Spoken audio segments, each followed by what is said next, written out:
Preface to the first series. A preface is rarely needed, generally intrusive, and always tiresome, seldom read, more seldom desiderated, a piece of egotism at best, where the author, speaking of himself, has the less chance of being listened to. Yet, and what speaker does not think he ought to be heard, the author conceives there may be some necessity, some reason, why he should step forward for the purpose of explaining his views in connection with the character and design of the following pages. In the northern counties, and more particularly in Lancashire, the great arena of the Stanleys during the civil wars, where the progress and successful issue of his cause was but too confidently anticipated by Charles Stuart, and the scene especially of those strange and unholy proceedings in which the Lancashire witches rendered themselves so famous, it may readily be imagined that a number of interesting legends, anecdotes, and scraps of family history are floating about, hitherto preserved, chiefly in the shape of oral tradition. The antiquary, in most instances, rejects the information that does not present itself in the form of an authentic and well-attested fact, and legendary lore, in particular, he throws aside as worthless and unprofitable. The author of the Traditions of Lancashire, in leaving the dry and heraldic pedigrees which unfortunately constitute the great bulk of those works that bear the name of county histories, enters on the more entertaining, though sometimes apocryphal narratives, which exemplify and embellish the records of our forefathers. A native of Lancashire, and residing there during the greater part of his life, he has been enabled to collect a mass of local traditions, now fast dying from the memories of the inhabitants. It is his object to perpetuate these interesting relics of the past, and to present them in a form that may be generally acceptable, divested of the dust and dross in which the originals are but too often disfigured, so as to appear worthless and uninviting. Tradition is not an unacceptable source of historical inquiry, and the writer who disdains to follow these glimmerings of truth will often find himself in the dark, with nothing but his own opinions, the smouldering vapor of his own imagination, to guide him in the search. The following extract from a German writer on the subject sufficiently exemplifies and illustrates the design the author has generally had before him in the composition and arrangement of the following legends. Simple and unimportant as the subject may at first appear, it will be found, upon a nearer view, well worth the attention of philosophical and historical inquirers. All genuine, popular tales, arranged with local and national reference, cannot fail to throw light upon contemporary events in history, upon the progressive cultivation of society, and upon the prevailing modes of thinking in every age. Though not consisting of a recital of bare facts, they are in most instances founded upon fact, and in so far connected with history, which occasionally, indeed, borrows from, and as often reflects light upon, these familiar annals, these more private and interesting casualties of human life. It is thus that popular tradition, connected with all that is most interesting in human history and human action, upon a national scale, a mirror reflecting the people's past worth and wisdom, invariably possesses so deep a hold upon its affections, and offers so many instructive hints to the man of the world, to the statesman, the citizen, and the peasant. Signs of approaching changes, no less in manners than in states, may likewise be traced, floating down this popular current of opinions, fertilizing the seeds scattered by a past generation, and marking by its ebbs and flows the state of the political atmosphere, and the distant gathering of the storm.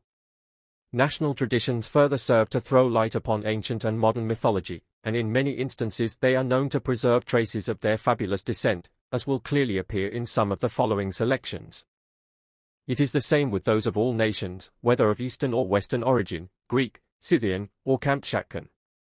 And hence, among every people just emerged out of a state of barbarism, the same causes lead to the production of similar compositions, and a chain of connection is thus established between the fables of different nations, only varied by clime and custom, sufficient to prove, not merely a degree of harmony, but secret interchanges and communications.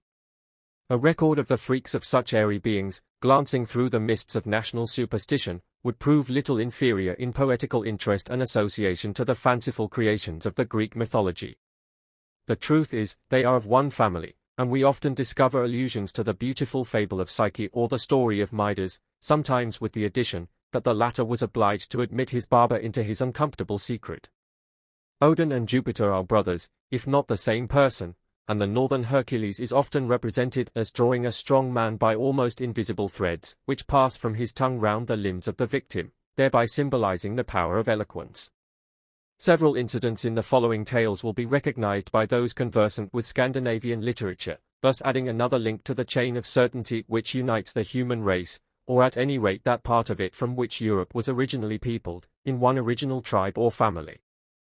A work of this nature, embodying the material of our own island traditions, has not yet been attempted, and the writer confidently hopes that these tales may be found fully capable of awakening and sustaining the peculiar and high-wrought interest inherent in the legends of our continental neighbors.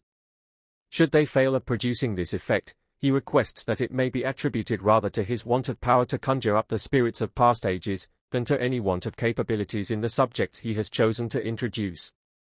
To the local and to the general reader, to the antiquary and the uninitiated, to the admirers of the fine arts and embellishments of our literature, he hopes his labours will prove acceptable, and should the plan succeed, not Lancashire alone, but the other counties, may in their turn become the subject of similar illustrations.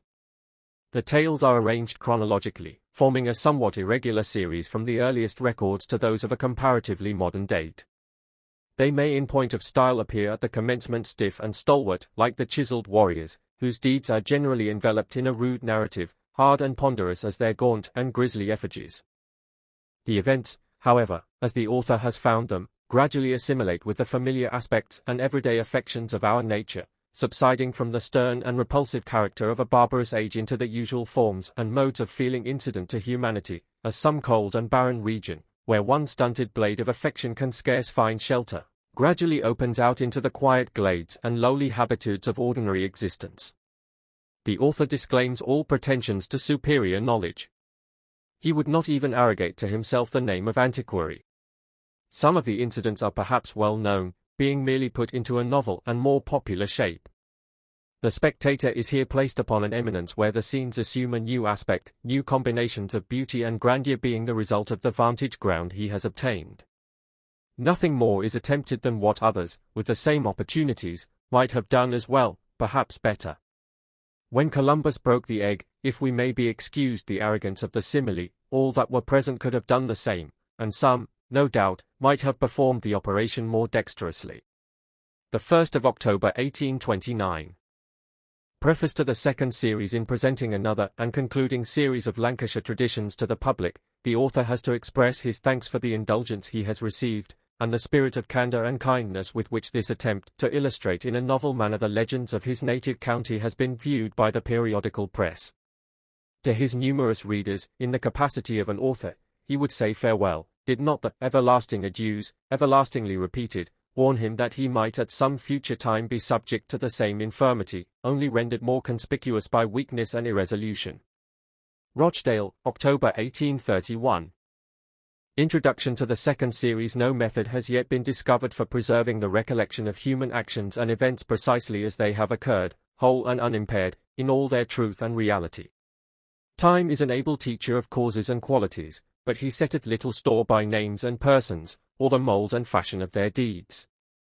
The pyramids have outlived the very names of their builders. Oblivion, says Sir Thomas Browne, blindly scatters her poppies. Time has spared the epitaph of Adrian's horse, confounded that of himself. Few things are so durable as the memory of those mischiefs and oppressions which time has bequeathed to mankind. The names of conquerors and tyrants have been faithfully preserved, while those from whom have originated the most useful and beneficial discoveries are entirely unknown, or left to perish in darkness and uncertainty. We should not have known that Lucullus brought cherries from the banks of the Phasis but through the details of massacre and spoliation, the splendid barbarities of a Roman triumph. In some instances time displays a fondness and a caprice in which the gloomiest tyranny is seen occasionally to indulge. The unlettered Arab cherishes the memory of his line. He traces it unerringly to a remoter origin than could be claimed or identified by the most ancient princes of Europe. In many instances he could give a clearer and a higher genealogy to his horse. But that which time herself would spare, the critic and the historian would demolish. The northern barbarians are accused of an exterminating hostility to learning. It never was half so bitter as the warfare which learning displays against everything of which she herself is not the author. A living historian has denied that the poems of Ossian had any existence save in the conceptions of Macpherson, because he condescendingly informs us, before the invention or introduction of letters, human memory is incapable of any faithful record which may be transmitted from age to age. The account which Macpherson gave may be a fiction, but it is admitted by those who know the native Scotch and Irish tongues, and have dwelt where no other language is spoken, that there are poems which have been transmitted from generation to generation, orally it must be, since letters are either entirely unknown or are comparatively of recent introduction, the machinery of which prove them to have been invented about the time when Christianity was first preached in these islands. Tradition may well be named the eldest daughter of time, and nursing mother of the Muses, the fruitful parent of that very learning which would, in the cruel spirit of its pedantry and malice, make her the sacrifice while it lays claim to the inheritance. What is learning but a laborious, often ill-drawn, and almost invariably partial deduction from facts which tradition has first collected? When we consider in whose hands learning has been, almost ever since its creation, the uses which have been made of it by priests and politicians, by poets, orators, and flatterers, by controversialists and designing historians, how commonly has it been perverted to abuse the very senses of mankind, and to give a bias to their thoughts and feelings, only to mislead and to betray. Let the evidence be well compared, and a view taken of the respective amounts of doubt and certainty which appertain to human history as it appears in written records, and it will be seen that, to verify any given fact, so as to prevent the possibility of doubt, we must throw aside our reverence for the scholar's pen and the midnight lamp, which seem, like the faculty of speech, only given to men, as the witty Frenchman observed, to conceal their thoughts. This comparative process is precisely what has been adopted by pt.1 in his new theory upon the origin of Greece. Not satisfied with the mythological equivocation and contradictory statements which till now have perplexed the question, after a residence of 10 years this learned man returns with a new theory, which would destroy all our received ideas, and carry the civilization and cradle of the Greeks much beyond the time and place that have till now been supposed. It is their very architecture that pt.1 interrogates, and its passive testimony serves as a basis to his system. He has visited, compared, and meditated on the unequivocal vestiges of more than 150 antique citadels, altogether neglected by the Greek and Roman authors. Their form and construction serve him, with the aid of ingenious reasoning, to prove that Greece was civilized a long time before the arrival of the Egyptian colonies. He does not despair of tracing back the descent of the Greeks to the Hyperborean nations, always by the analogy of their structures, which, by a singular identity, are found also among the Phoenicians. The Institute have pronounced the following judgment upon his theory: if the developments which remain to be given to us suffice to gain the votes of the learned, and induce them to adopt this theory as demonstrated truth, pt.1 may flatter himself with having made in history a discovery truly worthy to occupy a place in the progress of human genius. Thus the very time in which a living historian of England has chosen to inflict an impotent blow, from the leaden sceptre of Johnsonian criticism, upon all facts which claim an existence anterior to the invention of books, appears pregnant with a discovery of a method of investigating the most remote eras, which presupposes an inherent spirit of fallacy and falsehood in all written records of their existence. About 300 years after the era of the Olympiads, the first date of authentic history, Herodotus astonished his countrymen by the writings he brought forth. Who kept the records out of which his work was elaborated ere he was ready to stamp the facts with the only seal which our modern historians will acknowledge or allow. Tradition doubtless was his guide, which the learned themselves complain of as the source of what they term his errors and his fables. But the voice of tradition has often reinstated his claims to our belief, where it had been suspended either by ignorance or pretensions to superior knowledge.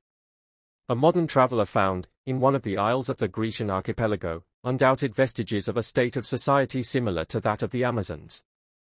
The order of the sexes was wholly inverted.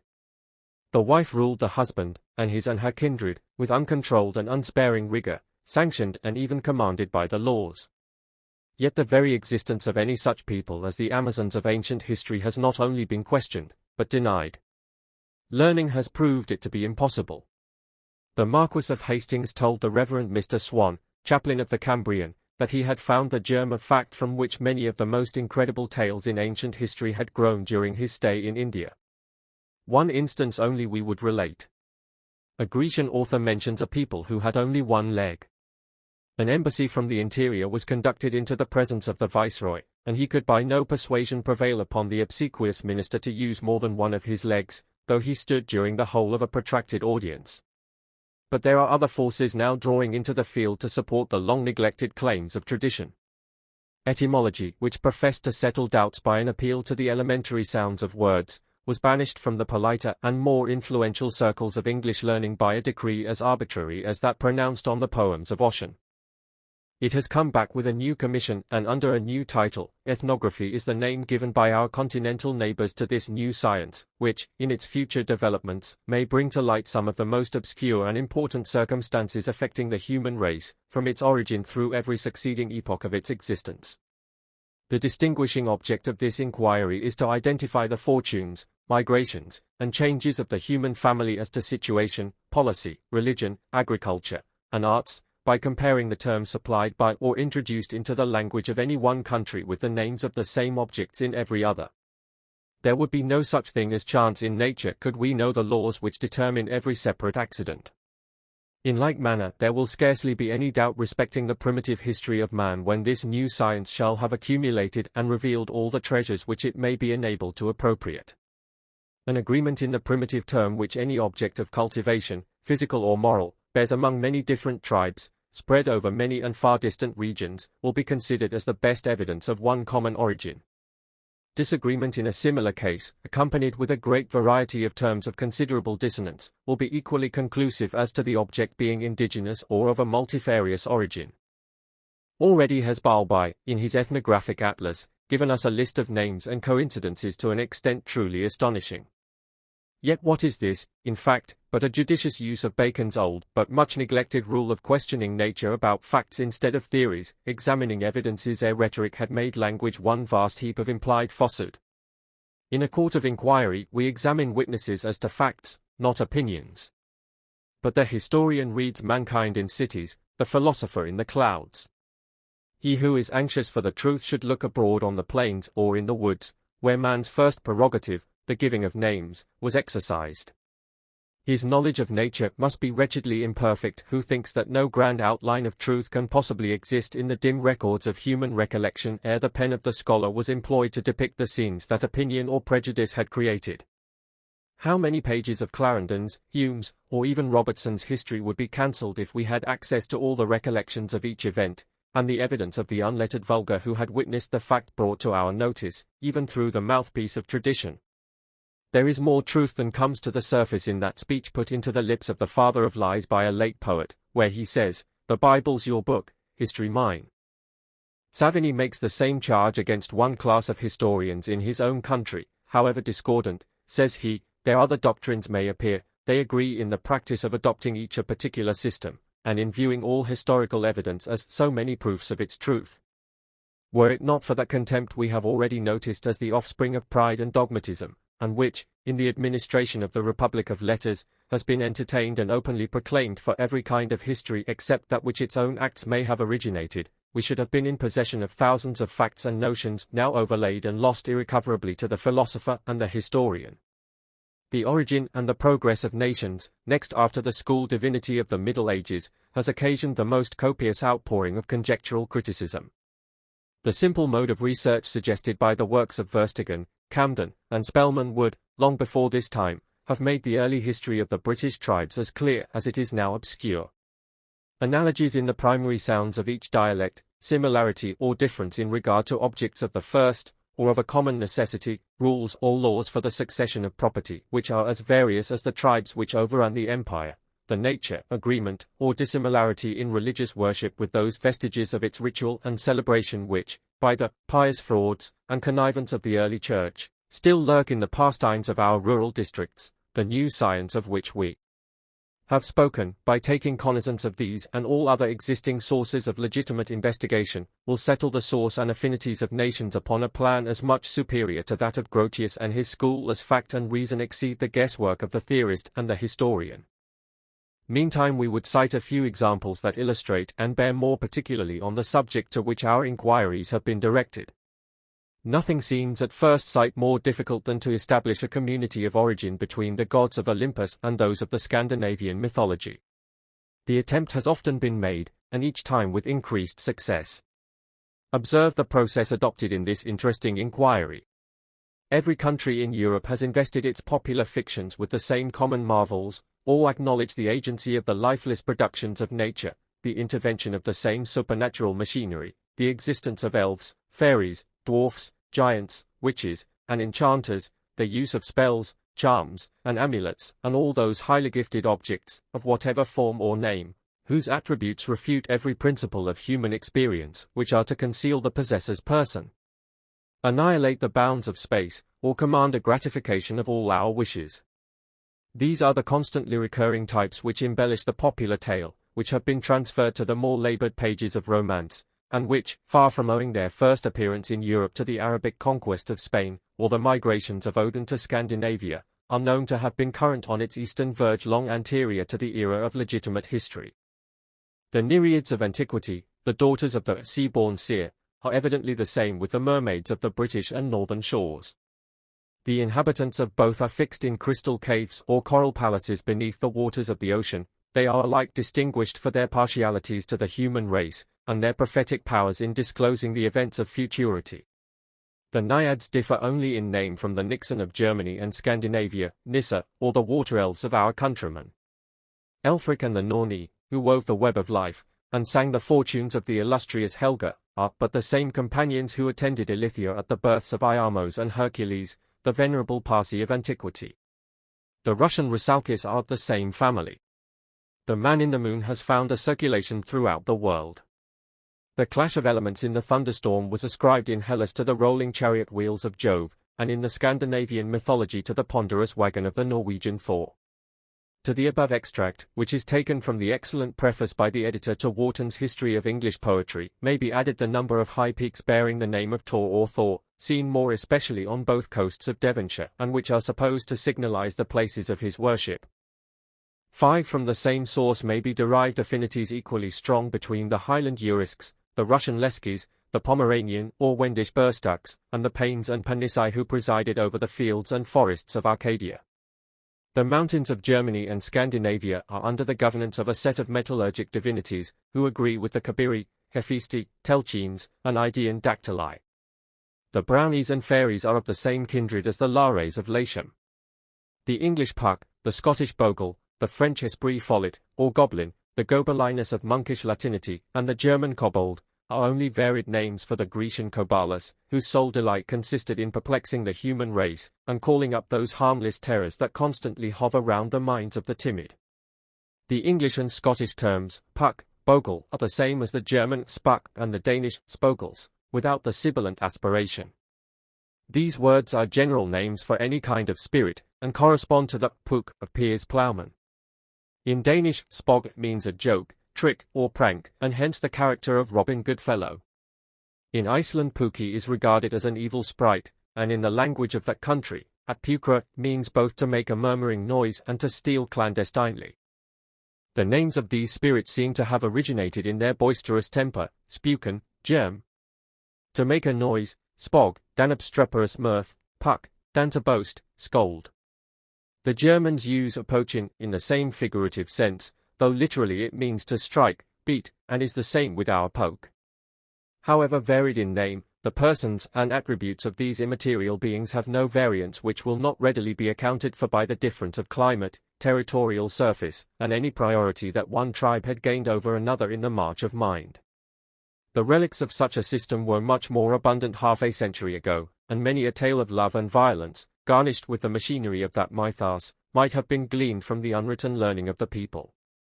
Who would expect to find amongst the rudest of the Irish peasantry, whose ancestors never knew the use of letters, and by whom, even down to living generations, the English tongue has not been spoken, a number of fictions, amongst the rest the tale of Cupid and Psyche, closely corresponding to that of the Greeks. 6. Who that has been a child does not recollect the untiring delight with which he listened to those ingenious arithmetical progressions, reduced to poetry, called The House That Jack Built, and the perils of The Old Woman with the Pig?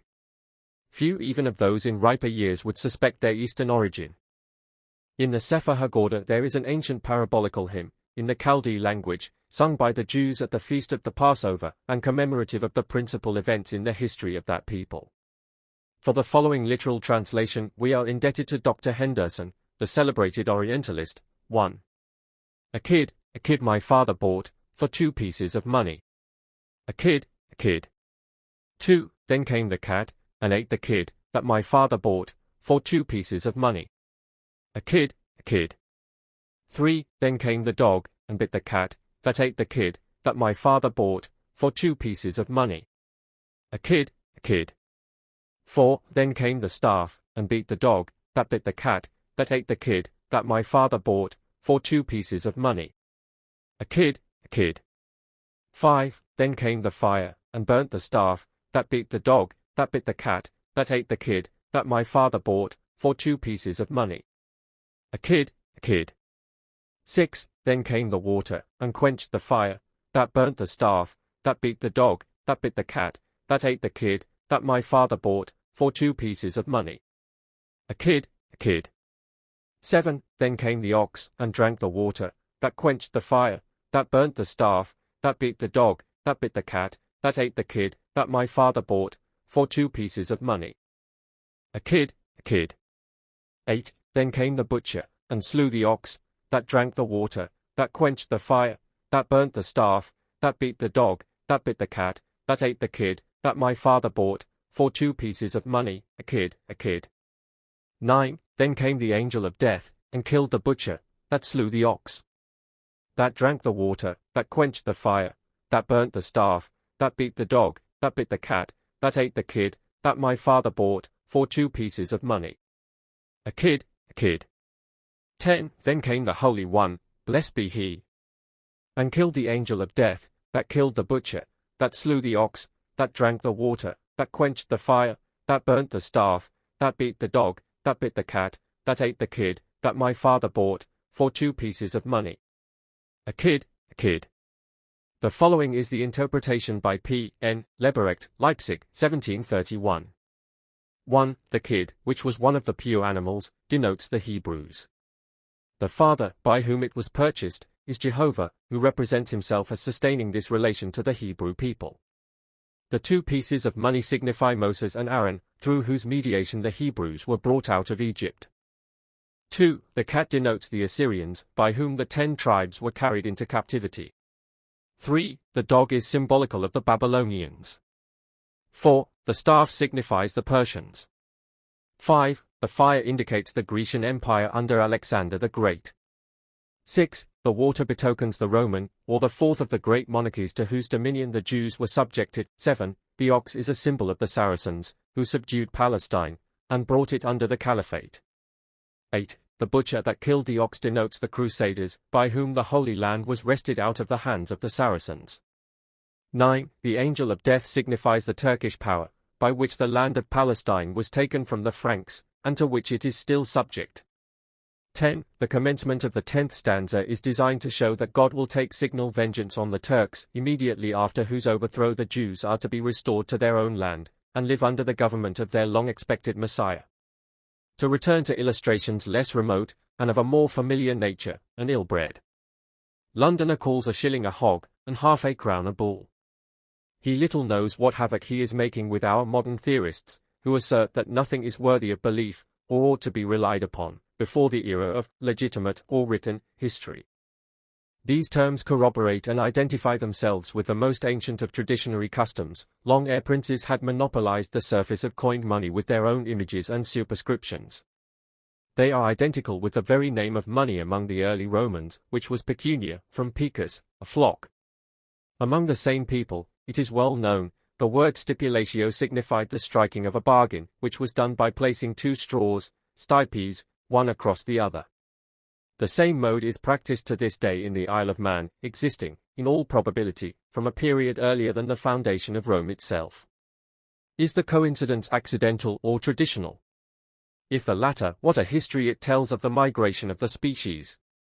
How much might be written of amulets, cups, and horns of magical power, from the divining cup of Genesis to the Amalthean horns, and the goblet of Oberon, which he gave to Huon of Bordeaux, the supernatural power of which, passing into 100 shapes of fiction, may be found in our baronial halls, a pledge, to a certain extent, like the invulnerability of Achilles, of the good fortune of its possessor. It is wonderful that Shakespeare, who is so happy in the verisimilitude of his fairy lore, and so apt to embellish his plot with its mythology, should not have thought of causing the king-making Earl of Warwick to lose the horn of that prodigious cow, no doubt one of those guardian pledges bestowed upon his family, by way of presage to his fall. Deer's antlers, there can be little doubt, were placed in the halls of our forefathers, a votive offering to the Diana of the Scandinavian pantheon, as it was the custom in like manner to ornament the temples with the heads of sacrificial victims in the Greek and Roman worship. The eagerness of our sportsmen for the brush, as the first trophy in the chase, has in all probability originated from the same propitiatory notion. Few would expect to meet with fragments of the worship of Juno in the racing of country girls for an inner garment, and the hunting of the pig with his tail greased, yet practiced, but rapidly becoming obsolete, in wakes and other pastimes from Scotland to the Land's End. Thus far we have examined tradition by the test of positive experience. There is still a gleaning of poetry which might be culled, in some few districts, from the lyre of the unlettered muse. There are songs scattered up and down our own and the neighbouring counties among the population least affected by the spread of literature which are of great antiquity, and are not to be found in any books or writings now extant. A few of these might be gathered in, while to some, who love the tone and humour of the old ballads, they would be an acquisition of great value. But the intercourse between master and man, between town and country, and even amongst the learned themselves, becomes so cold and repulsive either from increasing refinement or reserve, that there seems little hope of our finding any one who will take the trouble to collect them, or a sufficient number of real admirers of these relics who would come forward to ensure a suitable reward for the labour. We are sorely disgraced among foreigners for inattention to the course and progress of our own learning. No work exists, like those which illustrate and embellish the French, Italian, and German literature, which professes to give a summary view of its history. The knowledge of its antiquities, its customs, manners, laws, modes of feeling, and pursuits, except in the instances before mentioned, and a few other praiseworthy exceptions, have been shamefully obscured by an eagerness for supporting a system, the ridiculous rivalry of pretence, and by the discredit thrown upon such labours by modern pedantry. A new version of Camden, rectified by all the discoveries subsequent to his time, that which is found useless or erroneous left out, and the work enlightened by new researches, entered into by a number of inquirers equal in all respects to the task, and exerted over every part of the country, would very much aid the cause of learning and the future progress of our knowledge. The following traditions, we would fain hope, will not be found quite destitute of utility. They are some addition to our existing stock of knowledge, either as illustrating English history, manners, and customs now obsolete, or as a collection of legends, having truth for their basis, however disfigured in their transmission through various modifications of error, the natural obscurity arising from distance, and the distorted media through which they must necessarily be viewed. Perhaps a main source of this inaccuracy arises from the many and heterogeneous uses to which the breakings up, the fragments of tradition have been subjected and applied. Like those detached yet beautiful remnants of antiquity, built up with other and absolutely worthless materials in the rude structures of the barbarian by whom they have been disfigured, traditions are generally presented to us torn from their original connection with edifices once renowned for beauty and magnificence. It is our wish, as it has been our aim, to rescue these ruins from degradation and decay. Gathered from many an uninviting heap of chaotic matter, they are now presented in a different form, and under a more popular aspect. We cannot pretend to say that we have invariably assigned to them their true origin, or that their real character and position have been ascertained.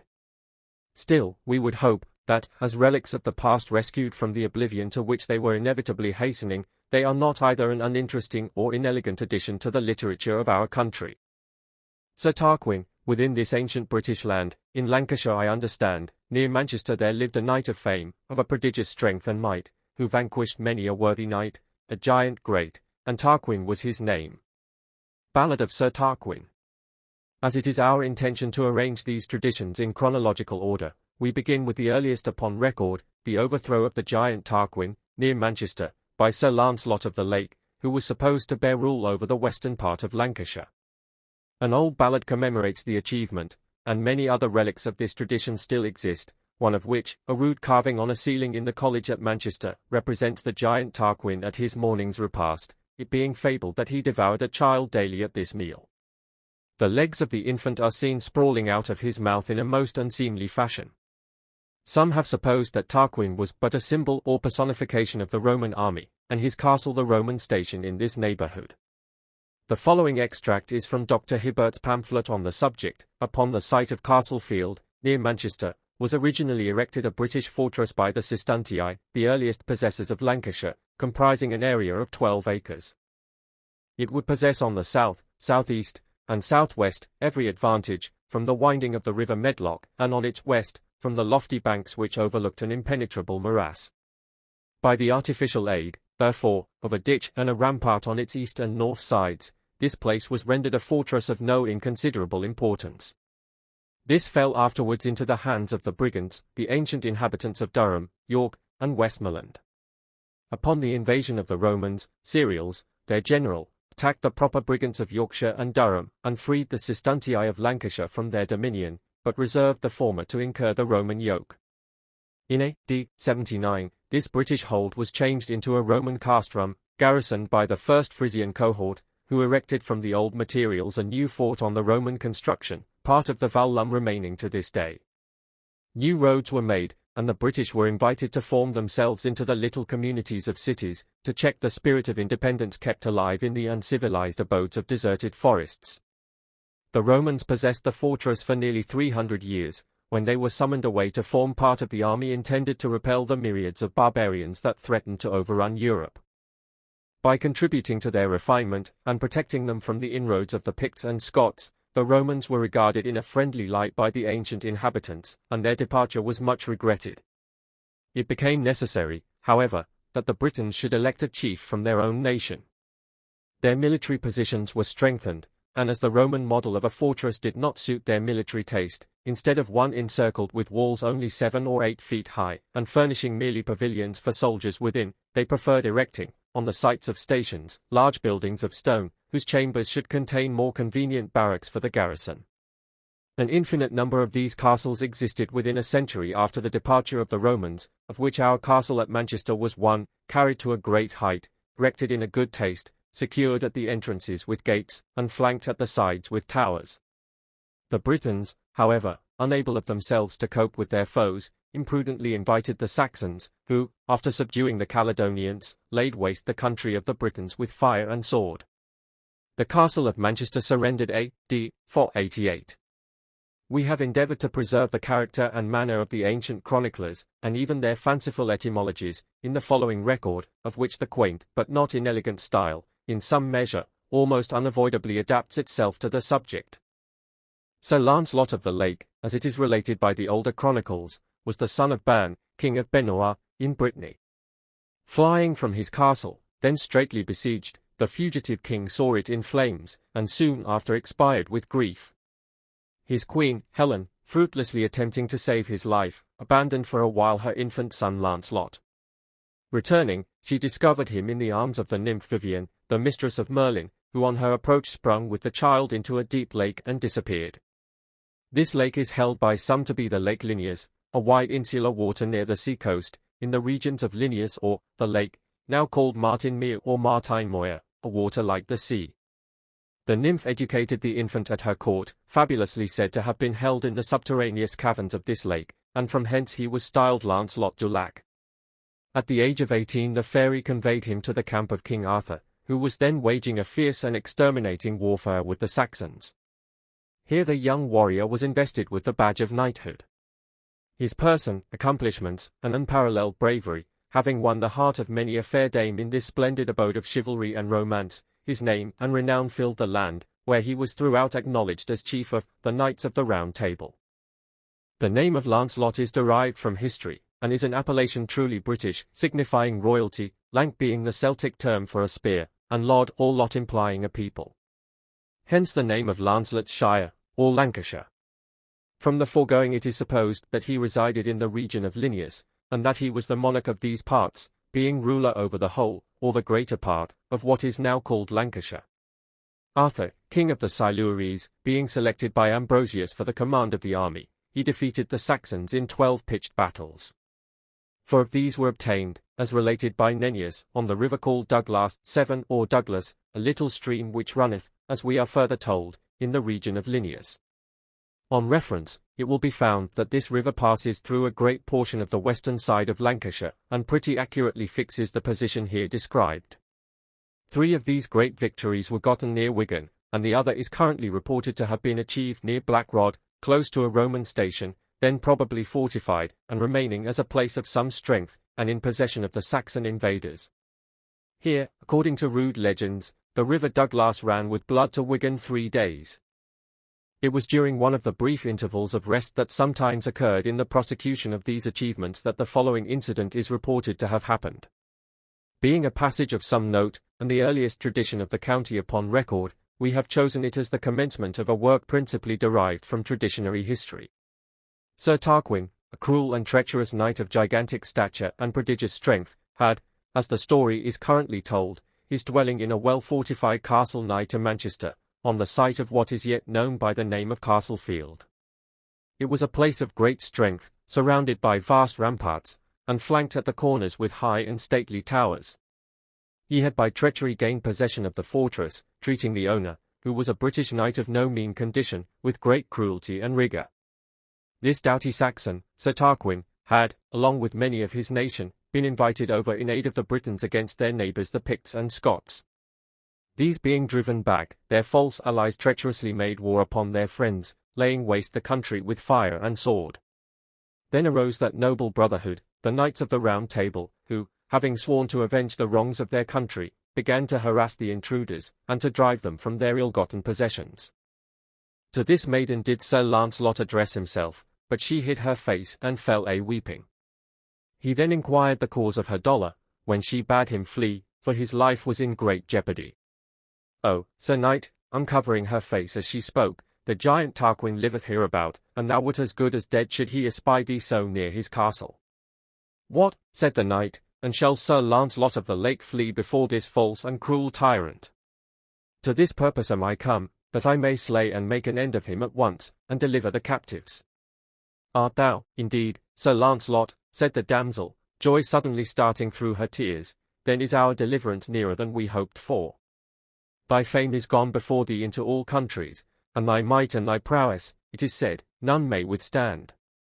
This evil one, Sir Tarquin, hath taken captive my true knight, who, through my cruelty, betook himself to this adventure, and now lieth in chains and foul ignominy, without hope of release, until death break off his fetters." "Beshrew me," said Lancelot, "but I will deliver him presently, and cut off the foul tyrant's head, or lose mine own by the attempt." Then did he follow the maiden to a river's brink, near to where, as tradition still reports, now stand the knot mills. Having mounted her before him on his steed, she pointed out a path over the ford, beyond which he soon espied the castle, a vast and stately building of rugged stone, like a huge crown upon the hilltop, which presented a gentle ascent from the stream. Now did Sir Lancelot alight, as well to assist his companion as to bethink himself what course to pursue, but the damsel showed him a high tree, about a stone's throw from the ditch before the castle, whereon hung a goodly array of accoutrements, with many fair and costly shields, on which were displayed a variety of gay and fanciful devices. These were the property of the knights then held in durance by Sir Tarquin. Below them all hung a copper basin, on which was carved in Latin the following inscription, translated thus: "Who valueth not his life a whit, let him this magic basin hit." This so enraged Sir Lancelot that he drove at the vessel violently with his spear, piercing it through and through, so vigorous was the assault. The clangor was loud, and anxiously did the knight await for some reply to his summons. Yet there was no answer, nor was there any stir about the walls or outworks. It seemed as though Sir Tarquin was his own castellan, skulking here alone, like the cunning spider watching for his prey. Silence, with her vast and unmoving wings, appeared to brood over the place. An echo, that gave back their summons from the walls, seemed to labour for utterance through the void by which they were encompassed. A stillness so appalling might needs discourage the hot and fiery purpose of Sir Lancelot, who, unused but to the rude clash of arms, and the melee of the battle, did marvel exceedingly at this forbearance of the enemy. But he still rode round about the fortress, expecting that some one should come forth to inquire his business, and this did he, to and fro, for a long space. As he was just minded to return from so fruitless an adventure, he saw a cloud of dust at some distance, and presently he beheld a knight galloping furiously towards him. Coming nigh, Sir Lancelot was aware that a captive knight lay before him, bound hand and foot, bleeding and sore wounded. "Villain," cried Sir Lancelot, "and unworthy the name of a true and loyal knight, how darest thou do this insult and contumely to an enemy, who, though fallen, is yet thine equal? I will make thee rue this foul despite, and avenge the wrongs of my brethren of the Round Table." "If thou be for so brave a meal," said Tarquin, "thou shalt have thy fill, and that speedily. I will first cut off thy head, and then serve up thy carcass to the Round Table, for both that and thee I do utterly defy. This is over dainty food for thy sending, replied Sir Launcelot hastily, and with that they couched their spears. The first rush was over, but man and horse had withstood the shock. Again they fell back, measuring the distance with an eager and impetuous glance, and again they rushed on, as if to overwhelm each other by main strength, when, as fortune would have it, their lances shivered, both of them at once, in the rebound. The end of Sir Launcelot's spear, as it broke, struck his adversary's steed on the shoulder, and caused him to fall suddenly, as if sore wounded. Sir Tarquin leaped nimbly from off his back, which Sir Launcelot espying, he cried out, Now will I show thee the like courtesy, for, by mine honour and the faith of a true knight, I will not slay thee at this foul advantage. Alighting with haste, they betook themselves to their swords, each guarding the opposite attack warily with his shield.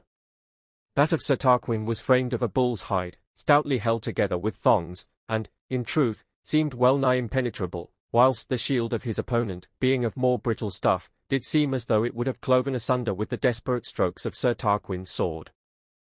Nothing daunted, Sir Launcelot brake ofttimes through his adversary's guard, and smote him once until the blood trickled down amain.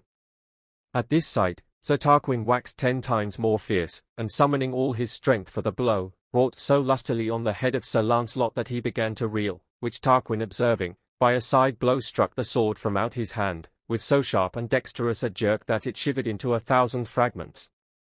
Now yield thee, Sir Knight, or thou diest, and with that the cruel monster sprang upon him to accomplish his end.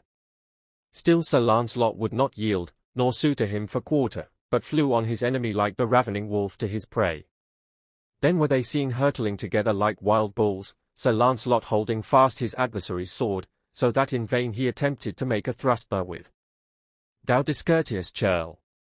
Give me but the vantage of a weapon like thine own, and I will fight thee honestly and without flinching. Nay, Sir Knight of the Round Table, but this were a merry deed withal, to help thee unto that wherewith I might perchance mount some goodly bough for the crows to peck at, replied Tarquin.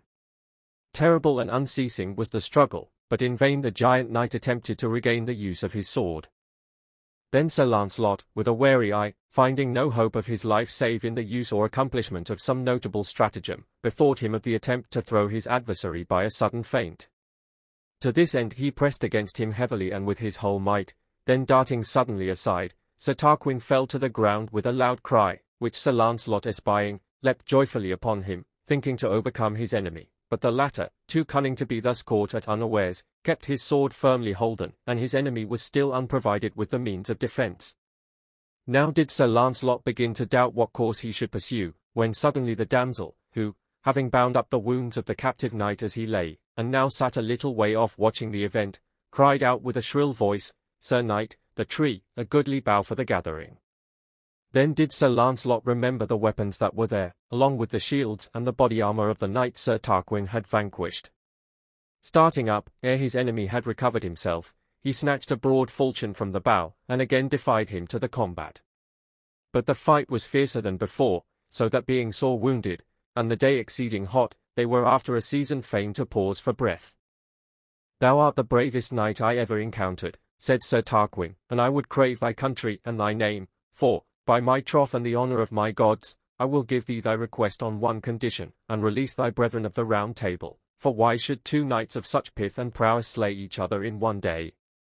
And what is thy condition? Inquired Sir Launcelot. There liveth but one, either in Christendom or heatheness, unto whom I may not grant this parley, for him have I sworn to kill, said Sir Tarquin. 'Tis well, replied the other, but what name or cognizance hath he? His name is Launcelot of the Lake. Behold him, was the reply, Sir Launcelot at the same time brandishing his weapon with a shout of defiance. When Sir Tarquin heard this he gnashed his teeth for very rage. Now one of us must die, said he. Thou slewest my brother Sir Carados at Shrewsbury, and I have sworn to avenge his defeat. Thou diest. Not all the gods of thy fathers shall deliver thee. So to it they went with more heat and fury than ever, and a marvel was it to behold, for each blow did seem as it would have cleft the other in twain, so deadly was the strife and hatred between them. Sir Launcelot pressed hard upon his foe, though himself grievously wounded, and in all likelihood would have won the fight, but, as ill luck would have it, when dealing a blow mighty enough to fell the stoutest oak in Christendom, he missed his aim, and with that stumbled to the ground. Then did Sir Tarquin shout for joy, and would have made an end of him, but that Sir Launcelot, as he lay, aimed a deadly thrust below his enemy's shield where he was left unguarded, and quickly turned his joy into tribulation, for Sir Tarquin, though not mortally wounded, drew back and cried out lustily for pain, the which Sir Launcelot hearing, he leapt again to his feet, still eager and impatient for the strife. The contest was again doubtful, neither of them showing any disposition to yield, or in any wise to abate the rigour of the conflict. Night, too, was coming on apace, and seemed like enough to pitch her tent over them ere the issue was decided. But an event now fell out which, unexpectedly enough, terminated this adventure.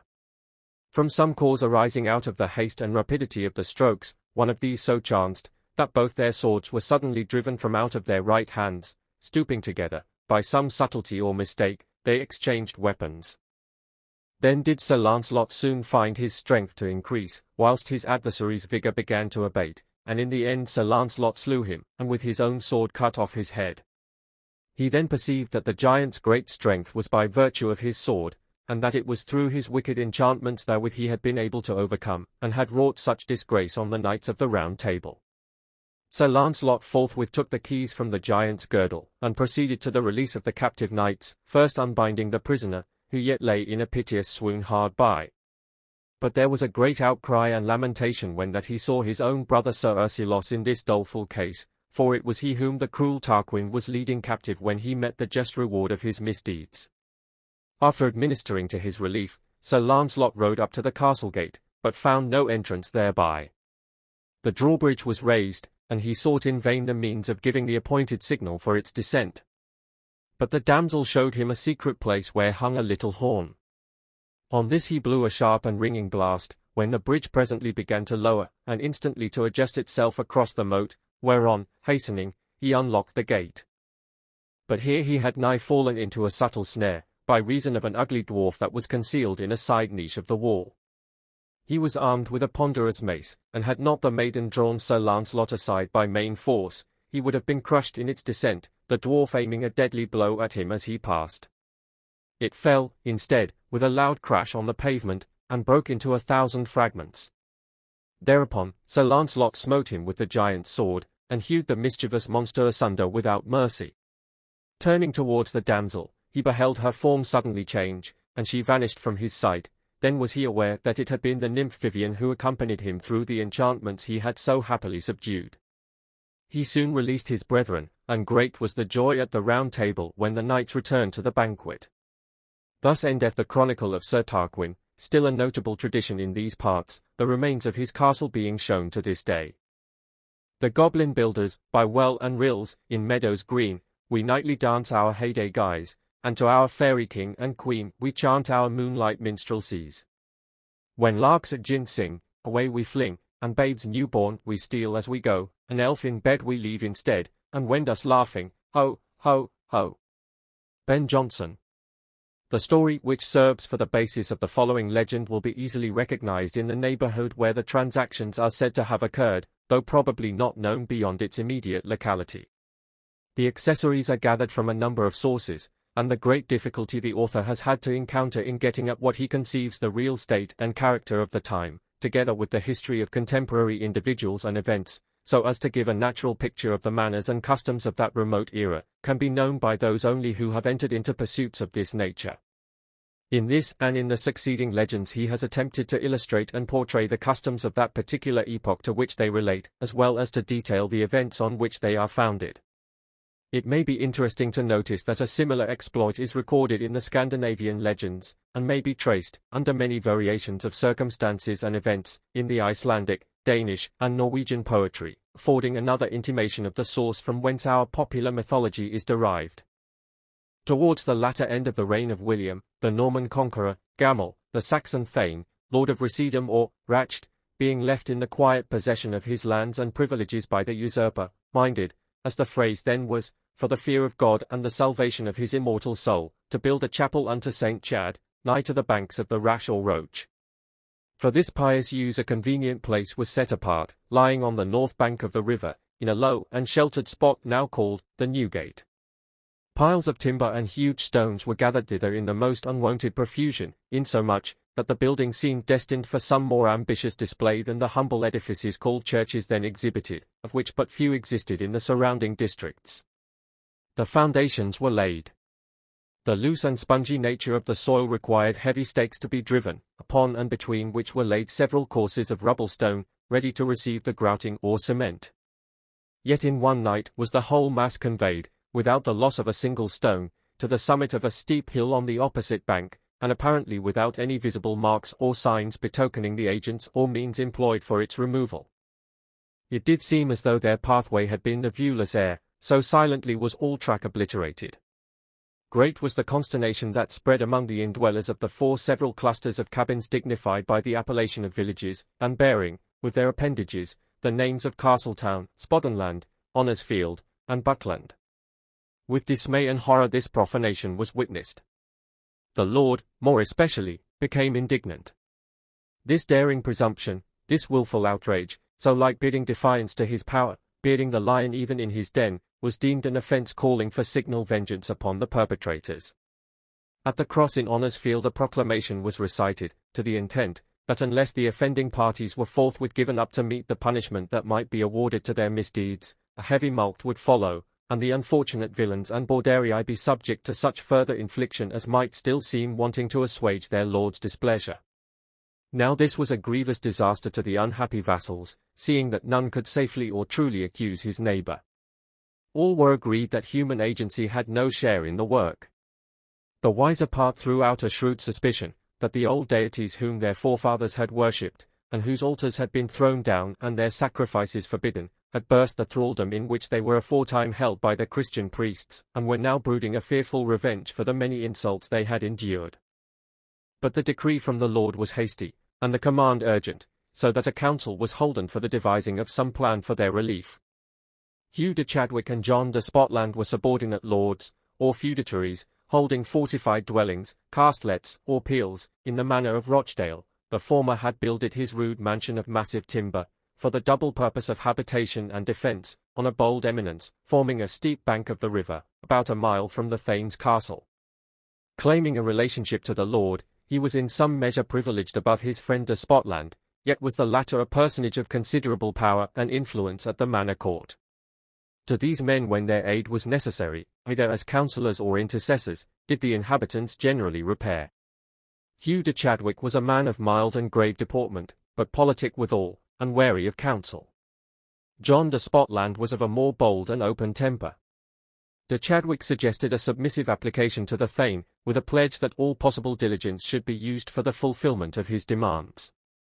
John urged the removal of the materials with all expedition to their original site, a watch being set to discover the delinquents, should they again presume to lay hands on the stuff.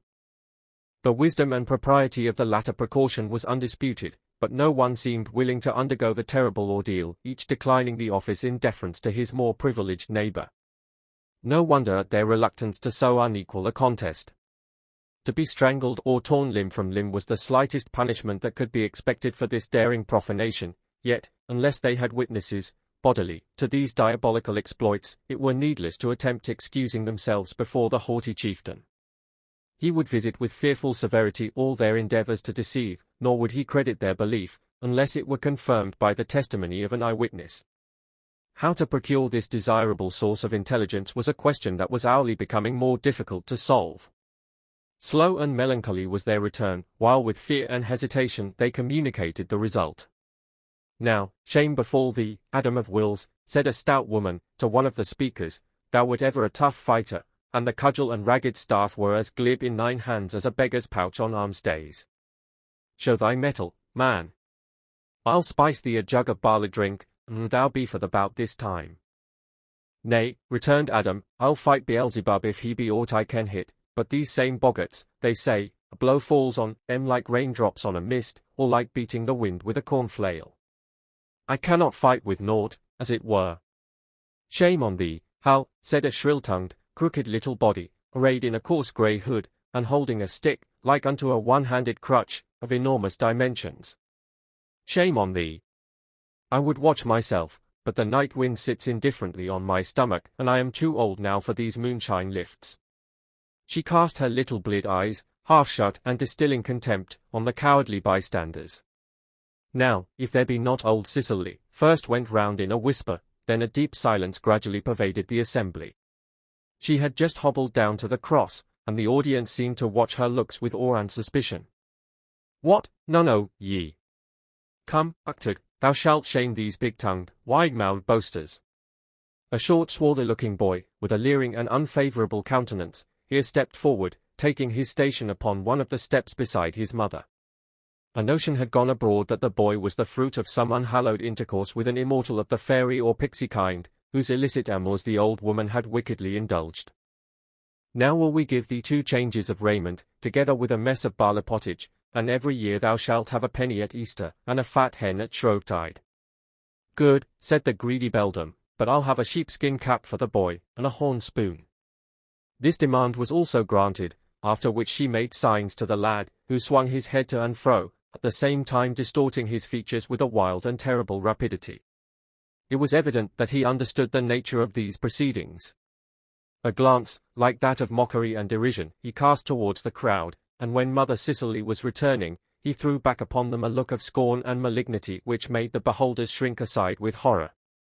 The people now addressed themselves to the task of replacing the heavy materials, and ere night the greater part were withdrawn, ready to begin with the foundations again on the morrow. A sort of rude shelter was constructed, wherein Uchtred was to keep watch until daylight. The morning came, calm and beautiful over the grey hills, and the anxious inhabitants, awake betimes, did each turn his first steps towards the river's brink. With horror and amazement they again beheld the ground bare. Not a vestige remained, nor was there any trace of the boy. He is gone to his own, said they, as a general shudder went through the crowd, and the fairies have gotten him at last. Every heart seemed quailing with some hidden fear, nor could any means at that moment be suggested for their emancipation. The stones and timber were again found, as before, on the opposite hill. 50 stout men had with difficulty contrived to fetch them from thence the day preceding, and twice that number would hardly have sufficed to transport them thither. It was not to be gainsaid that a power superior to their own was the agent in removal so mysterious. Nothing now remained but to acquaint their lord with this second interruption, and their diligence in performing this duty, they hoped, might exculpate them from the heavy doom they had incurred. Some of the wiser and more stout-hearted were chosen to carry these tidings to the Thane, hoping to clear themselves from the ban, as well as to return with commands for their future proceedings. Gamel de Recidum, or Rochdale, had his dwelling in the ancient castle built by the Romans on the verge of a steep hill jutting into the valley of the Roach. It was a place difficult of access, save on the southern side, where a wide ditch formed an effectual defence, and over which a narrow bridge admitted only 2 abreast in front of the outer gate. It was now, in some places, fast going to decay, but enough remained out of its vast bulk to form a dwelling for the Saxon and his followers. It had been once fortified throughout, the castle, or keep, being 4 square, flanked at the corners with stone towers. The lower part of the walls was composed of large pebbles mixed with brick, and held together by a firm cement. Higher up, and continued to the summit, were alternate rows of brick and freestone. The corners were faced with stone, making a very formidable appearance when guarded by slingers and throwers of darts, who were stationed there only in times of great peril. Passing the Val Lum, or outer defence, they ascended a narrow staircase outside the keep, where the cringing serfs were admitted by 4 of the Lord's Norman bowmen, who ushered them into the audience chamber. Some of the Thane's men were habited in coats of mail, made of small pieces of iron, cut round at the bottom, and set on a leathern garment, so as to fold over each other like fish scales, the whole bending with the greatest ease, and yet affording a sufficient protection to the wearer. The chamber of audience was situated at the uppermost part of the keep, and great was the apprehension of the intruders, whilst following their guides through the winding passages and gloomy staircases leading to the inner cell occupied by their chief. The disposition of the armed men, their warlike habiliments, and the various and uncouth weapons which seemed to threaten terror and defiance, were all objects to them of apprehension and distrust. The walls of this gloomy apartment were lined with thin bricks, ornamentally disposed in herringbone work, after the fashion of the time. The windows, though narrow on the outside, were broad and arched within, displaying a rude sort of taste in their construction. Round the walls were groups of weapons, ostentatiously displayed, 2-edged broadswords, long spears, some barbed and others flat and broad, shields, the oldest of which were large, and had a sharp point projecting from the centre. Others, of the Norman and more recent fashion, were smaller and of an oval shape. Battle-axes, lances, and javelins were strewn about in formidable profusion. Hauberks, or chain-mail, hung at intervals from the walls, looking grim and stalwart from their repose, like the headless trunks of the warriors they had once encompassed. A broad curtain, curiously embroidered, covered one end of the room, from behind which crept a page or henchman, in gay attire, his tunic glistening with his lord's device. The serfs bowed with the most abject submission to this representative of their lord, who lived in the customary style of barbarous and feudal pomp, which the manners of their Norman invaders had rather contributed to increase than to diminish. "Tell thy master," said their companion, "that some of the folk would speak with him, touching the matter by which they are in jeopardy." Smoothing his locks and trimming down his garments, the boy departed. It was long ere the audience was granted. In the meantime, they stood trembling and oppressed with an evil foreboding for the result, the known hasty and impetuous temper of the Saxon rendering it a matter of some doubt, and no small hazard, as to what might be the issue of their conference. Suddenly was heard the clanking of armor, and the tramp of nailed feet, announcing his approach. The heavy arras was uplifted, and Gamel the Thane stood before them. He was richly attired in a loose coat reaching down to his ankles. Over this was a long robe, fastened over both shoulders and on the breast with a silver buckle. The edges were trimmed with gold and knots of flowers interwoven with pearls and rare stones. On his head he wore a coronet, or rim of gold, enriched with jewels, and his bushy hair and grizzled beard looked still more grim and forbidding beneath these glittering ornaments. His eyes were quick and piercing, his cheeks pale and slightly furrowed. A narrow and retreating mouth, firmly drawn in, showed the bent of his disposition to be fierce and choleric, and his wrath not easily turned aside. He was accompanied by his billmen, together with some half-dozen attendants, clad in shirts of chain mail and helmets fitting close to the head. These bore lances after the Norman fashion then prevailing over the ruder customs of their Saxon predecessors. The more polished manners of the Normans' court had early pervaded the ranks of the nobles, and even the few hereditary Saxon chiefs left in possession of their ancient sovereignties, thought their domains cheaply purchased by this obsequious show of homage to their king. The Thane's chief henchman occupied the post of honor, whilst a little foot-page stood by his master's elbow. The villains prostrated themselves. "How now, where are the caitiffs I commanded of ye? I vow to the Virgin and Saint Chad, your own necks shall swing from the tower in their stead, should ye fail in that which I require at your hands." The trembling hearers were afraid to answer, their lips quivered, and each tongue seemed to refuse its office. Gamel proceeded, "What? Come ye to fawn and whine out my purpose? Now will I make your chastisement 10 times hotter for this intent. Lodge these knaves, Nicholas, i.e. the further dungeon, till they be reprieved by the rogues who are yet at large and defying our power. They hold it somewhat cheap, methinks, when they value it less than the pampering of their own wantonness and sport." Nicholas was herald, Bedelus, or chief crier, to the lord of the manor, his office being to make proclamations at the court and the cross, where the use of his capacious lungs was oft in request. He was hangman, too, upon occasion, being never so well pleased as when employed in the due chastisement of his master's lieges. He was, moreover, a man of infinite humour, generally consoling his dear unfortunates under their visitations by some coarse and galling jest. "Now, Adam of Hunnersfield, art thou at thy prayers already? I'll shrive thee quick. Master, shall I give the rogues any victuals? They'll not keep else till hanging time. Best finish now, needless to waste provender. Give them the prison allowance." "But, hark thee, no stripes, Nicholas," said the chief, well aware of his flagellant propensities. "Eh," replied he, "but black cake and dried beans don't mix well at the stomach without riddling." "Peace, sirrah," replied the chieftain with a frown. Nicholas, though a licensed jester and in especial favour, knew there was a boundary beyond which he durst not pass. He became silent, therefore, at this command. The lamentations of the unwary hostages were loud but unavailing. Nicholas prepared his manacles, and was leading them from the chamber, when the page whispered in his master's ear.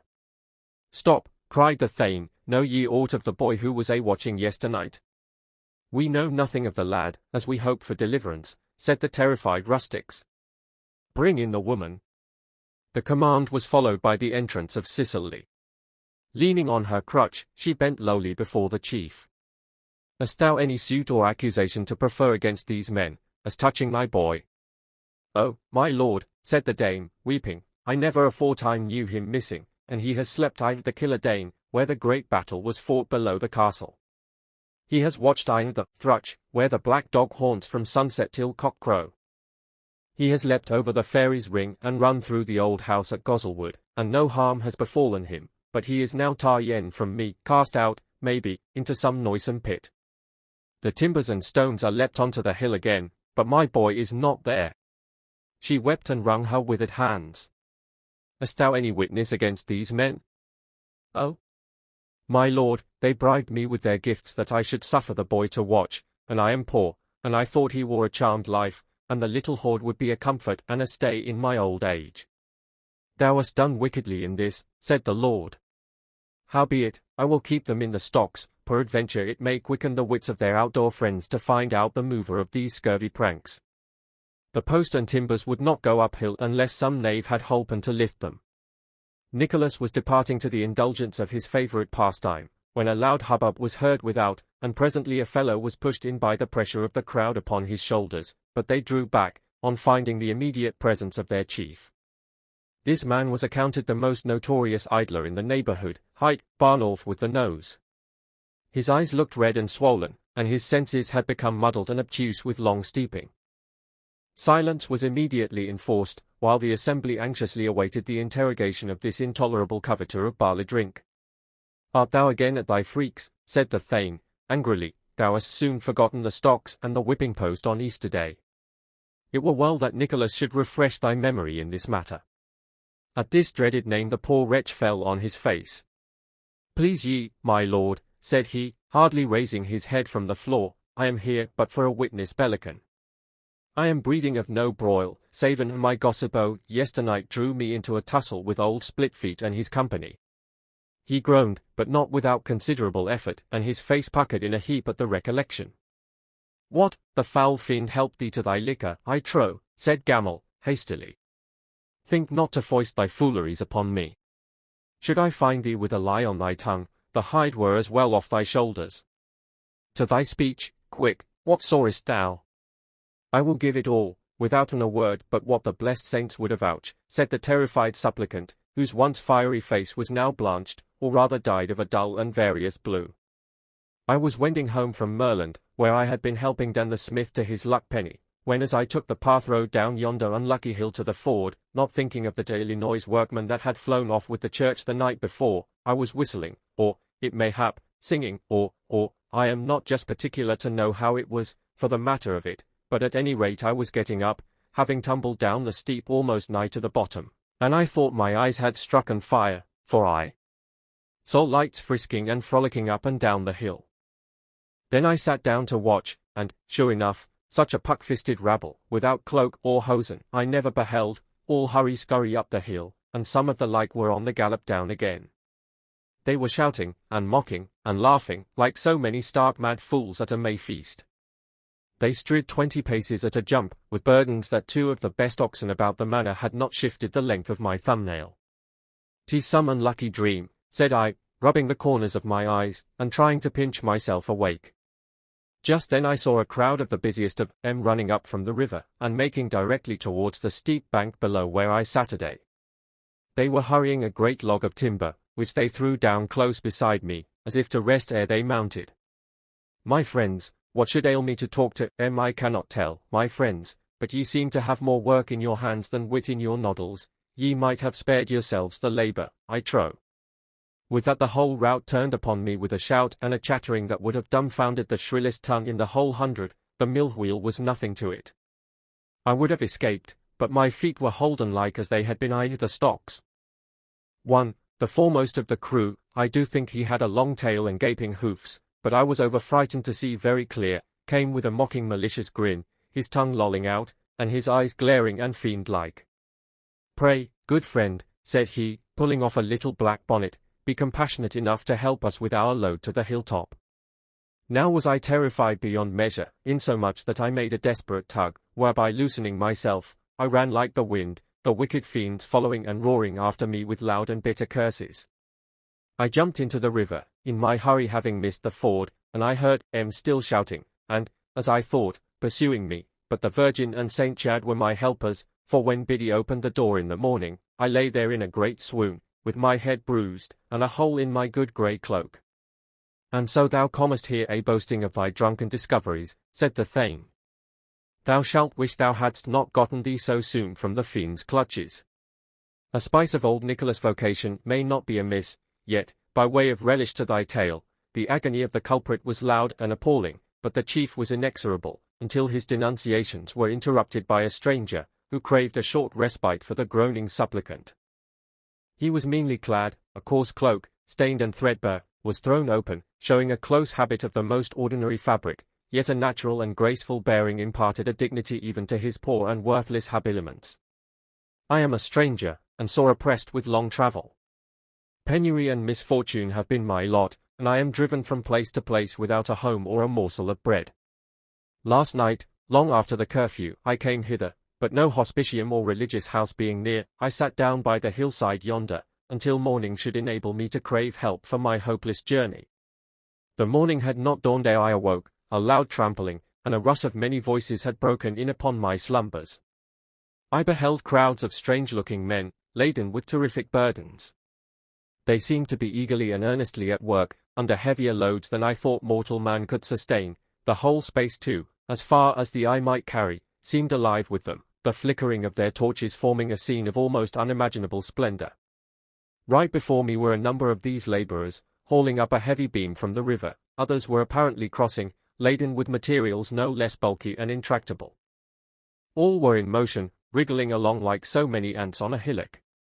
The party just before me stayed immediately below where I sat, watching their proceedings with no little curiosity and amazement.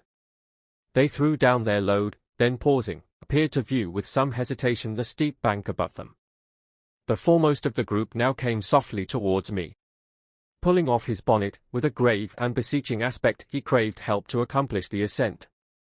Not then dreaming of goblins and their deceitful glamour, I put my shoulder to the work with a right good will, and truly it were a marvel to watch the tough beam, how it seemed to obey the impulse. I worked with all the might I could muster, but it appeared as though little were needful, and in a trice we scrambled to the top, when the whole party scampered off, leaving me to follow or not, as I chose.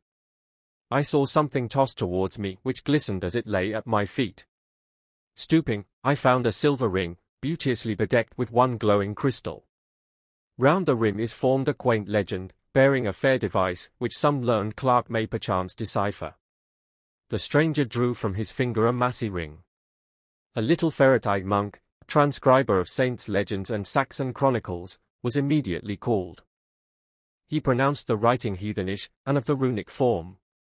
A sort of free translation may be given as follows: the Norman shall tread on the Saxon's heel, and the stranger shall rule o'er England's wheel, through castle and hall. By night or by day the stranger shall thrive for ever and aye, but enraged, above the rest, the stranger shall thrive best.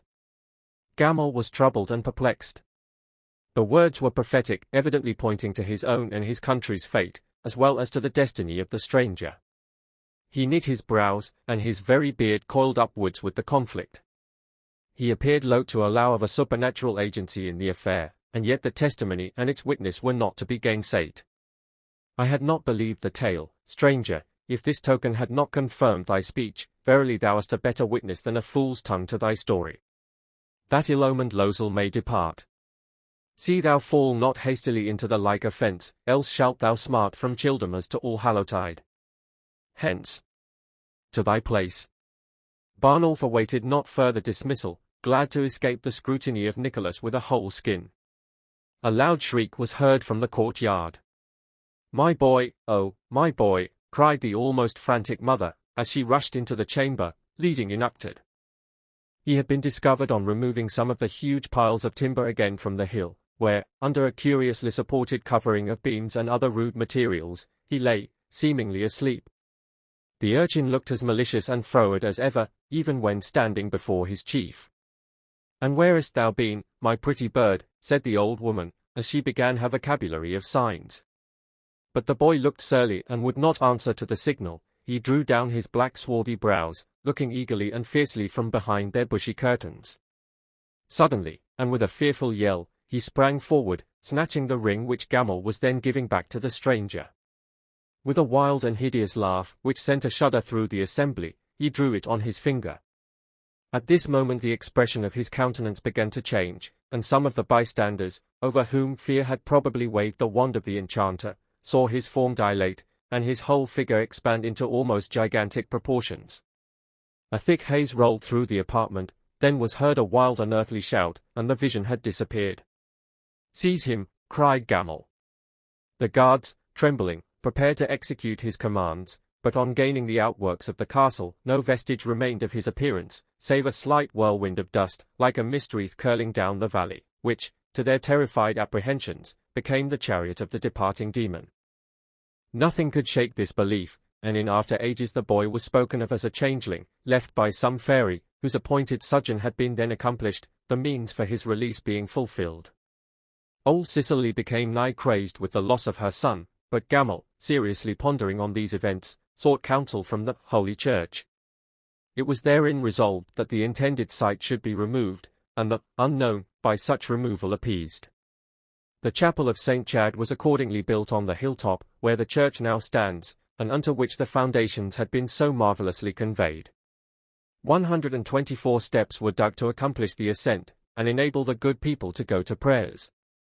Connected with these, the tradition still exists, and unto this day it is here observed, that strangers prosper in the town of Rochdale, but the natives are generally unfortunate in their undertakings. Mab's Cross, a pilgrim came from Other-sea, Benedicite. Benedicite. And he brought a ring to that proud lady. His grave is wide, his grave is deep, on that bosom cold he shall quietly sleep, Benedicite. The following extract from the genealogical roll of the Bradshays is the principal source from whence this tale has originated. Sir William Bradshay, second son to Sir John, was a great traveller and a soldier, and married to Mabel, daughter and sole heir of Hugh Norris de Hargay and Blackroad, and had issue, and c. Of this Mabel is a story by tradition of undoubted verity, that in Sir W. M. Bradshay's absence, banged 10 years away in the Holy Wars, she married a Welsh knight. Sir William, returning from the wars, came in a palmer's habit amongst the poor to Hargay, who, when she saw and conjectured that he favoured her former husband, wept, for which the knight chastised her, at which Sir William went and made himself known to his tenants, in which space the knight fled, but near to Newton Park Sir William overtook him and slew him. The said Dame Mabel was enjoined by her confessor to do penances by going onest every week barefoot and bare-legged to across Wigan from the Hargay, whilst she lived, and is called Mab to this day, and a monument lies in Wigan Church, as you see them the portrait. Sir William Bradshay was outlawed during the space of a year and a day for this offence, but he and his lady, it is said, lived happily together afterwards until their death. Their effigies on the tomb now exist, but as rude and unshapely masses, time and whitewash, the two great destroyers of our monumental relics, having almost obliterated their form, the one by diminishing, and the other by adding to, their substance. That Sir William was at the Holy Wars, must, it is evident, be a corruption of the story, seeing he was born about the year 1280, 10 years after the last of these unfortunate expeditions. The first crusade was undertaken by Peter the Hermit, 1095, a second, by Louis VII of France, 1145, a third, under Richard I of England, 1190, a fourth, under Philip II of France, 1204, a fifth, under Louis IX, against Egypt, 1248, and the last, under Louis IX, against Tunis, where he lost his life, 1270. Consequently, the perpetration of these holy murders, which it is supposed were to the amount of 200 millions of human beings, without the acquisition even of Jerusalem to the Church, must have ceased ere the birth of our pilgrim. That he was at the wars, however, is pretty certain, but they were nearer home. The machinations of that powerful noble, Thomas, Earl of Lancaster, together with the disastrous campaign of Edward II. Against the Scots, are sufficiently important events to account for the long absence of Sir William Bradshay, who is supposed to have been taken prisoner during these unhappy troubles. Our engraving represents the cross as it exists at present. Some attention having been drawn to it of late, we may hope this interesting relic will be suffered to remain uninjured, and not be subjected any more to those levelling improvements for which this age is so distinguished. In the borough of Wigan, near one of the four gates, called Standishgate, which gates are now removed, and their places occupied by some undignified-looking posts called toll bars, stands a ruined stone cross, in appearance, by no means either interesting or remarkable. It would scarcely be noticed by a casual observer. Yet to this mean-looking memorial of our faith is attached an eventful story, at which the sad might laugh, the merry weep. It is a tale of which our brief limits will only allow a rapid sketch. This we have thrown together in the dramatic and narrative form, combination more calculated than any other, we believe, to awaken attention, and bring forth the subject before the mind with truth and distinctness. One stormy night, in the autumn of the year 1324, mine host of the Merry Maypole, a tavern of great resort by the Market Cross in the good borough of Wigan, was awakened from a laborious slumber. The door, which opened into a low porch projecting from the thatch, was shaken with a vehemence that threatened some fearful catastrophe. Giles, no longer able to endure these thundering appeals to his hospitality, desired his wife to ascertain the cause of the disturbance. Gramercy. And I be to unlatch for every graceless unthrift that chooses to pummel at Giles Dauber's wicket. I shall have but sorry bedding an old husband. Old, quotha, old.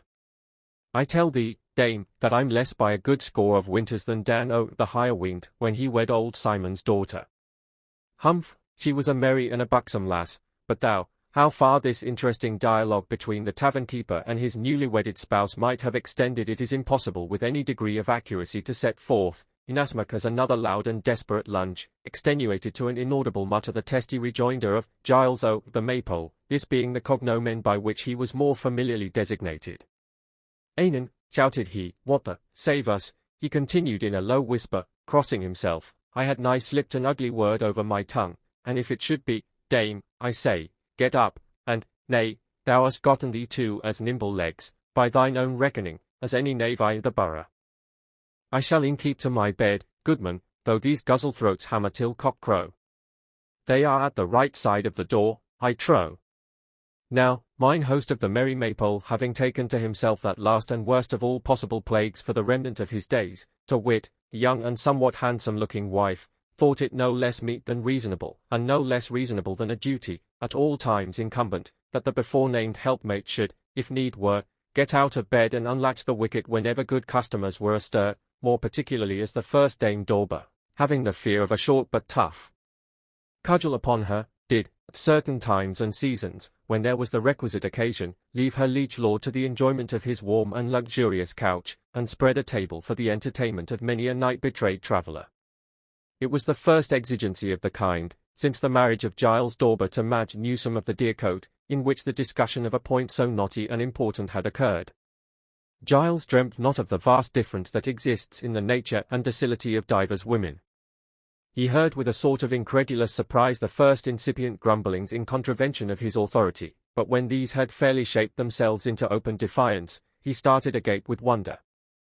Goodman, give me a night's lodging, and I will reward thee. The door flew open at this intimation, with a palmer's benison, continued the stranger, advancing towards the wan embers that yet flickered on the hearth. Had Giles awaited the finishing of this sentence ere the latch was loosened, some other and more hospitable roof had enjoyed the benefit of that night's adventure. Thanks are not over meat for a cool stomach, growled the disappointed tapster, whilst his guest roused the decaying faggots into a faint and unsteady blaze. Giles surveyed the newcomer with no very sanguine prepossessions in his behalf. The figure that met his scrutiny was clad in a dark cloak.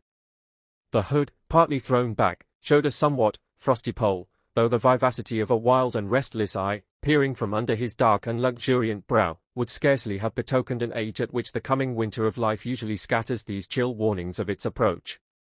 His features were finely moulded. A weather-beaten cheek, mingling with a complexion evidently sallow, gave a rich autumnal hue to his visage. A slight furrow, extending from the outer angle of the nostril around each corner of a narrow and retreating mouth, gave a careless expression of scorn to the countenance when at rest, but, as he smiled, this sinister aspect disappeared, and the soft gleam of benevolence which succeeded looked the brighter from the portentous scowl that had just passed. His beard was grey, and of a most reverent equipment, well calculated to excite veneration and respect. He was above the middle size, his humble garb but ill-concealed a majesty of deportment indicating a disposition rather to command than to solicit favours. He seated himself on a low stool, and honest Giles, whose courage did not feel sufficiently invigorated, in the presence of this proud palmer, to dare an open warfare, began hostilities covertly, in manner as follows: "What ails ye, to disturb honest folks in their beds at these hours? You might tarried in your last baiting place, at any rate till the kye were astir. I wonder the guard let you pass at the gate. But since these evil days have o'ershadowed the land, every braggart has license to do as he list, and the monks and the friars, with their whole crew of dubs and deputies, are the worst of all. Old Clydehow here, the parson, thought to have waged war with his betters, but he was a slight matter mistaken. We whipped him up by the heels for his treason." "Is Clydehow alive?" inquired the stranger. "Save us, pilgrim! Where had you knowledge of the traitor?" "Our good King Edward," continued the guest, apparently not attending to Giles's question in reply, "is still sorely beset with his enemies. Had a score of knaves such as Master Clydehow been hanged long ago, his reign had been less burdensome both to prince and people." "It's 12 years, 12, said Giles, reckoning the lapse on his fingers. "I know it by the great wind that beat down Master Markland's barn wall at the meadows, since Clydehow's sermon, inciting the whole parish to rebellion." "I know it," replied the palmer. "He was in prison when I last knew of the matter." Returned Giles knowingly, "but 60 marks, disbursed discreetly to our good and loyal burgesses, made the doors as easy to open as my wicket, that is, at timely hours, ye understand." "Is he at large?" inquired the other. "They say he bides at Hague," answered Boniface, roistering it with that Welsh knight there, Sir Asmund Neville. "I warrant Sir William's substance runs gaily down the old parson's throat." Here the palmer threw the hood over his brows. Suddenly he arose, striding across the chamber with considerable speed. He twice repeated the name of Sir Asmund Neville in a subdued tone, but with a bitterness of spirit that ill accorded with the outward habit of meekness which he had assumed. "Giles Dorber! What keeps ye so long there, gossiping?" shouted a shrill voice from above. It was the vocal substitute of Mistress Dorber, who, resolutely determined not to budge at her husband's bidding, had, as she lay, listened, but to little purpose. Finding it was no everyday guest, she crept to the ladder head and gave ear for a while, but soon discovering it to be an unthrifty sort of intercourse that was going on, not likely to bring either gain or goodwill to the house, and fearing that Giles might fall into some snare from his ready-mouthed opinions regarding the unsettled temper and aspect of the time, she thought fit to break abruptly on the discourse ere it should lead to some dangerous or forbidden subject. He had, however, hit upon a favourite topic, in addition to which, he was now evidently loath to leave his guest ere he had learned the nature of his errand to these parts. An oversea pilgrim, as they were generally styled, was too choice an arrival for a petty hostel, especially in those times, when newspapers and posts were not circulating daily and hourly through the land, to let slip an opportunity of inquiring about the King of Scotland, as Robert Bruce was then called, or about His Majesty, the Sultan Solomon, two personages who were very frequently confounded with each other in mine host's political hemisphere, and whose realms formed the great pandemonium, whence issued all that was dire and disastrous to plague and perplex unhappy England. I wonder what the Lady Mabel saw above his shoe to wed with an ugly toad spawned of the Welsh marshes. Had ye seen her first husband, Sir William Bradshaw, rest his soul? He was killed in the wars. You would have marvelled that she drunk the scum after the broth. Lady Mabel and Sir Asmund are now at Hague, cautiously inquired the palmer. You have business there, belike, sharply interrogated the indefatigable host. I have slight matters that require my presence at the hall. Does the knight go much abroad, or keeps he close house? Why, look ye, it is some 3 months or so since I smelt the fat from her ladyship's kitchen. Dan Hardsegg smutted my face, and rubbed a platterful of barlado into my pole, the last peep I had through the buttery. I'll bide about my own hearth flag whilst that Limo the old spit is chief servitor. I do bethink me though, it is long since Sir Asmund was seen at the borough. Belike he may have come at the knowledge of my misadventure, and careth not to meet the wrath of a patient man. Here the malicious dame burst into a giddy laugh. Why Sir Asmund knoweth not thy crop from thy crupper, nor careth he if thy whole carcass were crammed into the dumpling bag. I feck, it were a rare pastime to see Sir Asmund, the brave Welsh knight, give the gutter to Giles of the Merry Maypole. Giles was speechless with dismay at this aggravating insult, but the dame continued, I think, good stranger, the night does keep house of late. Grim told me that last week he was sporting once only by way of the higher park, and he appears something more soured and moody than usual. If thou crave speech with him though, tomorrow being Almon's day at the hall, the poor have free admission, and thou mayest have a sight of him there, peradventure, as thou art strange in these parts, it will be needful thou hadst a guide. And just ready for the job thyself, I say warrant, bitterly snarled the exasperated husband. The storm, long threatening, was about to burst forth, but the palmer, with holy and beseeching words, soothed for a while the angry disputants, at the same time intimating that a guide was unnecessary, the situation of the house being sufficiently obvious from whatever quarter he might direct his steps. The stranger seemed not solicitous of repose, and Giles was too sulky to inquire his wants. The dame, however, drew a bundle of clean straw from a huge heap, and threw it beside the hearth.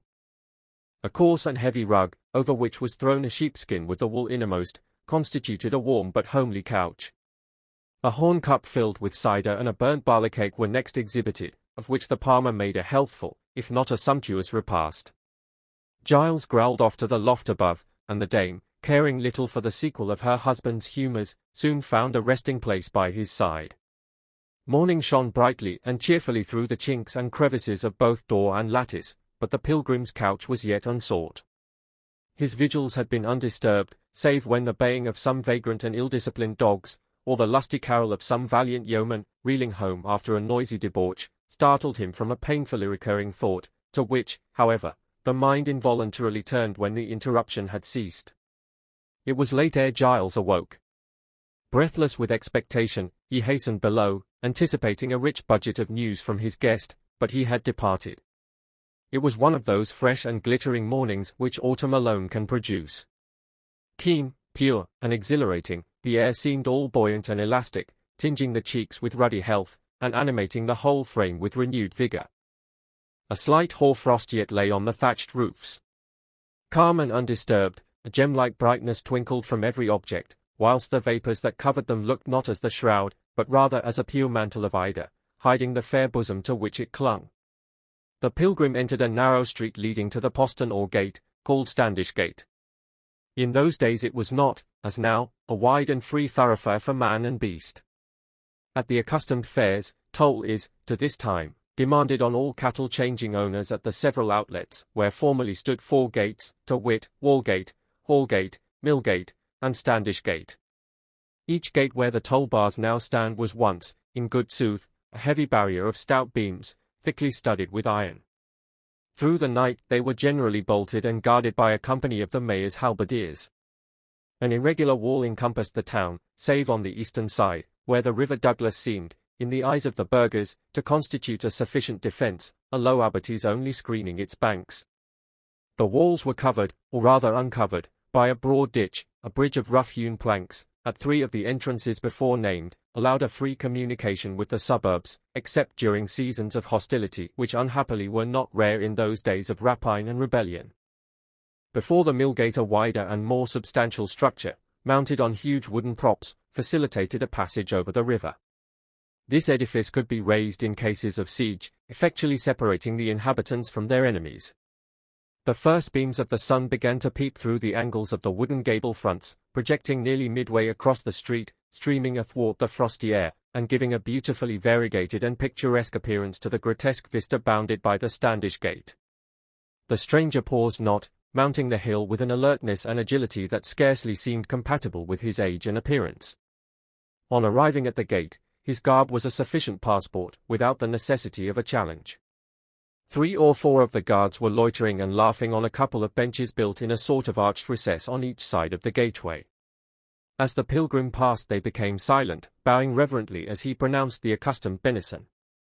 Outside the barriers, the road lay through an open and unenclosed country.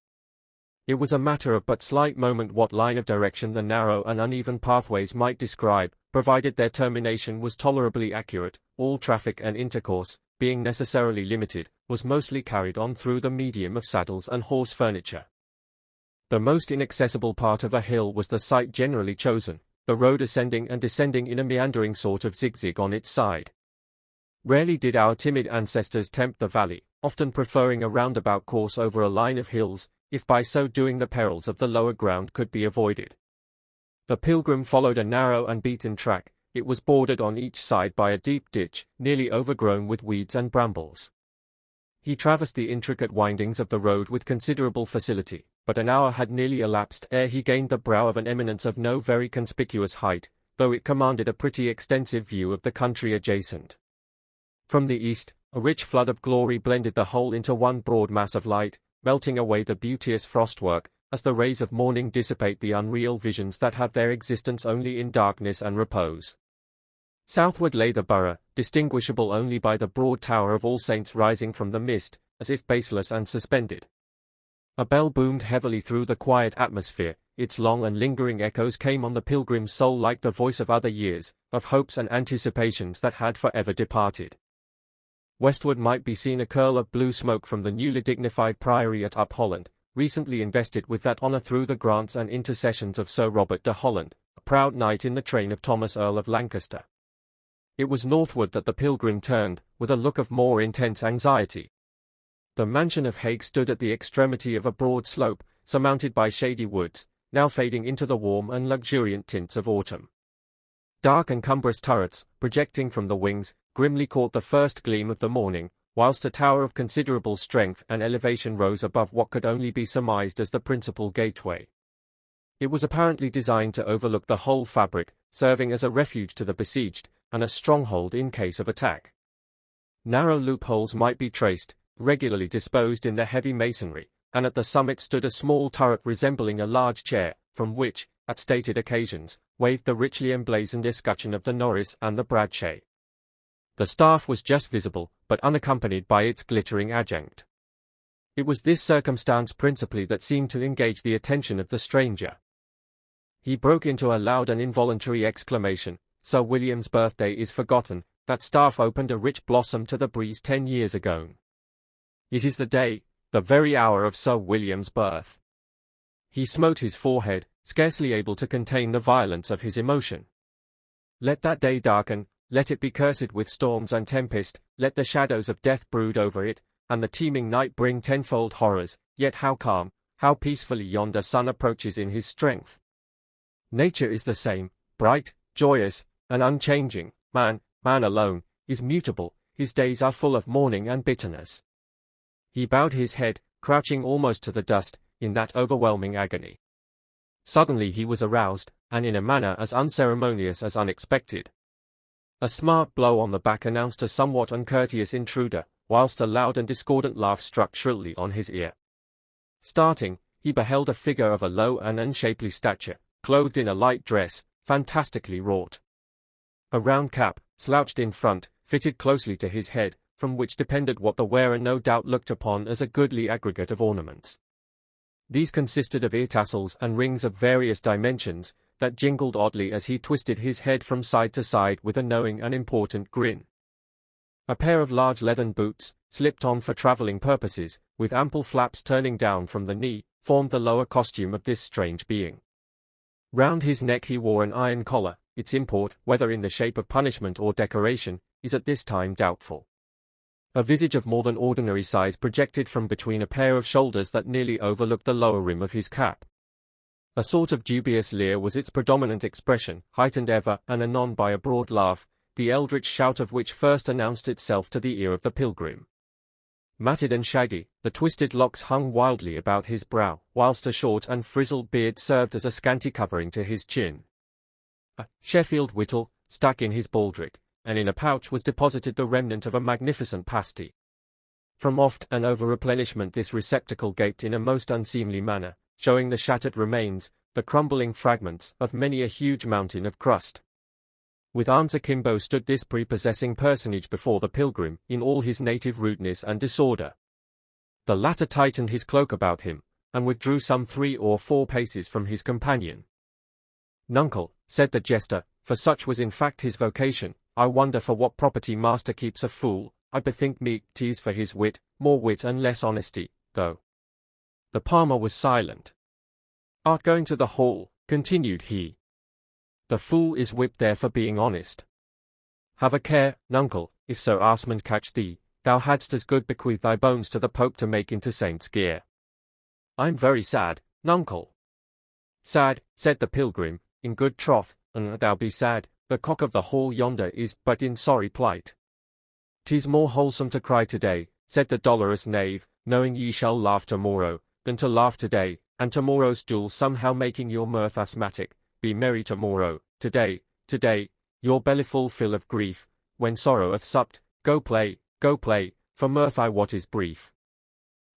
Grandam, ye are wise, and an old woman's wit best becomes a fool, when sorrow hath supped, go play, for mirth I wot is brief.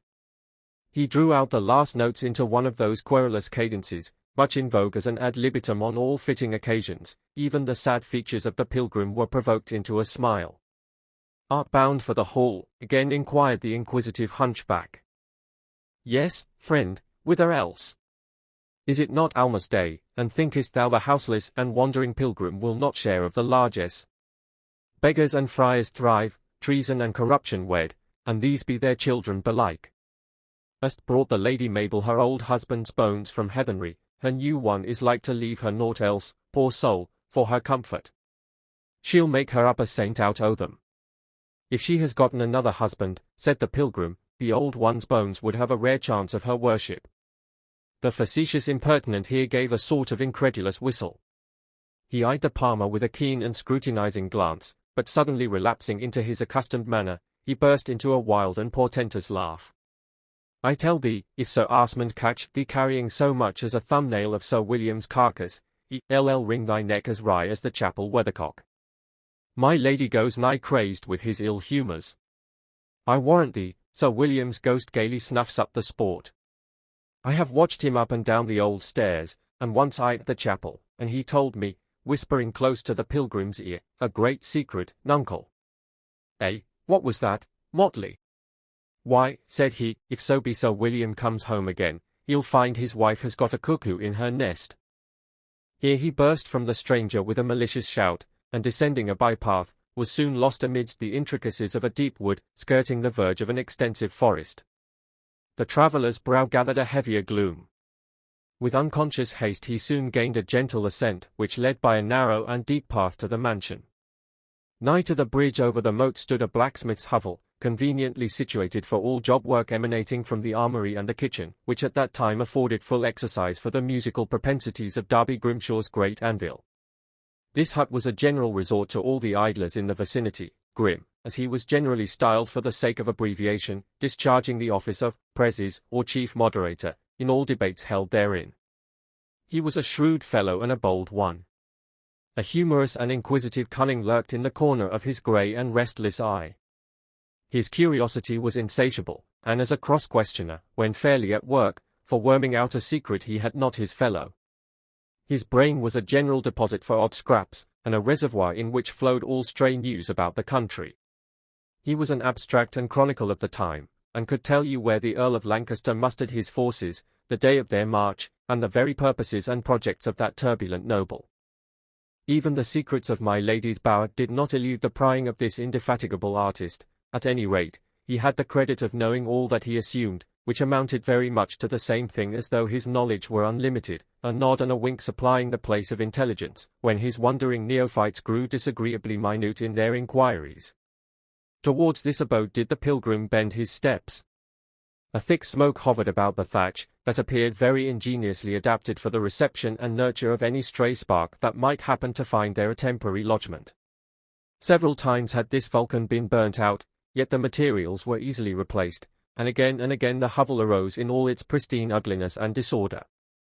Darby was just kindling his fire, a merrymaking overnight had trenched upon morning duties, and daylight found him still stretched on his pallet. Subsequent to this a noisy troop from the hall had roused him from a profound slumber. Saint George and the Virgin protect thee, honest friend, said the pilgrim, as he stood by an opening, just then performing the functions of both door and chimney.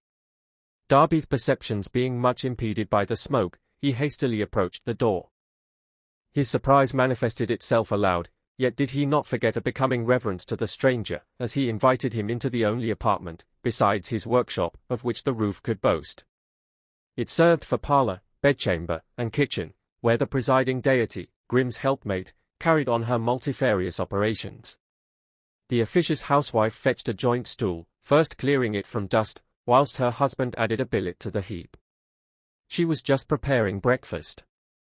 A wooden porringer, filled to the brim with new milk, in which oatmeal was stirred, a rasher of salted mutton, and a large cake of coarse bread, comprised the delicacies of their morning repast. To this, however, was added a snatch of cold venison from the hall. "But this, you see," said the old woman, "is not of our own killing. St. Gregory forbid, it comes from Dan there, who has the care of the knight's buttery." "Rot him for a churl," said the smith, "Sir Asmund grudges every mouth about him, but," and here he looked wondrous knowing, "he may happen to be ousted yet, if Earl Thomas should come by the worst in this cabal. Sir Asmund, I find, is no favourite with his neighbours."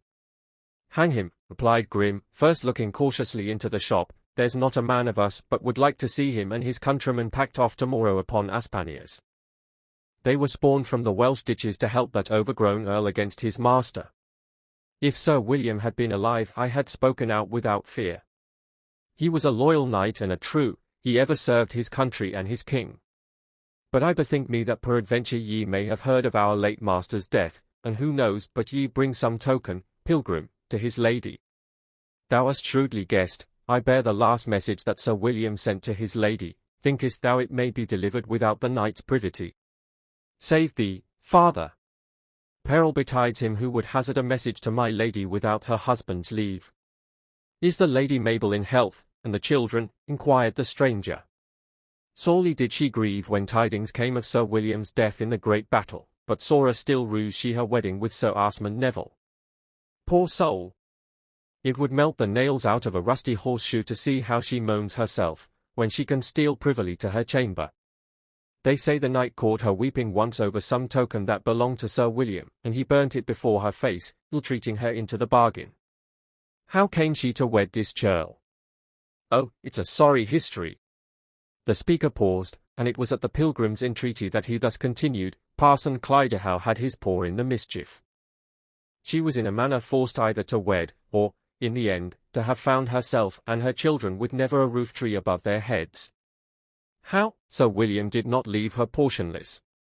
"I know not, but Sir Asmund had, or pretended he had, got a grant from the Earl of Lancaster for possession of all that belonged to Sir William, as a reward for his great services, and unless she wed him, why, you may guess what follows, when a lone woman is left in a war's clutches.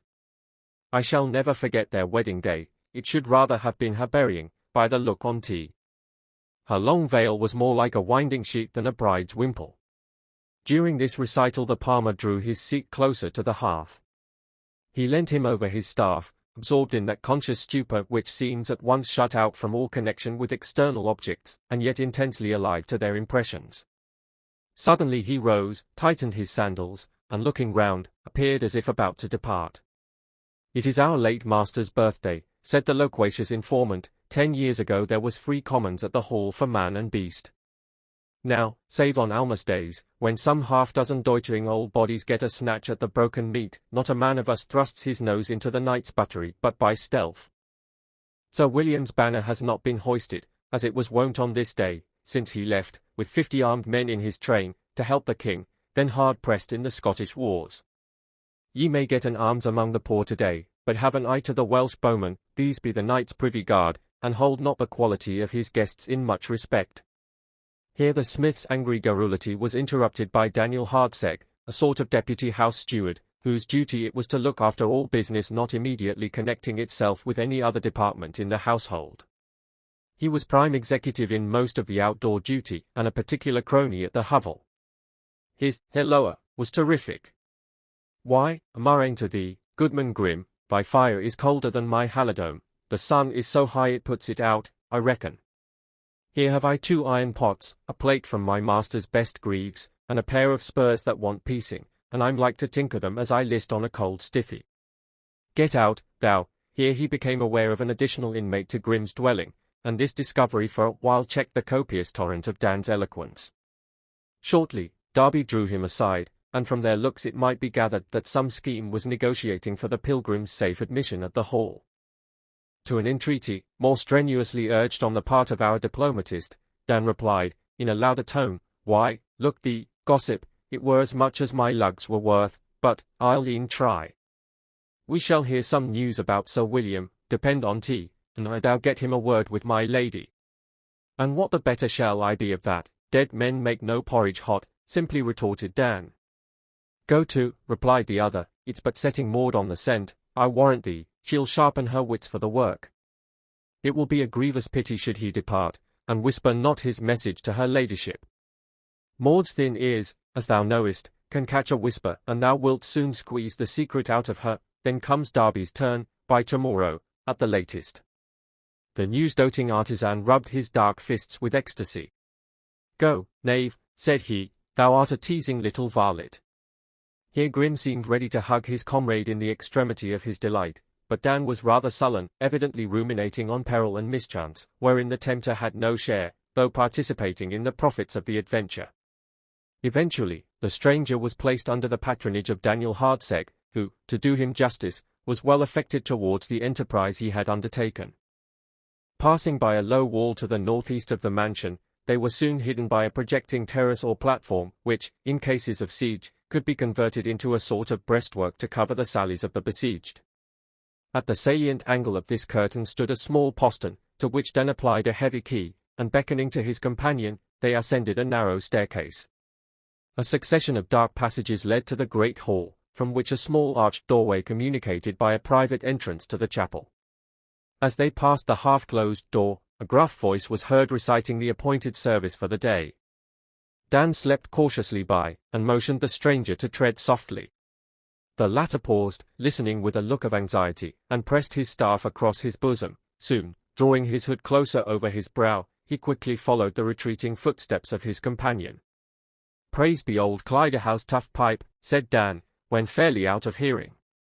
Ha, ha, sit down, good father, opening a half-door, as he laughed, and thrusting in the pilgrim, nobody can hear aught besides, when he's fairly a-going. The apartment into which this unceremonious conductor ushered his guest was Dan's storeroom. A most whimsical assemblage of materials were here huddled together. Pans, wooden bowls, and matters of meaner import, entered into close familiarity with broadswords and helmets, boots of home manufacture in their primitive clothing, saddles with their housings, knives, and brown bottles of coarse pottery, were intermingled with many a grim-looking weapon of bloodthirsty aspect. From the walls depended a heterogeneous mass of apparel, cloaks, hats, and body gear of unimaginable shape and appearance. Dan was steward of the wardrobe, or furniture-keeper to most of the retainers and other idle appendages to the hall, and as, in those days, the sciences dependent on order and classification had not spread their beneficial influence through society at large, it frequently happened that more time was consumed in rummaging amidst this unexplored chaos than would have sufficed to transact the whole affair for which any article was required. A round stool in the middle of this thesaurus, the only unoccupied place except the ceiling, was the throne of our friend, Dan Hardsegg, when dispensing out his treasures with stately munificence. On this scanty perch was the stranger duly installed, and favoured with a benignant and knowing wink from Dan as he departed. Waiting for the return of his patron, the pilgrim was roused from a fit of reverie by the well-remembered greeting of the jester, Humphrey Lathom, or Daft Humpy, as he was mostly called. "Eh, nuncle? But if Dan catch thee, he'll be sure to give thee a lift at the stocks." This strange creature cautiously opened the door, and was speedily engulfed in all that fearful accumulation of sloth and disorder. By his manner, it did not seem to be his first irruption into this vast magazine, whilst, from the cautious and fearful glances he from time to time cast through the door, it would appear that he had been detected in his expeditions, and in all probability punished for the offence. He was evidently in search of some object from amidst the various heaps of lumber he overthrew. An inarticulate mutter, accompanying every fresh attack, indicated impatience and disappointment. Suddenly he exclaimed, drawing forth a large roll, with ludicrous expressions of delight, "I have thee, now. The buck's horns shall soon but this great Welsh goat from his pen." He opened the banner. It was the pennon of the Bradshaw, thrown aside to rot in dust and decay. "Don't tell Dan, nuncle, and thou shalt see rare sport." He said this with his usual familiarity of tone, but suddenly putting his mouth to the stranger's ear, he whispered. The words were inaudible, save to him for whom they were meant, and in an instant he darted from the spot, concealing the spoil amidst the folds of his apparel. Shortly afterwards Dan made his appearance. With wonder and dismay did he behold the ravages committed in his treasure house. Confusion was confounded. Beshrew me, but thou art a restless tenant. I did not tell thee to tumble my wardrobe into haycocks. I was long watching, said the pilgrim, and, in good troth, I became over-curious to know the capacity of thy sty. What tidings from my lady's chamber? A plague on her husband's humours. Maud says it were as much as a Jew's thumb were worth to get thee privily to an audience, but she hath urged my lady to distribute the alms herself today, so betake thee to the kitchen, Maud will contrive thou shalt have some token of approach. Saint Anthony! But thou hast bestirred thee bravely, such another guest, and I might as well set fire to the whole budget. If thou be'st bent on such another rummage in the kitchen, the cook will whack thy pate with the spit, holy and hooded though it be. Dan led the way to this arena of gigantic gastronomy. It was a vast and smoky den, such as could only exist in those days of feudal magnificence. An immense furnace was fed by huge blocks of wood, which the ravening flame seized and in a moment enveloped in its embrace. Forms, grisly and indistinct, flitted past this devouring blaze, by the sputtering and crackling of which, mingled with the hissing delicacies before it, and the shrill scream of the presiding fury, a stranger might be warned of his approach to this pandemonium some time ere its wonders were visible. The pilgrim seated himself in an accessible corner, anxiously awaiting the promised signal. On a long stone bench lay heaps of broken meat, ready for distribution to the groups of mendicants who were now clamouring without the gate. From the low and ponderous rafters hung dried mutton, bacon, and deer's tongues, wreathed in curls of smoke, that might seem to render an introduction to the chimney unnecessary for completing their flavour. It was not long ere a pert waiting maid approached. She drew up her short linsey-woolsey garments from the contaminations beneath her feet. Raising her chin, she thus addressed the servitors, "My lady bids ye bring the dole quickly into the great hall, she attends today in person." When the bell rings, looking towards the pilgrim as she spoke, my lady leaves her chamber. Maud departed with the same supercilious deportment. The bell was immediately heard, and the stranger, making the best of his way into the hall, found the doors wide open, and an indiscriminate assemblage of supplicants, displaying to the best advantage a variety of modes and manifestations of distress, unhappily not confined to those unhallowed days of wretchedness and misrule. Their chief attention seemed to be directed towards a side wicket, in the upper part of which was a slide for the more convenient distribution of the accustomed largesse, when the Lady Mabel did not superintend the apportioning of her beneficence. It was soon whispered amongst the crowd that she, who had for a considerable time kept aloof from all intercourse, would that day distribute her own bounty. The tinkling of the bell ceased, and suddenly the door flew open. Lady Mabel and her maidens entered. The crowd fell back as she approached. Of a commanding form and deportment, she seemed a being of some superior creation, whilst, with slow and majestic steps, she passed on to the upper division of the hall, where the dais raised her slightly above the multitude. She was habited in deep mourning, her heavy train swept gracefully over the dark pavement, her veil, in cumbrous folds, reached almost to her feet, effectually concealing her face from the eyes of the spectators. A number of servitors now entered, bearing the allotted viands, together with sundry articles of winter apparel. The upper table was filled, and a profound silence showed the awe and respect which her presence inspired. She raised her veil. Grief, long subdued, yet deep and irremediable, hung heavily on her pallid features, but their form and character was untouched by the destroyer. Not a ringlet was visible. Her brow, bare and unornamented, threw an air of severe grandeur on her whole countenance. Around the lip fell a deeper shade of sorrow, but sweet, inexpressibly sweet and touching, was the expression. Though the rose had faded, yet, lovelier in decay, it seemed to mingle more gracefully with the soft hues by which it was surrounded. She waved her hand, singly the mendicants approached, proffering their simple tale of suffering and privation. To every one she administered comfort, consoling the wretched and reproving the careless, but each had a share of her bounty ere he withdrew. The hall was nearly cleared, yet the palmer sat, as if still awaiting audience, behind a distant pillar, and deeply pondering, as it might seem, the transactions he had witnessed. The last of their suppliants had departed ere he rose, bending lowly as he approached. The eye of the noble dame suddenly became riveted on him. She was leaning in front of her maidens, beside a richly carved canopy of state, underneath which, on days of feudal hospitality and pomp, presided the master of the banquet. Behind, a long and richly variegated window poured down a checkered halo of glory around her form.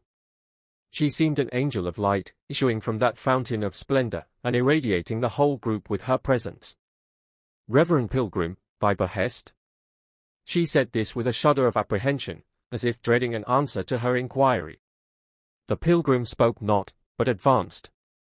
The attendants drew aside. A silence, chill and unbroken as the grave, pervaded the assembly. He took from his vest a silver ring.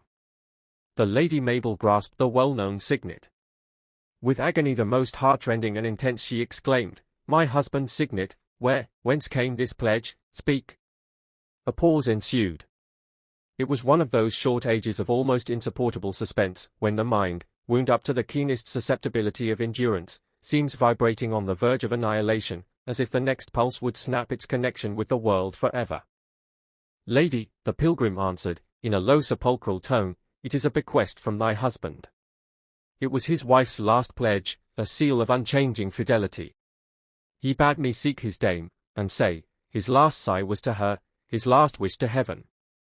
Lady Mabel listened, every tone sunk like a barbed arrow to her heart. The voice resembled not that of her deceased husband, yet such was the deceptive influence arising from the painful irritation which her spirits had undergone, that, if reason had not forbidden, her fancy would have invested it with supernatural attributes, listening to it as though it were a voice from the tomb. "For the love I bore and yet bear to his most honored name, tell me, I conjure thee, tell me, his earthly resting place. My last pilgrimage shall be thither. I will enshrine his hallowed relics, and they shall be a pledge of our union where we shall no more part." The last words were spoken with a solemnity of expression awful and thrilling beyond the power of language to convey. "What recks it, lady?" "Thou hast gotten thee another," said the pilgrim. "Another, oh name him not." "Never, never, most base, most cruel. He took advantage of my bereavement, a moment of weakness and maternal terror. By what long ages of suffering and wretchedness has it been repaid? Better I had beheld my babes wasting with hunger, than have mated with this unpitying husband for a home and a morsel of bread." A flush of proud scorn at her own weakness overspread her features. It was but momentary. She bade the attendants withdraw. Looking round for this purpose, she was aware, for the first time, of the hated presence of Roger de Cliderhow, watching, with considerable surprise, for the result of this unexpected interview. He departed with the retinue, leaving Lady Mabel and the pilgrim for a while unobserved. "Thou art a holy and a heaven-destined man, yet surely thou hast been taught to share another's sorrows, to pour the oil of compassion over the wounds of the penitent and broken-hearted." The lady turned aside her head, she leaned over the chair for support, whilst one hand pressed her throbbing temples. "Mabel Bradshaw." It was the voice of Sir William. She started as at a summons from the tomb. No other form was visible but that of the pilgrim bending over his staff.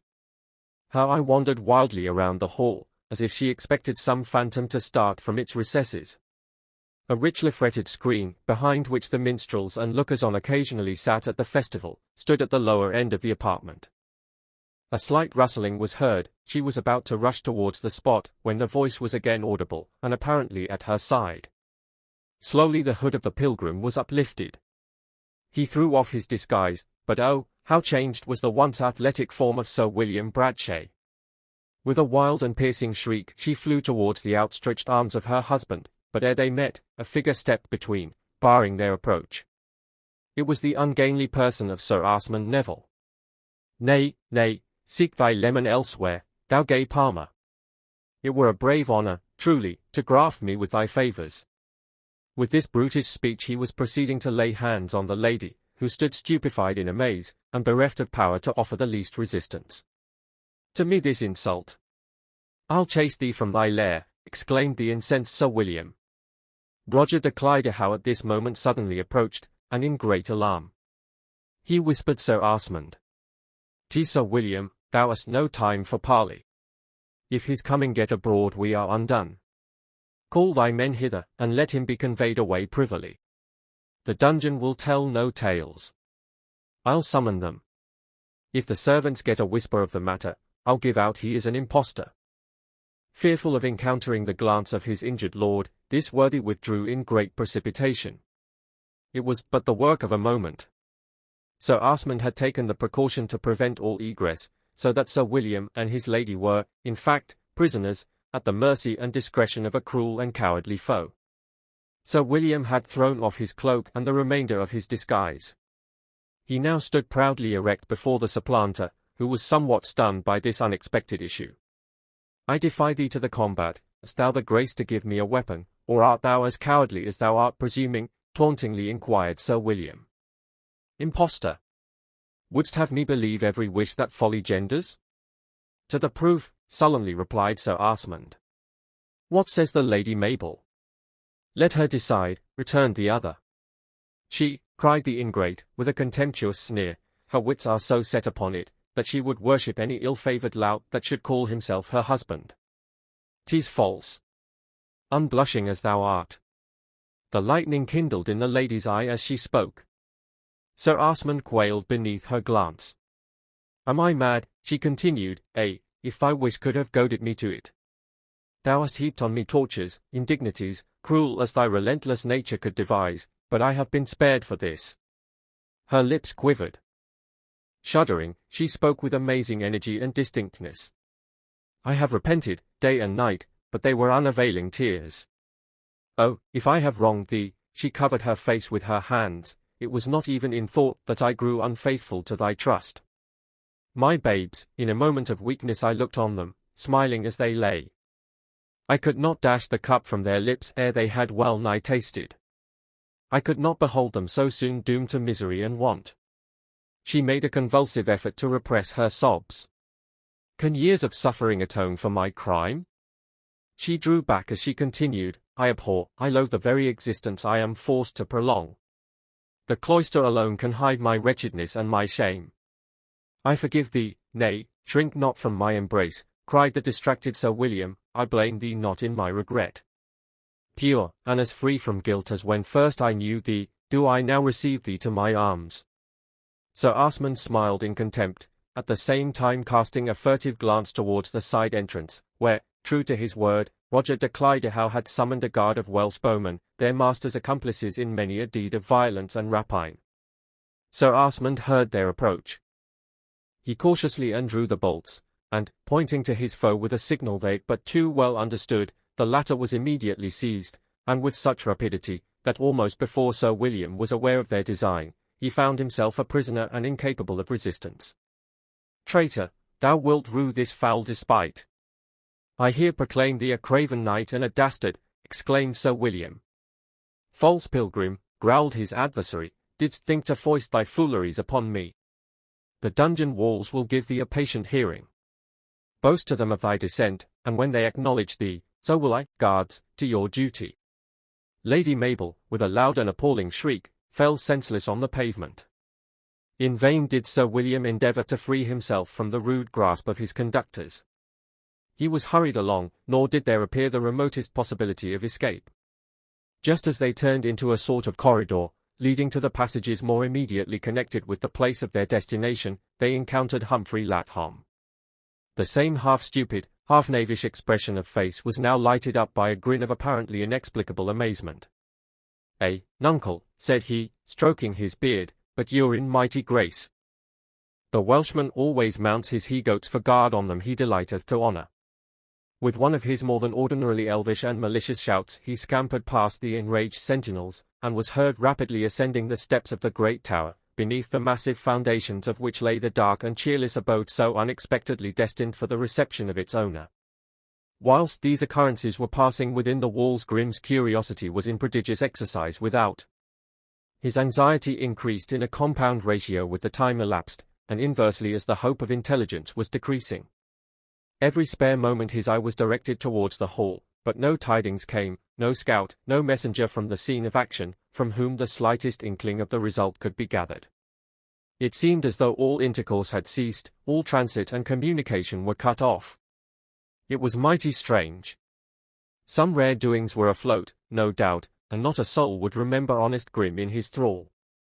He tied and untied his apron, bit the iron when it was cool, and let it cool when it was hot. It will be noon presently.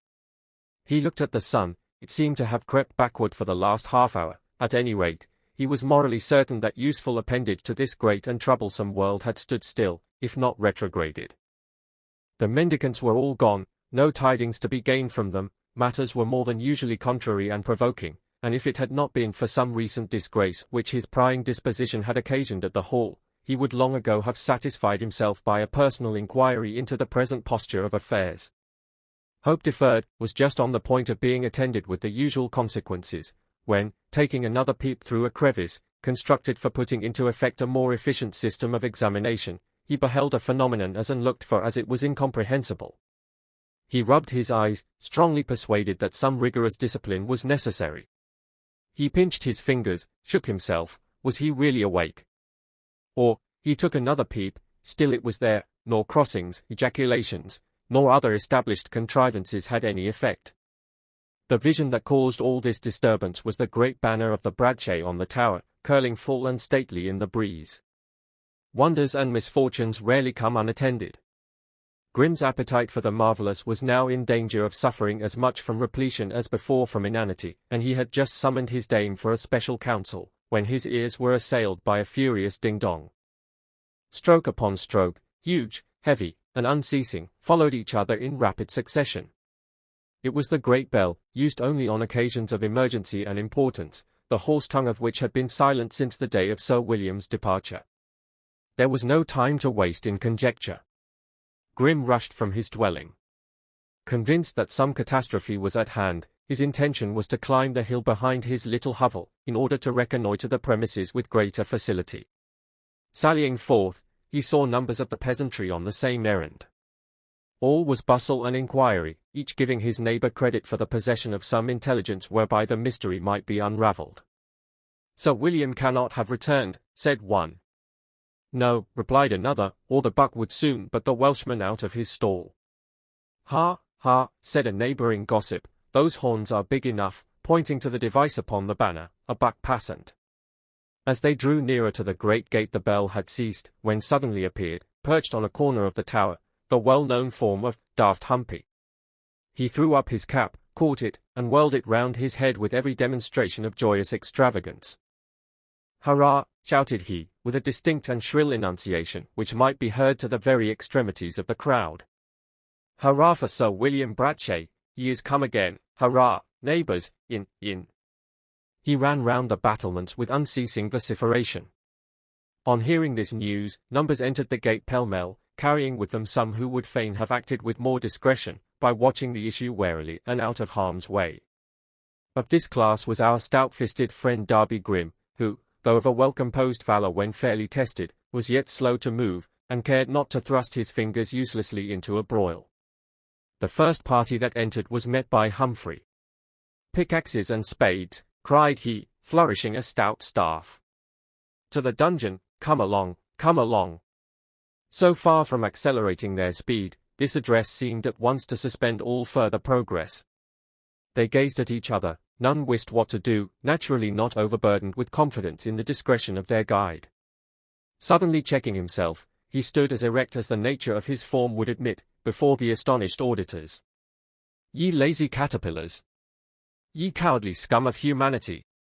If ye follow me not, I'll rouse the Welsh bulldogs. Sir Asmund doth tar yen him to the dungeon, I tell ye, and who is there that will not lend a hand to the rescue of Sir William Bradshaw?" Grim was among the foremost of the invading army. On hearing this news, a latent spark enkindled his courage most opportunely into a blaze. Seizing a cudgel, he brandished it in front of his comrades, like one half frantic, crying, it is, I have seen him this blessed day, hurrah for Sir William."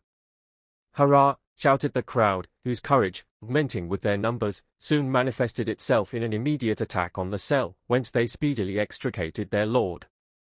Intoxicated with joy, they vowed a summary vengeance on the discourteous knight who had so vilely entreated him. Sir William's first care was for the rescue of his lady. She almost forgot her own sorrows on witnessing his joy when once more folding the children to his embrace. A short interval elapsed ere he sought his adversary, but he had fled, along with his unworthy followers. Such was the wrong Sir William had suffered, that his yet untamed spirit deemed it an offence too foul to be expiated by aught but the blood of his merciless foe. Armed, and with but few attendants, he hotly pursued him, and, as old chronicles tell, at a place called Newton, he overtook and slew him in single combat. Returning in safety, he lived happily with his lady to a good old age. They lie buried in the chancel of All Saints, Wigan, where, carved on the tomb, their effigies still exist, the rarest of the monumental antiquities in that ancient edifice. The Lady Mabel's spirit had been too sorely wounded to recover its tranquility. For the purpose of what was then deemed an expiation to her unintentional offence, she performed a weekly penance, going barefooted from Hague to a place outside the walls at Wigan, where a stone cross was erected, which bears to this day the name of Mab's Cross. The Prior of Burscough, "Queer are ye bound, ye bold prior, with that lady on your knee? I'm bound to the hills, I'm bound to the dales, I'm bound to the grey priory." Old Ballad. M.S. Of the once renowned priory of Burscough, only 2 pillars, belonging to the centre arch of the church, are now remaining. It is situated about 2 miles from Ormskirk, on the Preston Road, in a level district of great compass renowned for its fertility. The extensive manor and living of Ormskirk formerly belonged to this priory. The Charter of King Edward II. Reciting and confirming the grants of the donors, with a confirmation of the charter by which, the prior and convent of Burscough, and their successors for ever, shall have one market every week on Thursday, at their manor of Ormskirk, and likewise one fair every year, of 5 days' continuance, is still preserved in the office of the Duchy of Lancaster. This religious house was founded for black canons by Robert Fitzhenry, Lord of Latham of Lathom, in the reign of Richard I. It was formerly the burial place of the Earls of Derby, but many of the coffins have been removed to their vault in the church at Ormskirk, built by Edward, the 3rd Earl, great-grandson of Thomas, 1st Earl of Derby, who had the honour of crowning Henry VII. At Bosworth Field with the coronet torn from the brows of the slain tyrant. The main fact of the following tradition may be found in the Calend. Rotulo. Patents, Fault 155, Art. 13, containing the free pardon granted by Edward III. To the atrocious murderer of Michael de Poyninges and Thomas Leclerc, after the rape he had committed on Margaret de la Bec. At the dissolution, this priory had a superior, 5 monks, and 40 servants. The last prior was John Barton, who surrendered the living, and subscribed to the king's supremacy. He was surviving as late as the year 1553. That curious structure, the church at Ormskirk, having 2 steeples, a tower, and spire, contiguous to each other, is briefly glanced at in the tradition. This circumstance, according to some accounts, was occasioned by the removal of part of the bells from Burscough at the dissolution of the monasteries, when the existing spire steeple was found to be not sufficiently capacious. The tenor bell, said to have been the 3rd bell, at Burscough, bears some apparent proof of its translation. Round the circle, below the ear, is the following inscription in black letter, except the initials of the founder, J.S. de Burscough Armig. *it *e*vr. *me fecerunt in honorum Trinitatis *r, b. 1497. About halfway down the bell is another date, 1576.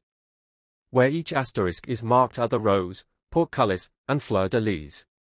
Beneath the inscription a neat border is cast, filled up in the centre with the rose, portcullis, and fleur-de-lis, repeated so as to occupy the whole circumference of the bell.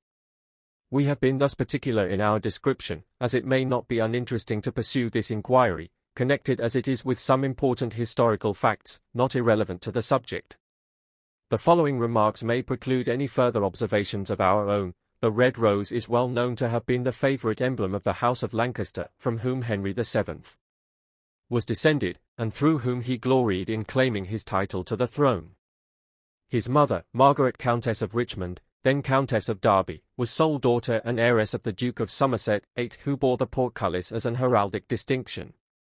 This nobleman was descended from John of Gaunt, Duke of Lancaster, and Henry had a right to the honourable bearings of his royal ancestors. Hence the rose and portcullis were favourite badges of this monarch, as peculiarly belonging to the House of Lancaster. The fleur-de-lis is the emblem of France, and, independently of the arms of that kingdom being quartered at that time, until very lately, with the royal arms of England, Henry had a right to assume this distinction also, as being the grandson of Sir Owen Tudor and Catherine of France, relict of Henry V, the first date, also 1497, refers to a very important period in history, as connected with the Derby family. 2 short years before, the brave Sir William Stanley, who, of his own power and interest, raised and brought 3,000 horse and foot to the rescue of his prince, when his life, his honour, and his hopes of a throne were at stake, who contributed to his victory, and helped to crown him king in the field, had, by that very sovereign, been sent to the block, merely on account of a doubtful and unguarded expression, reported by a rebel, a traitor, and an ungenerous friend.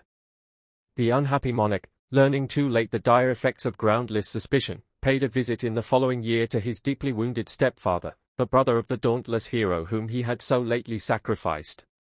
It is stated that the king arrived at Knowsley on or about the 24th of June 1496, and then went to Lathom, whence, after remaining a month with his mother the Countess, and the Earl her husband, he returned to London.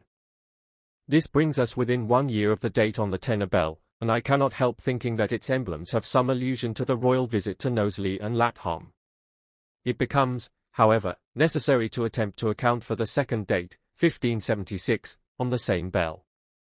And here we can again only conjecture. It is not improbable that the original bell was injured, that, prior to breaking up, its inscription and emblems were carefully molded, and a new one cast, with the old metal, in the year 1576, care being taken that a copy of the inscription, and should fill the same situation in the present bell, which the originals occupied in the former. 9. It may not be deemed irrelevant to mention here a tradition which exists relative to the visit of King Henry VII. At Lathom, particularly as it does not appear to be generally known. After the execution of Sir William Stanley, when the king visited Lathom, the Earl, when his royal guest had viewed the whole house, conducted him up to the leads for a prospect of the country. The Earl's fool, who was among the company, observing the king draw near to the edge of the leads not guarded with a balustrade, stepped up to the Earl, and pointing down to the precipice, said, "Tom, remember Will." The traveller hastened on. The pinnacles and stately turrets of the priory were just visible through the arched boughs, when, turning into a more sequestered path, he observed a female of a wild and uncouth aspect standing in the way. She showed no disposition to move as he approached, nor did she seem to notice his presence. He stopped, but sufficiently near to distinguish the motion of her lips. An unintelligible mutter accompanied it. She looked darkly towards the south, beckoning to the coming thunder, and pointing, as though she would guide its course, towards the grey walls of the priory. She was dressed in a dark-coloured corset fitting close to the body, and a hood of the same materials. Her hair was a deep jet, and fantastically twisted about her face. She was of low stature, but not bowed by decrepitude or age. Her cheek was hollow, and her complexion swarthy, but her eye grew unnaturally bright, blazing out with a fierceness, intense as though the fire within were visible through these chinks and crevices of the soul's tenement. Though the storm was rapidly approaching, she still kept her place, unawed by the rude elements, and seeming to suffer but little inconvenience from the shower, now descending with great vigour. The path was narrow, and a thick underwood skirted the road, so that for the stranger to pass was impossible, unless his opponent chose to take up a more favourable position. But the sudden burst of a terrific thunderclap, which seemed to roll in a continuous peal above them, made him less ceremonious on this head than the laws of gallantry might warrant. He drew nearer to the female, with the intention of seeking a passage on that side where the least disturbance would be given. "Go not. 'Tis accursed," said she, as if preparing to dispute the attempt. "I am a stranger, and hastening for shelter. In troth, 'tis a narrow goit that will not let a drowning man through. Prithee, dame, let me not, in some wise, seem uncourteous." Yet, here he attempted to pass, but she seized him, and with so powerful a grasp that for a moment his intention was foiled, so sudden and unexpected was the attack. Though of a stout and muscular shape, yet was he holden tightly, as if she were exulting in her strength. Either malice or madness had given her a vigour of body beyond that of her sex. "Michael de Poyninges." The stranger started at this recognition. "I warn thee. Thinkest thou yon fiend will forward thy mission? Wilt thou tear the prey from the jaws of the famished and ravening wolf? Beware." Some score of years had elapsed since de Poyninges was a visitor in these parts, and he was now upon some sacred mission to the prior of Burscough, Thomas de Litherland, whose great power and reckless intrepidity of guilt had won for him a name of no common note, even in those ages of privileged injustice and oppression. No bosom but his own, at least in that neighborhood, could have been privy to the business which brought him hither, and yet he found a woman casually crossing his path, whose knowledge of his errand was but too evident, and whose appearance and deportment might well excuse the suspicions he entertained as to her familiarity with the evil one. "Go, poor beast. Thou art but fattened for the slaughter." She said this, apparently addressing a stout buck that was sheltering in the thicket. The Poinanges shuddered, as she looked on him askance, with some dubious meaning. "I'll meet thee at supper time."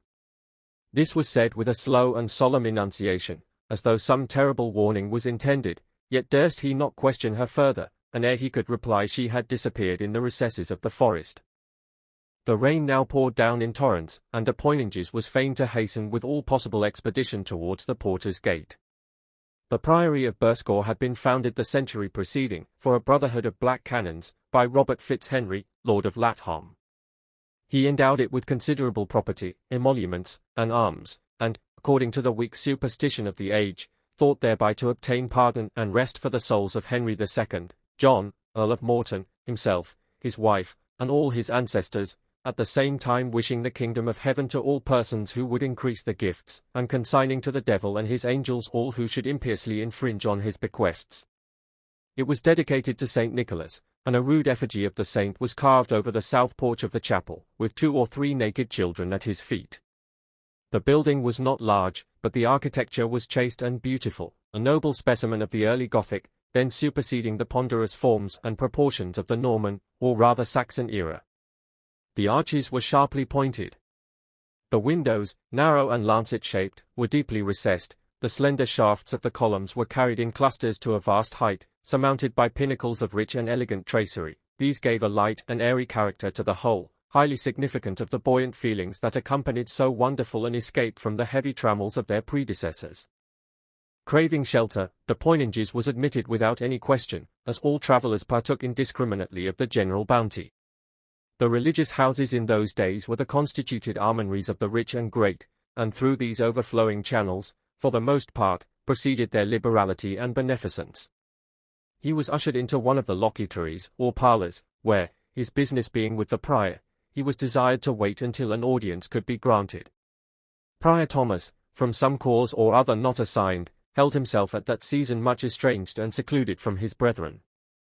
He had seldom been seen from his lodgings, except when performing his accustomed office in the church. He had not taken his place in the refectory of late, the duties of the day being performed by one of the elder canons. De Poinanges, after a short space, was summoned to the prior's chamber. In his progress, he passed the door of the refectory where the brethren were at supper. It was large and wainscoted, and furnished with an ample dresser. Cupboards were let into the wall, and windows opened into the kitchen, through which their meal was served. One of the monks was reading the appointed service from a low pulpit or desk. The prior's seat was still vacant. Their way now led through the cloisters, and at the opposite side of the quadrangle a portal communicated by a long and dark passage with the prior's lodging. This was a sort of inferior castellated mansion, with a spacious hall, and a smaller dining chamber immediately adjoining. At the end was a fair chapel or oratory. Ascending a flight of stone steps, they came to a low door. The conductor knocked, and de Poinanges soon found himself in the presence of the proud prior of Burscough. He wore a square cap of black stuff, after the fashion of his order. His cloak, or upper garment, was of the same colour, trimmed round the bottom with a double edging.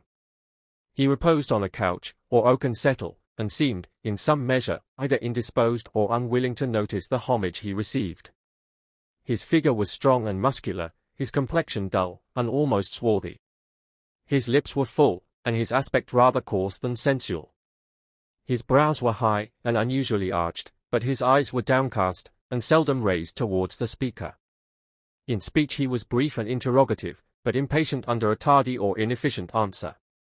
"Thy name, stranger?" "Michael de Poinanges." "From whence?" "My business concerns you in private." "I await your reverence's pleasure." The prior motioned the attendants to withdraw. "Proceed." "Thy message?" He spoke this with precipitancy, at the same time abruptly changing his position. "Mine errand is touching one Margaret de la Bec," said de Poinenges, seating himself opposite to the prior, "and I am directed to crave your help for the clearing away of some loose suspicions regarding her concealment." "Her concealment," replied de Litherland, starting up angrily from the couch. "Her concealment. They who hide may find. I know not aught of the wench, save that she was mad, and drowned herself. But why not inquire of Sir Thomas? The maiden was not in my keeping." He paced the chamber haughtily, but with a disturbed and lurid aspect. "Yet," replied the other, "it is well and currently reported, and witnesses there be who have already testified as to a fact, that some of your men were seen the night of her withdrawal lurking in her path, and that screams and other manifestations of the outrage then perpetrated were heard in this direction. Not that we deem any blemish can attach to your reverence in this matter. Still, why dost thou hesitate in thy speech?" said the prior, in a voice almost inarticulate with choler. "I would say," answered de Poinenges, "that it is our wish, and your duty, to search into this dark question, without favour or prejudice, and, further, we do reckon that the prior of Burscough is not without the means to discover, and the power to punish, his offending vassals." "And whose evil star guided thee hither with this insolent message?" inquired the prior, pale and trembling with rage. "Those whom your reverence may not lightly contemn. I have here a warrant from the council to procure all fitting help and suppliants for the bringing up the body of Margaret de la Bec, who is suspected of being detained in this neighbourhood, by persons hitherto unknown, against her own proper will and consent." The prior paused for a space. A somewhat more placid expression and demeanour was the result. "I am no stranger," said he, "to this idle and mischievous rumour. Means have been used to discover its likelihood or credibility, but we find it to be utterly false and unworthy of our notice. The inventor of these tales shall not long escape." "Yet hath she been missing ever since," said de Poinenges, warily, "and in vain hath search been made for the body. And furthermore, we have her own expressed apprehension, as it regards one she durst not name, and a perilous foreboding of the evil that awaited her. It is to this source, yet obscure, I must own, that our inquiries are to be directed. Tarry here until the morning, and I will then give thee some further discourse on the matter." "Nay, Sir Prior," answered de Poinenges, "I thank your grace's courtesy, but this night I must away to the village or town hereabout, Ormchurch I think it be, and there, in all likelihood, I may abide for some days." The prior bit his lips, but sought not to oppose his intent, further than by giving a hint that foul weather was abroad, and of the good cheer and dry lodging the priory afforded. De Poinenges, however, took his way afoot, returning to the town, where his horse and 2 trusty attendants awaited him at the tavern or hostel. The evening was fair, and the sky clear, save a broad and mountainous ridge of clouds piled up towards the northeast, from whence hung a black and heavy curtain stretching behind the hills in that direction. The sparkling of the sea was visible at intervals behind the low sandhills skirting the coast, giving out, in irregular flashes, the rich and glowing radiance it received. A lucid brightness yet lingered over the waves, which de Poinenges stood for a moment to observe, as he gained the brow of the hill near the church. To this edifice was then appended a low spire, not exhibiting, as now, the strange anomaly of a huge tower by its side, seated there apparently for no other purpose than to excite wonder, and to afford the clerk an opportunity of illustrating its origin by the following tradition. Long time ago, 2 maiden sisters of the name of Ormy, the founders of this church, disagreed as to the shape of this most important appendage. Tower against spire was, in the end, likely to leave the parties without a church in answer to their prayers, had not the happy suggestion offered itself in the shape of a pair of these campanile structures suited to the taste of each. That the foregoing is an idle and impertinent invention there is little need to show, inasmuch as both tower and spire might still have been built to satisfy the whim of the old ladies, though placed in the usual manner, one serving as a substratum to the other. A more probable solution is the following, though it may be as far from the truth. At the dissolution of the priory of Burscough in the time of our great reformer Henry VIII, who, like many modern pretenders to this name, was more careful to reform the inaccuracies of others than his own, the bells were removed to Ormskirk, but the small tower beneath the spire not being sufficiently capacious, the present square steeple was added, and the wonder perpetuated to this day. De Poinenges, on crossing the churchyard, met there a personage of no less note than Thomas the Clerk, or Thomas le Clerk, retiring from some official duties, arrayed in his white surplice and little quaint skull-cap. He was a merry wight, and in great favour with the parish wives. He could bleed and shave the sconce, draw out bonds and quittances, thus uniting three of the professions in his own proper person. He was prime mover in the May Games, and the Feast of Fools. Morris, Morisco, or Moorish dances, there is good reason for supposing, were not then introduced, though by some said to have been brought into England in the 6th year of Edward III. When John of Gaunt returned from Spain, but few traces of it are found earlier than Henry VII. So that it is more probable we had them from our Gallic neighbours, or even from the Flemings. He could dance, too, and play on the rebeck and cittern, this being a common amusement with the customers during the time they were in waiting at the barbers' shops, as newspapers were not then at hand to sustain this difficult office. He was of a dainty person, clad mostly in a kirtle of light watchet colour, thick set with loose points. His hosen were grey, mingled with black, and his shoes were belayed with knots and ornaments, of which, and his other stray gear, he was not a little proud. This Thomas was used to go about with a censer, on a Sunday, as Chaucer of it, censing the wives of the parish feast. Absalom, that pink of clerkly portraiture, seemed but a fair prototype of this individual, Geoffrey Chaucer at this time being a setter forth of rhymes and other matters for the ticklish ears of sundry well-fed and frolicsome idlers about the court of King Edward. The merry knave of whom we speak was, however, in happy ignorance of all courtly fashions. Provided he obtained his Sunday contributions, and his Christmas loaf, and his eggs at Easter, little wot he how the world went round. He was a frequent visitor at the tavern, and de Poinenges had already been distinguished by his especial notice. From his character, and the means of information arising out of his multifarious occupations, de Poinenges expected that some of the intelligence he was in search of might be gathered from this source. The petty hostelry was now in sight, a projecting bush denoting the vintner's residence. The house was but thinly attended, though clean rushes and a blazing billet bespoke comfort and good cheer. De Poinenges and his companion turned aside into a smaller chamber, where mine host was speedily summoned for a flagon of stout liquor. This being supplied, they addressed themselves to the wooden utensil with right good will, and as the draughts began to quicken, so did the clerk's tongue not fail to wag the faster. De Poinenges adroitly shifted the discourse upon the business of which he was in quest, whenever there was a tendency to diverge, no rare occurrence, Thomas being somewhat loath for a while to converse on the subject. The liquor, however, and his own garrulous propensities, soon slipped open the budget, and scraps of intelligence tumbled out which de Poinenges did not fail to lay hold of as hints for another line of examination.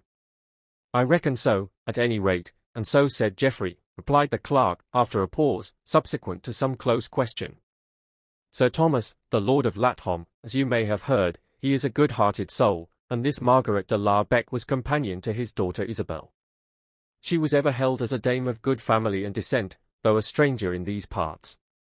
Then she was passing fair, so that both squire and gentleman, as they looked on her, were nigh devoured with love. They say, too, her conditions were gentle and winsome as a child, and good," said de Poinenges, who found he was slipping away from the main subject. "But hath not Sir Thomas made some apparent search since her disappearance from the hall? Save the mark, she was drowned in the moat." "So say the gossips," said the clerk, looking askance. "Her hood and mantle were on the brink, but her body, why, it never jumped out again to look for them, that's all." "But did no one look for the body?" carelessly inquired de Poinenges. "The knight groped diligently in the castle ditch for many days, but light fishes make light nets, as we say. There was no corpse to be found, and many an Ave Maria has been said for her soul." "What cause was then assigned for this fearful deed?" "'Tis said she was in love, and went mad.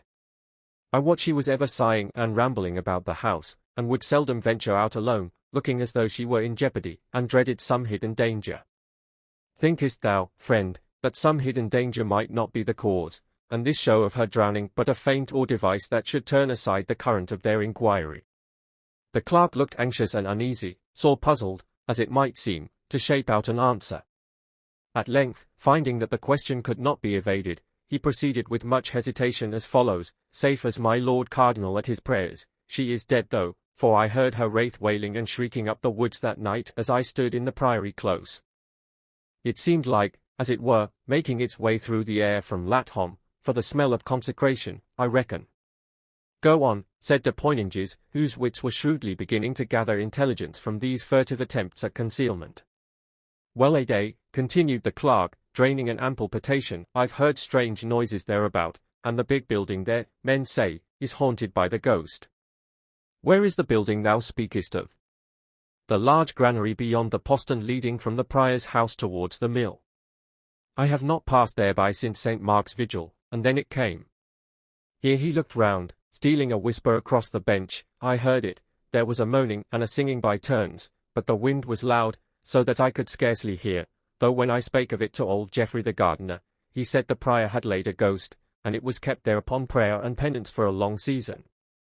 Now, stranger, thou mayest guess it was no fault of mine if from this hour I passed the granary after sunset.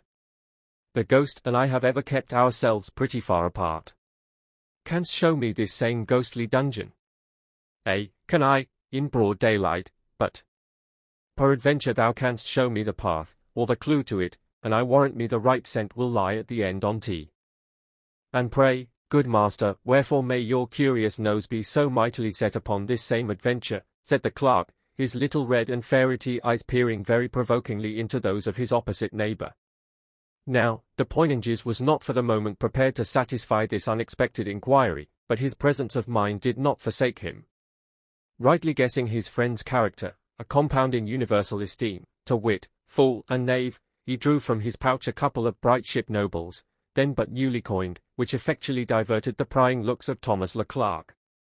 "Why, look ye," said the latter, as the coin jingled in his bag, "I was ever held in good repute as a guide, and can make my way blindfold over the bogs and mosses hereabout, and I would pilot thee to the place yonder, if my fealty to the prior, that is, if, I mean, though I was never a groat the richer for his bounty, yet he may not like strangers to pry into his garners and storehouses, especially in these evil times, when every cur begins to yelp at the heels of our bountiful mother, and every beast to bray out its reproaches at her great wealth and possessions." De Poinenges was more and more convinced that his neighbour knew more of the matter than he durst tell, but it seemed expedient to conceal his suspicions for the present. In the end it was agreed that the cunning clerk should accompany him so far as to point out the situation, but on no account would he consent to keep watch during the absence of de Poinenges. The latter assented to this arrangement, secretly resolving to dictate other terms where his will should both command and be obeyed. They immediately set out on horseback, followed by the servants, to whom de Poinenges had given a private signal. The moon had risen. One bright star hung like a jewel in an Ethiop's ear, in the dark sky above the sun's track, which at this season sweeps like a lucid zone, dividing day from night, round the northern horizon. Such a time of purity and brightness often succeeds the sultry and oppressive languor of the day, especially when refreshed by the passing storm, the air so clear that objects press, as it were, upon the eyeballs, affecting the sight as though they were almost palpable to the touch. The dews had not descended, but the leaves were still wet. Big drops glittered in the moonlight, pouring a copious shower on the travellers as they passed. The clerk began a low chant, humming and whistling by turns. This gradually grew more audible, until the full burst of the Miserere commenced, richly adorned with his own original quavers. So enamoured was he of his qualifications in this respect that he was fairly getting through high mass, when, midway in a ravishing Benedictus, he made a sudden halt. "What is that creeping behind the bushes there?" inquired he, in a sort of half-whisper to his companion. De Poinenges looked in the direction pointed out, and thought he saw something, dark and mysterious, moving between the boughs on his left. He stopped, but the object, whatever its nature, had disappeared. Sore alarmed was the timid chorister, but though his melodies had ceased, a plentiful supply of credos and paternosters were at hand to supply their place. Crossing himself with a great show of sanctity, he moved on with much caution, his deep hoarse voice having subsided into a husky and abrupt whisper, often interrupted when objects the most trivial arrested his glance and aroused his suspicions. They arrived without molestation at an enclosure about a mile distant from the priory. Here they alighted, leaving the horses to the care of their attendants. Turning the angle made by a low wall, they observed a footpath, which the clerk pointed out as the shortest and most convenient course to their destination. Soon the east end of the priory chapel was visible, basking in the broad light of the harvest moon, then riding up full and unclouded towards her zenith. Buttress and oriel were weltering in her beam, and the feathery pinnacles sprang out sharp and clear into the blue sky. The shadows were thrown back in masses deep and unbroken, more huge in proportion to the unknown depths through which the eye could not penetrate. "There, again! 'Tis a footstep on our track," said the clerk, abruptly breaking upon the reverie of his companion. "'Tis but the tread of the roused deer, man's bolder footstep falls not so lightly," was the reply, but this did not quiet the apprehensions of the querist, whose terrors were again stealing upon him. Their path was up a little glen, down which the mill stream, now released from its daily toil, brawled happily along, as if rejoicing in its freedom. Near the mill, on a point of land formed by an abrupt bend of the stream, stood the storehouse or grange. It was an ample structure, serving at times for purposes not immediately connected with its original design. A small chamber was devoted to the poorer sort of travellers, who craved a night's lodging on their journey. Beneath was a place of confinement, for the refractory vassals and serfs, when labouring under their master's displeasure. It was here the garrulous clerk said he had been scared by the ghost, and his reluctance to proceed evidently increased as he drew nearer. He did not fail to point out the spot, but resolutely refused to budge a step farther. "We had best return," said he, "I have told thee what I know of the matter." "And what should scare thee so mightily, friend?" said de Poinenges, from out the prior's grange. "Methinks, these ghosts of thine had a provident eye to their bellies. These haunters to the granary had less objection to the victuals than to a snuff of the wind before cock-crow." "I know not," replied our men, rather doggedly, "'tis all I heard, though there be more that live hereabout than the prior and his monks, I trow." "Thou hast been here oft times, O knights?" carelessly inquired the other. "I have, upon some chance occasion it may be, but since that ugly noise got wind, to which my own ears bear testimony, I was not over-curious to pass within hearing, though it were only the rogues, some said, that were mulcting the flour sacks. But thou knowest there was a hint dropped a while ago at the hostel, that the maiden, whom thou hast now forgotten, methinks, had some connection with this marvellous tale of thine, and now, it seems, I am to believe, 'tis but the knaves or the rats purloining the prior's corn."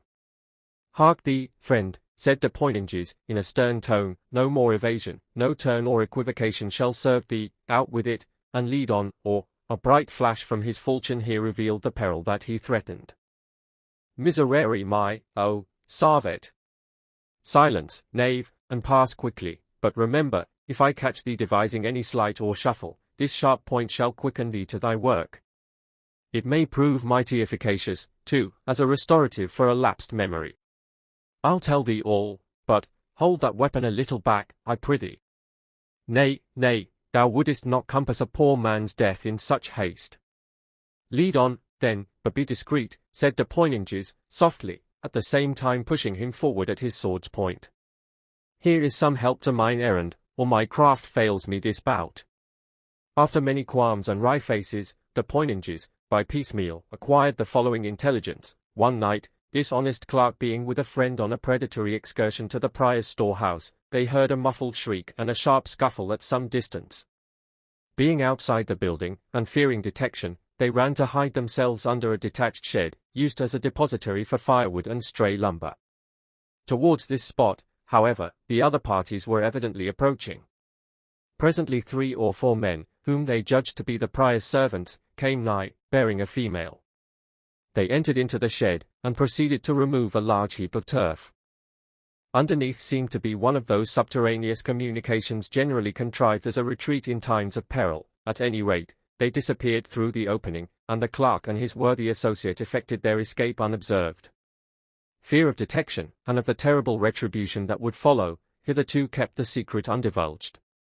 There could be little doubt that this female was Margaret de la Bec, and her person, whether living or dead, had become a victim to the well-known lawless disposition of the prior.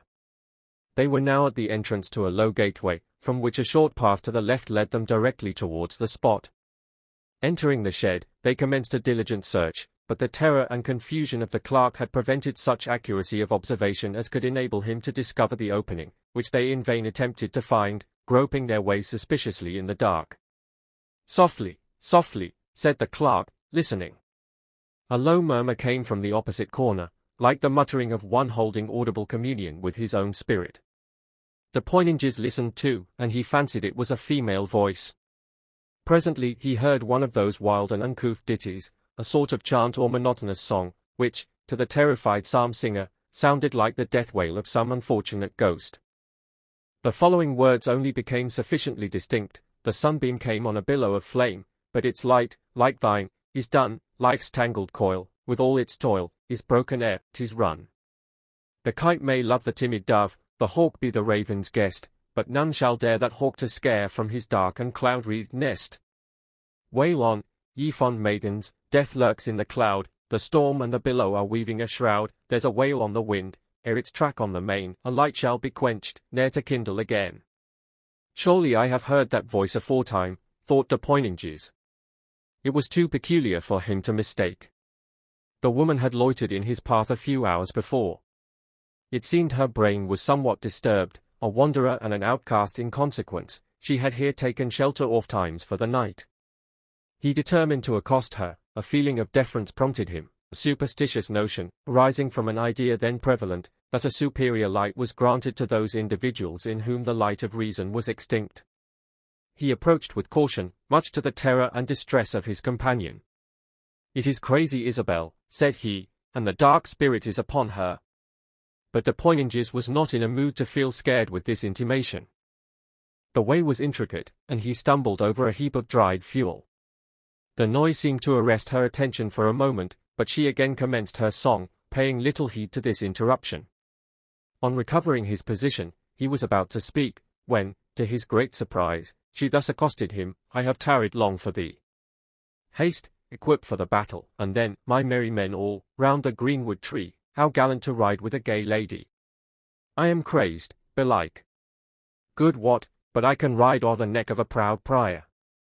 And the moon shone clear in the blue heavens, where the stars twinkled through her veil of light. There they gave me a merry shooting star, and I rolled round the wain with my golden car, but I leapt on the lightning's flash, beside the queen of this murky night. Crazed, indeed, thought de Poinenges. "Hush," said she, "I'll tell thee a secret."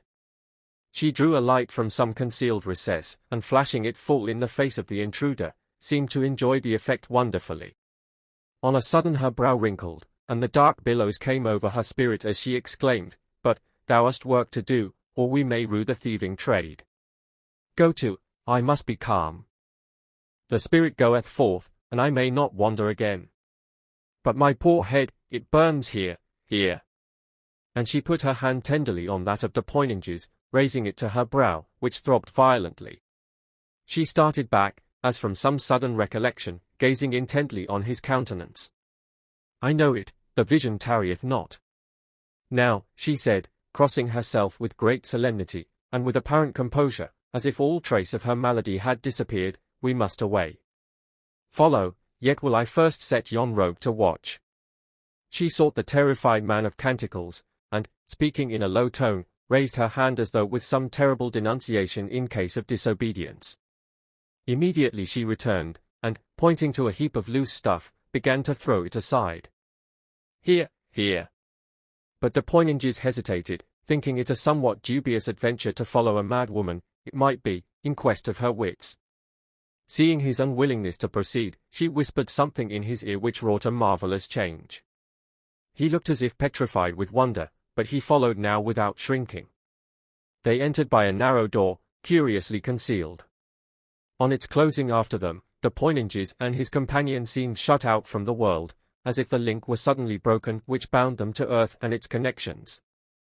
The first sensation was that of dullness and damp, accompanied by a mouldering vapor, like that from the charnel house or the grave. Their way was down a winding and broken staircase. At the bottom a straight passage led them on to a considerable distance. Damps oozing from the walls made the path more and more tiresome and slippery as they proceeded. Shortly it became channeled with slime, and absolutely loathsome. The bloated reptile crawled across their path, and de Poinenges beheld stone coffins piled on each side of the vault.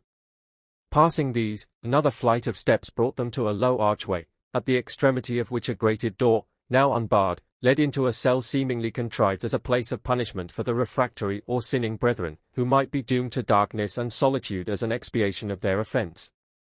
The only furniture it contained was a wretched pallet, on which, as the light flashed doubtfully, de Poinenges thought he beheld a female. He snatched the light, and eagerly bent over the couch.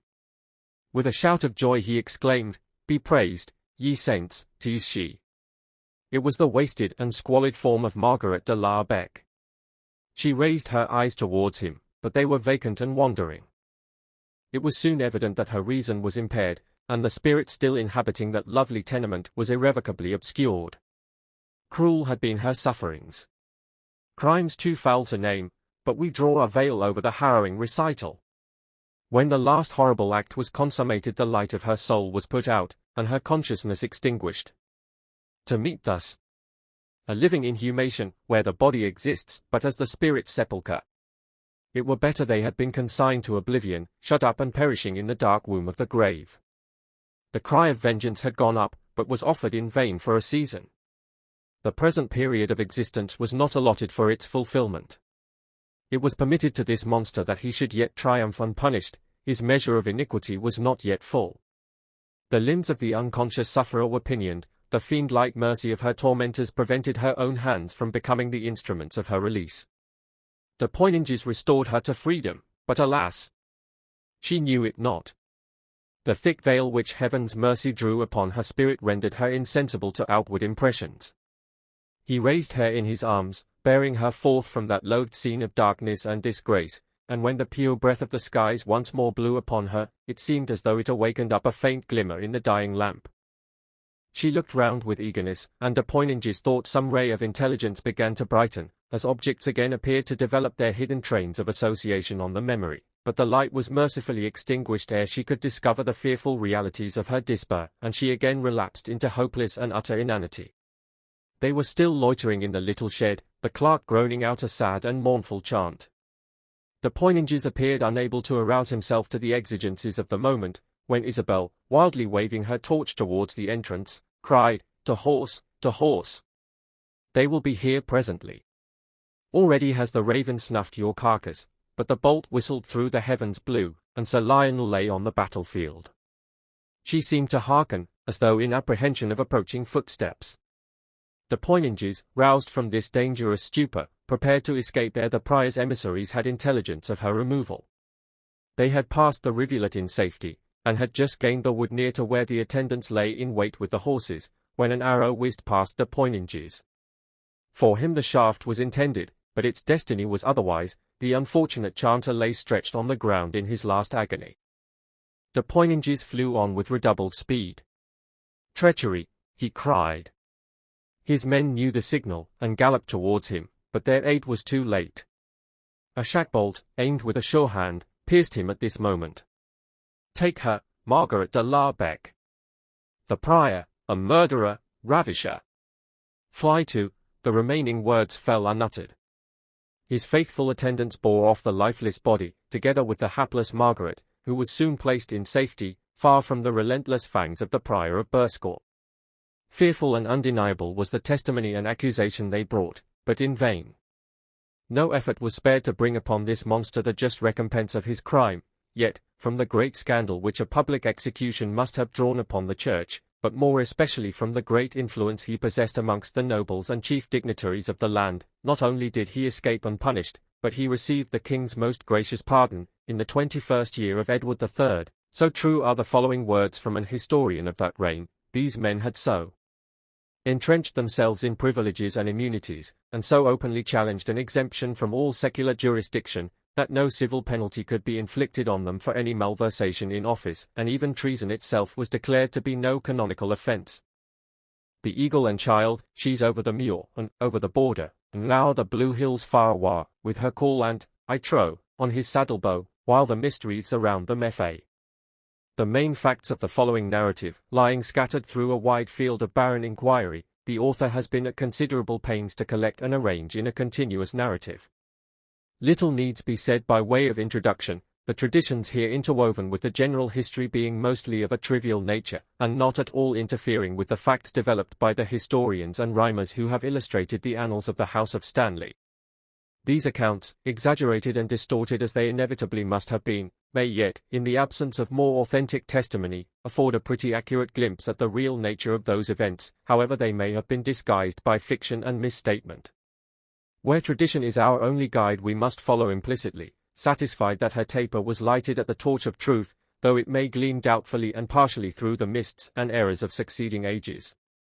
One source from whence we have derived some information, though well known to the comparative few who have explored these bypaths of history, may not be thought uninteresting to the general reader, especially as it is connected with the most eventful portion of our narrative.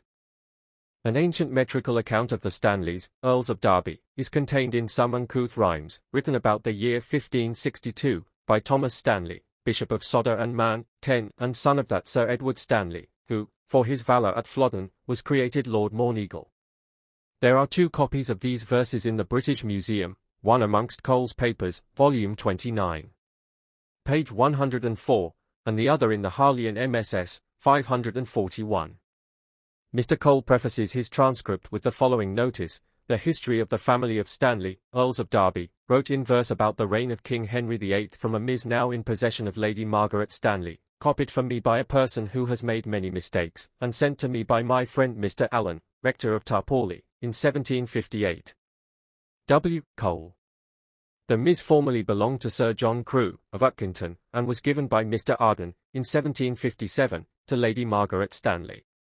The commencement of this metrical history is occupied in dilating upon the pleasure resulting from such an undertaking, and although the flow of the verse is not of remarkable smoothness, yet it hardly furnishes an apology for Seacombe's mistake, who, in his History of the House of Stanley, printed the first 50 lines as prose. The reverend versifier rehearses how Stanley sprang from Audley, and then shows the manner in which his ancestors became possessors of Stourton and Houghton. He dwells upon the joust betwixt the Admiral of Hainault and Sir John Stanley, the second brother of the House of Stanley of Houghton. 11 then follows the account, more particularly developed in our own story, of the adventures and moving accidents which have been liberally used to adorn the garland of his descendant William, Earl of Derby. For many generations this was the recognized chronicle of the family, until, in the time of James I, a clergyman of Chester translated the rhymes of the bishop into English, carefully retaining the mistakes of the original, and adding long and dull disquisitions of his own. In the days of our valiant King Edward, while the fame of Cressy and Poictiers was fresh and stirring in all true and loyal hearts, while the monarchs of 2 powerful kingdoms were held captive in these realms, lived a worthy knight, of whom we had a brief notice in the preceding narrative. Sir Thomas Lathom of Lathom was a nobleman of great wealth and possessions. According to the Calendarium Rochalorum from the Charter Rolls in the Tower, he held lands, besides, in Knowsley, Childwall, Roby, and Allasarg. In Liverpool, he was proprietor of the Tower, a structure of but little note until rebuilt and fortified by Sir John Stanley during his government in Ireland, of which we shall have more to say anon.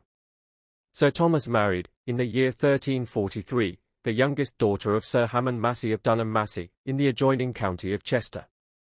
12 years had since that period elapsed at the time when our story begins, and though earnestly desiring male issue, that his name and race might be perpetuated, yet was the sole fruit of their union hitherto a daughter, named Isabel, then just entering on her 10th year.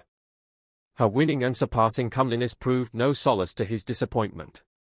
He grew moodish and melancholy in the midst of his vast wealth, apprehending the utter extinction of his name, and the intrusion of a stranger on his birthright. Hopeless of other issue by his own lady, he had recourse to unlawful means for this purpose, which procured for him a sore chastisement in the end, as our narrative will show. In that neighbourhood dwelt a comely maiden, the only daughter of a substantial yeoman, of the name of Oscatel. This damsel, pleasing the amorous fancy of Sir Thomas, fell an easy prey to his arts and persuasions.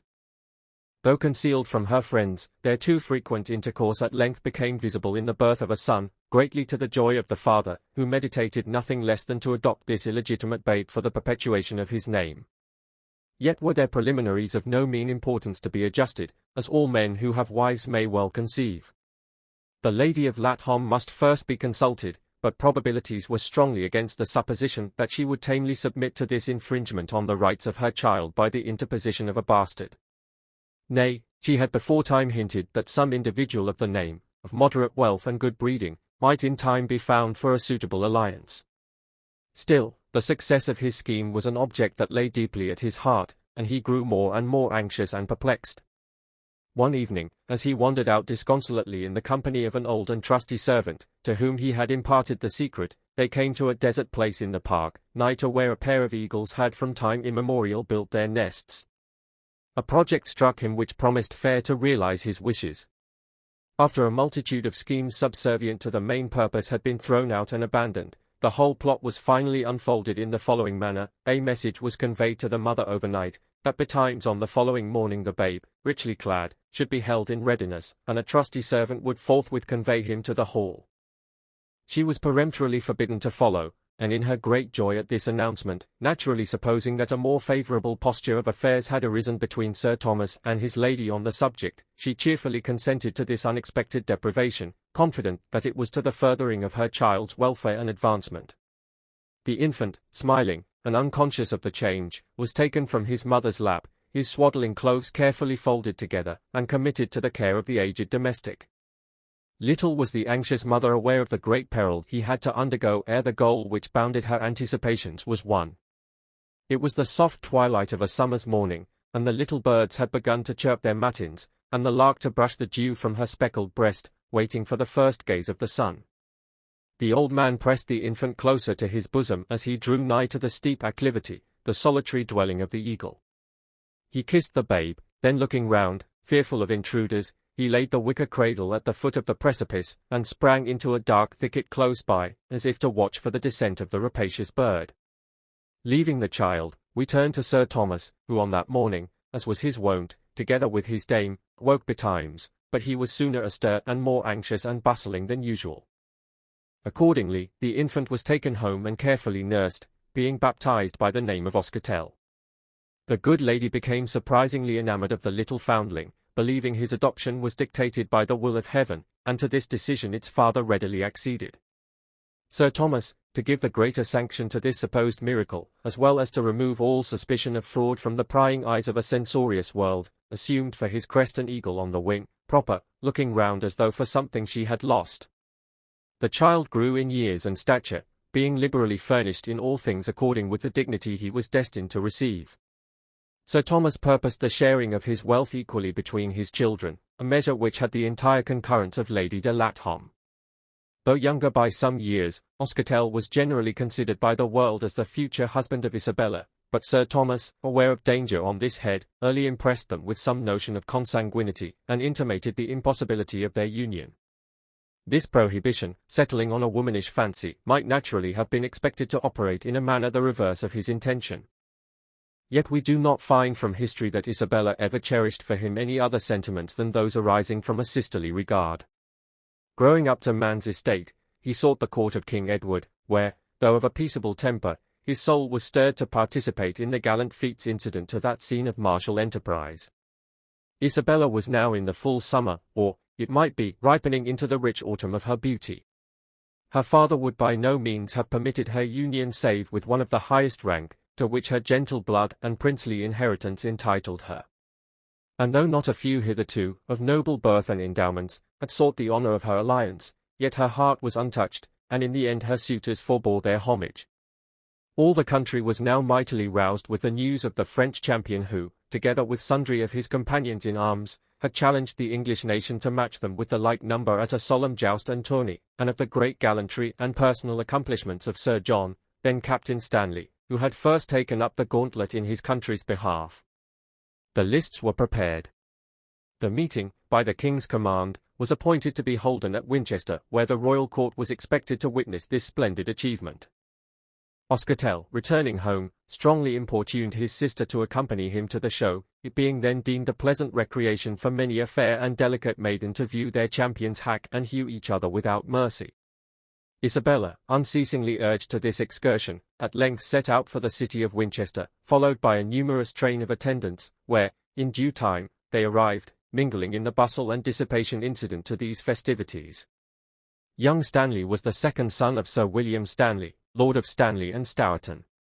As a younger branch of the house, he commenced his career, it is said, under the command of his relative Lord Audley, but this appears something doubtful. The Battle of Poictiers, in which Captain Stanley is said to have been, was fought in 1357, and here he must have battled in petticoats, seeing that his father was but married 26 Edward III. And, consequently, making due allowance for accidents and irregularities, young Stanley, as the second son, could not then have proceeded beyond his third year. a precocity unprecedented, we believe, even in the annals of that fighting era. The conflicting statements we meet with about this time, both traditionary and recorded, we cannot attempt to reconcile. Sufficient information happily exists, however, on which no doubt arises, and by the aid of that we proceed with our narrative. Stanley, according to some, having been a great traveller, had improved himself diligently in the art of war, and, as the old chronicles quaintly relate, he visited most of the courts of Europe, even as far as Constantinople, wherein he made such advances in the school of Mars, that his superior skill in arms was generally applauded in every country he passed through. So distinguished and widely extended a reputation for bravery could not fail to provoke the pride and envy of all Christendom, whereupon the young Admiral of Hainault, one of the bravest men of his time, together with divers gentlemen of the French court, defied the whole kingdom to a passage of arms, the result of which challenge has been shown. Great was the confluence and resort to the city of Winchester, it being noised abroad as though the king would distinguish the affray by his presence. Wondrous the stir and bustle of the soldiers, guards, and attendants, with hordes of idlers and hangers-on, from the vast array of knights and nobles, who came either to see or to share in the approaching trial. The splendid banners, the heraldic pomp and barbaric grandeur of their retinues, augmenting with every fresh arrival, made the streets one ever-moving pageant for many days before the conflict began. Isabella had full leisure to observe, from her own lattice, the gay and costly garniture, and the glittering appointments of the warriors, with the pageants and puerile diversions suited to the taste and capacity of the ignorant crowds by which they were followed. The king's mummers were arrived, together with many other marvels in the shape of puppet shows and motions, enacting the old vice, Jonas and the whale, Nineveh, the creation, and 1,000 unintelligible but equally gratifying and instructive devices, one of which, we are told, was 4 giants, a unicorn, a camel, an ass, a dragon, a hobbyhorse, and 16 naked boys. The crowds attracted by these spectacles were immense, and the city nigh choked with the torrents that set in from every quarter. From the windows of the houses, where lodged the knights appointed to the encounter, hung their several coats, richly emblazoned, rousing forth many a shout and hurrah, as one and another symbol was recognized to be the badge of some favourite chief, but more than all, was the young Stanley's escutcheon favoured by the fickle breath of popular opinion, which made it needful that a double guard should be mounted near his dwelling, a precaution, moreover, rendered needful by the many tumults among the different partisans and retainers, not always ending without bloodshed. The arrival of the king, however, soon changed the current of the wondering multitude. Edward was now in his 64th year, and the 50th of his reign. Though the decline of his life did not correspond with the splendid and noisy scenes which had illustrated the earlier periods of his history, yet he still manifested the same restless and undaunted spirit, ever considered as the prevailing attribute of his character. Towards the close of his career he had the mortification to endure the loss of his foreign possessions, having been baffled in every attempt to defend them. He felt, too, the decay of his authority at home, from the inconstancy and discontents of his subjects. Though his earlier years had been spent amid the din and tumult of war and the business of the camp, yet was he, at this period, almost wholly given up to pleasure and the grossest of sensual indulgences. Alice Pearce, to whom he was immoderately attached, had gained an ascendancy over him so dangerous that the Parliament remonstrated, with a courage and firmness worthy of a more enlightened era, and in the end he was obliged to remove her from court. Sometimes the spirit of his youth awoke, the glory of past ages was stirred up within him, and, like the aged war-horse neighing to the shrill note of the trumpet, he greeted the approaching tournament with something of his wonted ardour, though now but an expiring flash, brightening a moment ere it was extinguished. The day rose calm and unclouded. The thin haze of the morning had disappeared, and an atmosphere of more than common brilliancy succeeded. Through a great part of the preceding night the armourers had been busily employed altering and refitting the equipments, and the dawn had already commenced ere their labours were suspended. The lists were carefully scrutinized, and all chance of foul play averted. The priests, too, had blessed the armor and weapons from magic spells and foul negromancy. The barriers were built of stout boards, firmly riveted together, the royal pavilion being on the southern side, richly canopied and embroidered with costly devices. Galleries were provided for the nobles, not a few of whom, with their courtly dames, were expected to be present. The lists were 60 paces in length and 40 in breadth between the platforms on which the knights' tents were erected.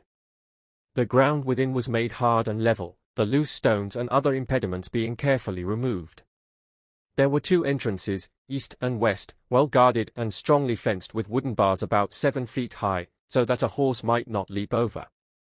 The tents of the warriors were fancifully decorated, every one having his shield newly emblazoned and hung out in front, where the pages and esquires watched, guarding vigilantly these sacred treasures. Nothing was heard but the hoarse call of the trumpet, the clank of mail, and the prancing of horses, pouring and eager for the battle. Long before the appointed hour the whole city was in motion. Isabella, too, whose bright eyes had not closed since the first gleam had visited her chamber, was early astir. An ugly dream, it is said, troubled her. Though of ripe years, yet, as we have noticed before, love had not yet aimed his malicious shafts at her bosom, nor even tightened his bowstring as she tripped by, defying his power, so that the dream, which in others would appear but as the overflowing of a youthful and ardent imagination, seemed to her altogether novel and unaccountable, raising up new faculties, and endowing her with a train of feelings heretofore unknown. No wonder that her looks were betrayers, her whole deportment manifested some hidden power controlling her high spirit, insomuch that her favourite maiden was fain to abate her morning gossip, yet Isabella was not averse to speech, though the words seemed to linger heavily on her tongue, losing that lightness and exuberance which betokens the mind free from care and oppression. She had dreamed that in her own wild woods a knight accosted her, she attempted to fly, but was withheld by some secret influence. He raised his visor, smiling as he bent his knee in token of homage. He was a stranger. Grasping her hand, she felt the cold hard pressure of his gauntlet. She awoke, and sure enough there was the impression as of some mailed hand upon her delicate fingers. While marvelling at this strange adventure, a deep slumber again overpowered her, when a graceful cavalier, unarmed, was at her side. He raised her hand to his lips, and her whole soul responded to the touch. He was about to speak, when her father suddenly appeared, with a dark and forbidding aspect. He began to chide, and the stranger, with a glance she could not erase from her recollection, disappeared. It was this glance which subdued her proud spirit to its influence. Her maidenly apprehensions became aroused, she attempted, but in vain, to drive away the intruder. The vision haunted her deeply, too deeply for her repose.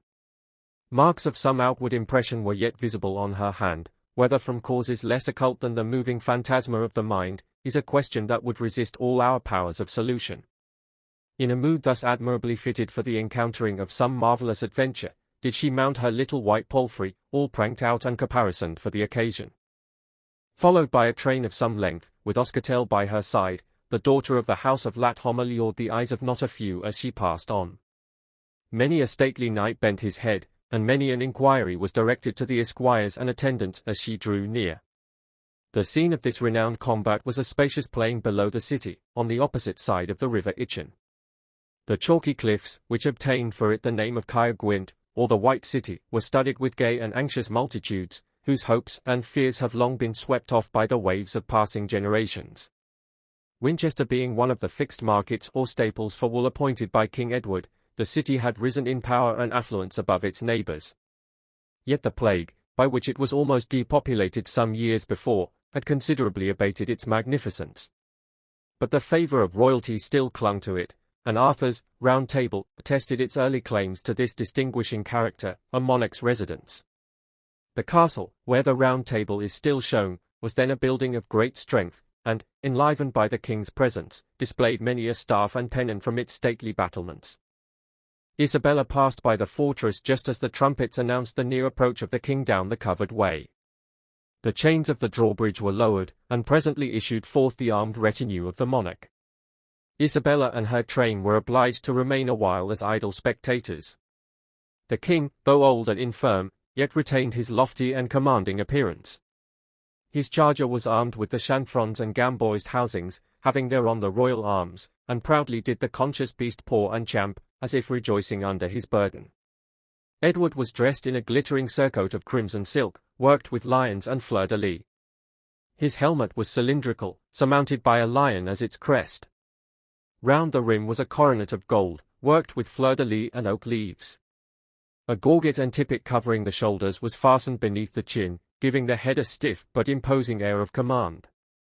He carried a short truncheon, which he wielded with great dexterity, yet his armour, though light and of the finest temper, seemed more cumbersome to him now than in former days.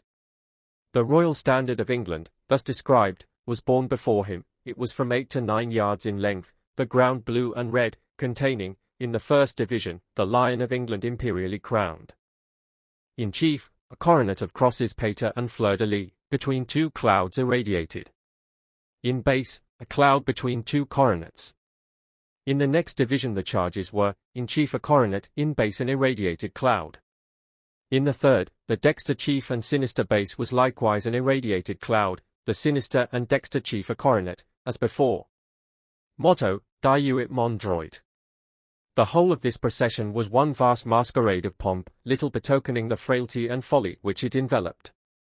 Though to all outward show fair and glistening, yet was there a heavy gloom brooding over the nation. Prince Edward, the flower of chivalry, usually called the Black Prince, from the colour of his armour, lay then grievously sick, and the whole hope and welfare of the land seemed to hang on his recovery. The known ambition of John of Gaunt was a main source of alarm and anxiety. Edward had, however, says the historian, declared his grandson heir and successor to the crown, and thereby cut off all the hopes of the Duke of Lancaster, if he ever had the temerity to entertain any. Not forgetting his former homage to the sex, the king's eye lingered on the form of Isabella, but she drew back, daunted by the ardour of his gaze. Oscartel saw the impression she had made, in no wise displeased, hoping some ray of royal favour would be reflected to him from the beam that already dawned on his companion. We now pass on to the field, where everything was in readiness for the combat. The knights had heard mass and made confession, these being the requisite preparatives to the noble deeds they had that day vowed to perform. The heralds had made the usual proclamation against the use of magic, unlawful charms, and other like devices of the devil, when a loud flourish of trumpets announced the approach of Stanley, who first entered the lists mounted on a grey charger furnished with the chevron, or war saddle, then of great use in withstanding the terrific shock of the assailant, being high up in front, and furnished at the back like an armchair. He was equipped in a full suit of Italian armour, displaying a steel cuirass of exquisite workmanship, deemed at that time a novel but elegant style of defence, and destined soon to supersede the purpoint or gamboised work called mail. If well tempered, it was found to resist the stroke of the lance without being either pierced or bent, nor was it liable to be pushed through into the body, as was sometimes the case with the mail les, when the wambers or hoqueton was wanting underneath. His shield was thus marshalled, argent, on a bendarchure, 3 stags' heads cabossed. In the sinister chief, a crescent denoted his filiation, underneath was the motto, Augmenta. The shield itself or pavis was large, made of wood covered with skin, and surrounded with a broad rim of iron. He looked gracefully round, first lowering his lance in front of the king's pavilion, and afterwards to the fair dames who crowded the galleries on each side. Whether from accident or design his eyes rested on Isabella with a strong expression of earnestness rather than curiosity. Doubtless, the noble representatives of the House of Lathom excited no slight interest among the spectators, and the young hero might have formed some yet undeveloped anticipations on this head. She blushed deeply at this public and unexpected notice. The recollection of her dream made the full tide of feeling set in at once in this direction, much to her consternation and dismay, but when, happening to turn hastily round, a silken bandage, loosened by the sudden movement from some part of her dress, was carried off by the wind and deposited within the lists, she was greatly embarrassed, and her confusion was not a little increased as the young gallant with great dexterity transferred it to the point of his lance. At this choice of his lady love, a loud shout arose from the multitude, and Isabella, now the object of universal regard, would have retired, but that the density of the crowd, and the inconvenient structure of the building, rendered it impossible. Another flourish of trumpets announced the approach of the young Admiral of Hainault. His armour was blue and white, beautifully wrought and inlaid with silver. His steed was black, having the suit and furniture of the war-horse complete. The croupier and estival, together with the chanfron, were of the most costly description. A plume of white feathers decorated his casque, extending his athletic form into almost gigantic proportions. The needful ceremonies were gone through, a deep and almost breathless silence succeeded, like the stillness that precedes the first swing of the storm. The trumpets sounded, the sharp click of the lances was heard falling into the rest, and the first rush was over. The noise of the shock was like the burst of the tempest on the forest boughs. Through the dust, the horses were seen to recoil upon their haunches, but as it blew heavily away, The warriors had regained their upright position, having sustained no injury, save by the shivering of their lances with the stroke. A loud shout of applause ensued, and the esquires being at hand with fresh weapons, each knight was too eager for the fray to lose a moment in requesting the usual signal. Again their coursers' feet seemed to spurn the earth. At this onset the French knight bent back in his saddle, whether from subtlety or accident was not known, but there was a loud clamour, and the Frenchman, recovering himself, spurred on his steed with great vigour, perhaps hoping to take his adversary at unawares, but the latter, darting aside with agility, the other's lance ran full against the boards, and in deep vexation he came back to the charge. Trembling with choler, he hardly restrained himself until the prescribed signal, then, as if he would make an end of his opponent, he aimed his weapon with a direct thrust towards the heart, but Stanley, confident in his own might, was fully prepared for the blow, as the event sufficiently proved, for the French knight was seen to reel from his saddle, the point of his enemy's lance being driven completely through his armor. He rolled backwards on the ground, and so vigorous had been the attack, that his horse's back was broken, and they lay together, groaning piteously, besmeared with blood and dust, to the sore dismay of his companions. Stanley suddenly alighted, and helped the pages to undo his armor, but ere his beaver could be unclasped he had fainted by loss of blood, and being borne off the field, he shortly afterwards expired. The king was mightily pleased with this great prowess of the victor, insomuch that he knighted him on the spot, and, according to the old ballad, gave him goodly manors, for his hire, wing, traying, and iving, in Buckinghamshire. He had so won, likewise, on the hitherto impenetrable disposition of Isabella, that when he came to render his homage at her feet, she trembled and could scarcely give the customary reply. Raising his visor and uncovering his helmet from the grand guard, a plate protecting the left side of the face, shoulder, and breast, he made a lowly obeisance at the gate of his mistress's pavilion, at the same time presenting the stolen favour he had now so nobly won. With a tremulous hand she bound it round his arm. "Nay, thy chaplet, lady," shouted a score of tongues from the inquisitive spectators. Isabella untied a rich chaplet of goldsmith's work, ornamented with rose garlands, from her hair, and threw it over his helmet. Still armed with the gauntlets, which, either through hurry or inadvertence, he had neglected to throw aside, as was the general courtesy for the occasion, the knight seized her hand, and with a grasp gentle for any other occasion, pressed it to his lips. The lady uttered a subdued shriek, whether from pain or surprise, it boots not now to inquire. Mayhap, it was the remembrance of the mailed hand she had felt in her dream, and to which her fingers, yet tingling with the pressure, bore a sufficient testimony. Sir John bent lowlier than before, with one hand on his breast, in token of contrition. 1,000 strange fancies, shapeless and undefined, rushed by, as the maiden looked on the warrior. It was the very crisis of her dream. Her heart seemed as though it would have leapt the walls of its tenement, and she was fain to hide her face under the folds of her mantle.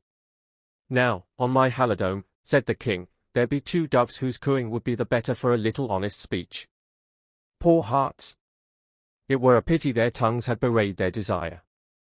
Fitzwalter, summon them hither." The blushing Isabella was conducted to the royal presence, where the king was graciously pleased to impress a salute on her rich and glowing cheek, no mean honour from so gracious and gallant a monarch, who, though old, was yet accounted a mighty adept in the discernment of female beauty, he never being known to suffer contact of the royal lip with aught but the fairest and most comely of the sex. "Sir John, I commend thee to thy mistress. A dainty choice. She is the queen of beauty for the day, and tonight we command your presence at the banquet." "My gracious liege," said Isabella, pointing to Oscatel, "I have a brother, unto his care it is but meet that I entrust myself, and he, his person and endowments," interrupted the king, "are not unknown to us. I do honour thee by ennobling him, for though our lady's brightness be all too dazzling to receive a glory from us, yet peradventure for their sakes our courtesy is vouchsafed. Rise, so Oscatel de Lathom."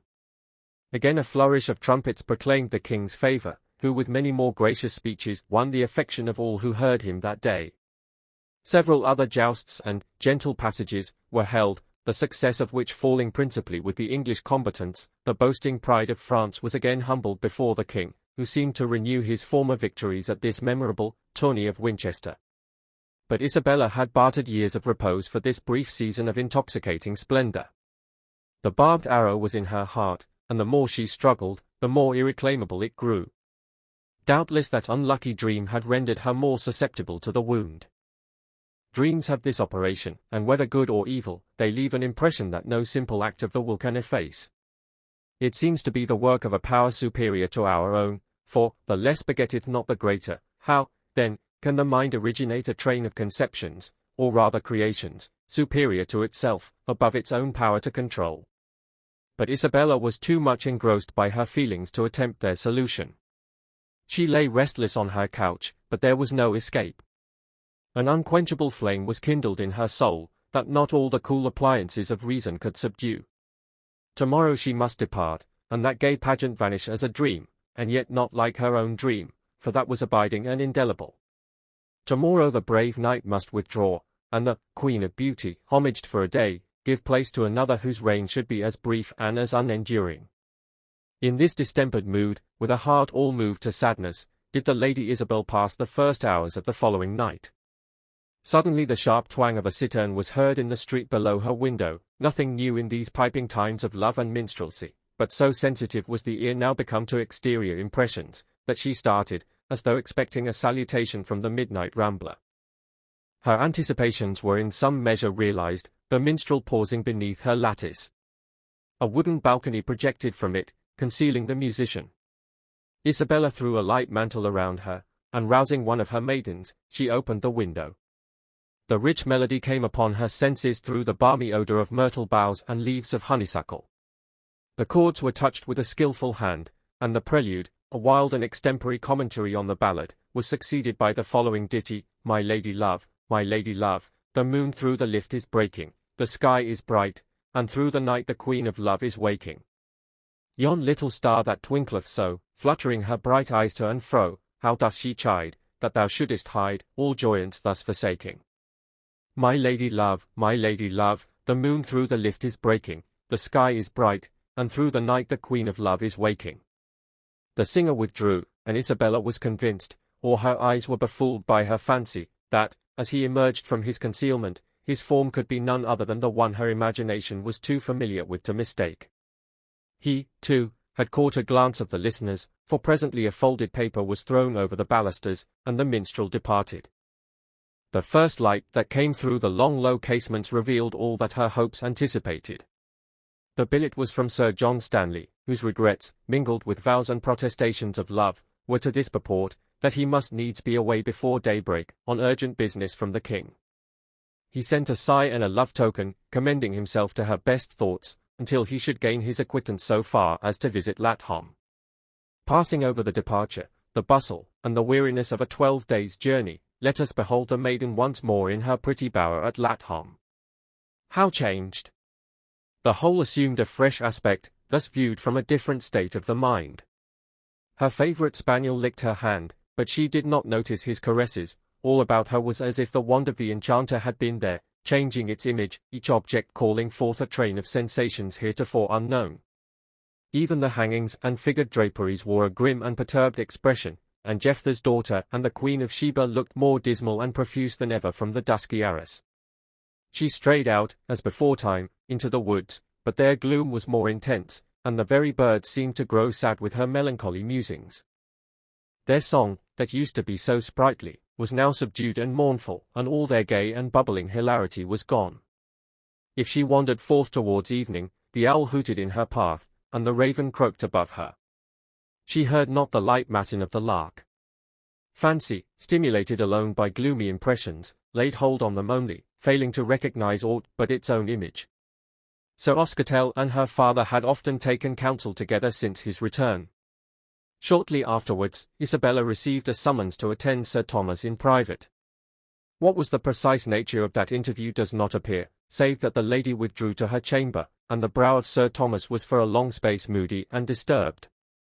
Sir John Stanley, though of gentle descent, was not endowed with an adequate inheritance, at least for the heiress of Lathom, whose extensive possessions, though shared by Oscartel, were deemed by Sir Thomas of sufficient magnitude to command a connection of higher rank and importance. As a younger brother he could have slight pretensions to patrimony, and save the manors, then but a slender endowment, just granted by King Edward, his profession as a soldier supplied his chief revenue. His exclusive notice of the Lady Isabella at the tournament was quickly conveyed to the ear of Sir Thomas, and, it was said, the latter had vowed that no portion of wealth should descend to his daughter if wedded to Sir John, but that the whole should be settled on Sir Oscartel. The course of true love never did run smooth. That Sir John Stanley had a watchful eye at the time to the fortune as well as to the person of Isabella, is by some rather freely hinted. This, however, turns out to be an unfounded calumny, as the events hereafter unfolded will abundantly demonstrate. Sir John, after vainly endeavouring to avert this cruel purpose, and to win the old man's favour, entered into the service of the king. He hoped that some lucky adventure would enable him to appear with more certainty of success the next time he played the suitor at Lathom. Isabella, though sorely importuned to the contrary, remained true to her first and only attachment, and Sir Oscartel was likely, in the end, to gather to himself the whole of these vast possessions. A disposition to this effect she had for some time suspected. His conduct, too, was less kindly of late, and he took upon himself an authority more direct and unconditional.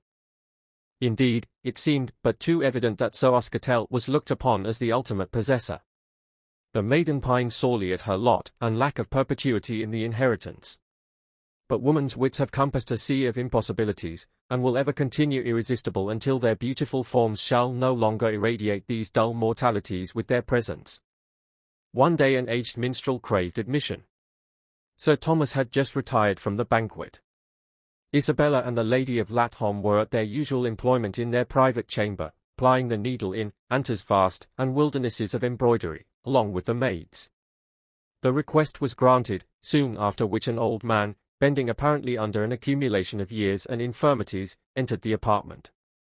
There was a keen scrutinizing restlessness of the eye, stealing through the silvery locks about his brow, that but ill accorded with his apparent decrepitude. After a very profound obeisance, which the Lady Mother scarcely recognized, he addressed himself to his vocation. A mighty indifferent prelude succeeded the arrangement of the strings, then a sort of jig, accented by the toe and head of the performer.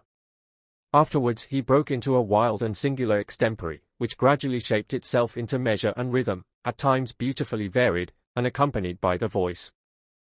We shall attempt a more modern and intelligible version of the sentiments he expressed. Song 1. Rich round thy brow are the clusters bright, and thy tresses are like the plume of the raven, glossy with light, or the ray on the spirit's deep gloom. 2. As I gaze, the dim echoes of years that are past bring their joys to my bosom in vain, for the chords, which their spell once on memory cast, ne'er shall waken to gladness again. I hold these minstrels now no better than the croaking of your carrion crow, said the elder lady. These are not like the songs we used to hear in hall and bower at Dunham Massey. Then, the old lady forgetting that her own ears had played her false, and her relish for these dainties had departed, then, raising her voice and gazing round, as past scenes recurred to her fancy, how my young heart would leap at the sound of their ditties. And how I long to hear again, Sir Armoric, and the Golden Legend, and all about the lady with the swine's snout and the silver trough. But Isabella heard not her mother's reminiscences.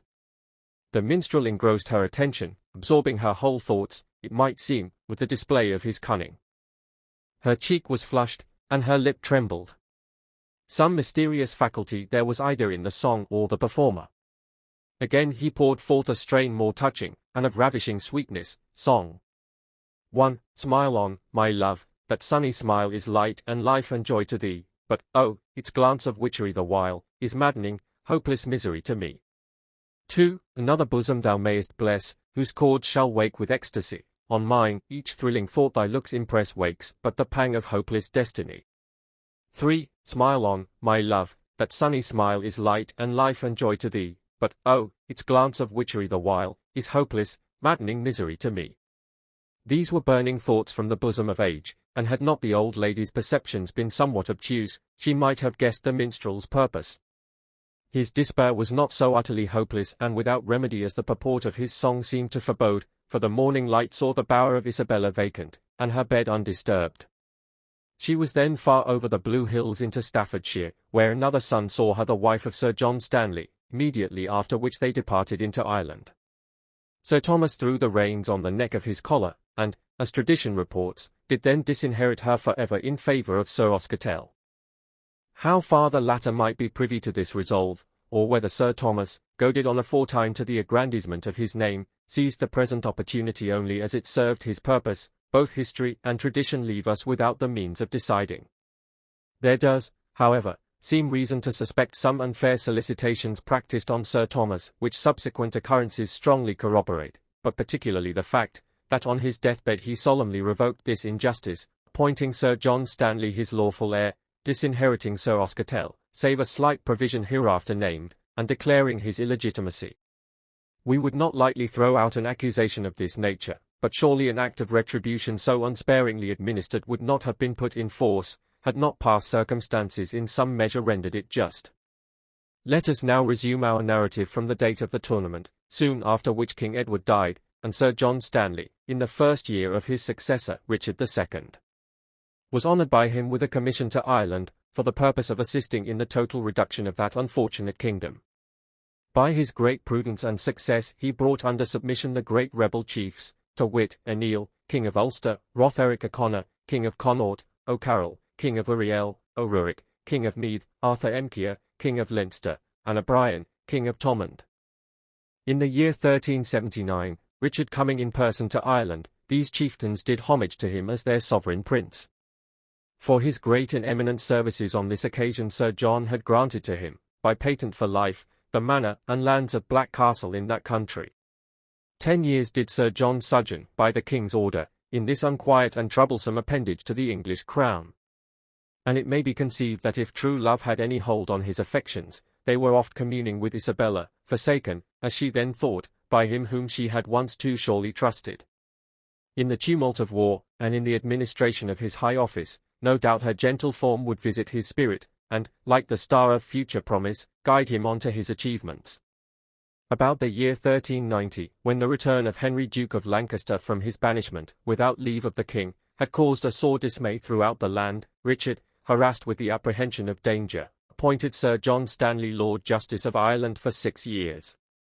He was now able, in some measure, to confer a sufficient dignity on his beloved, though not yet equal, in point of wealth, to the wishes of Sir Thomas.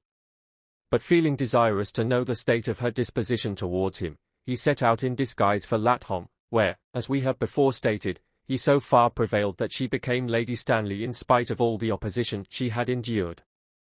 Aware of the determination of her father, he deemed her love a sufficient recompense, thus fully refuting the insinuations that her dower had more charm for him than her person.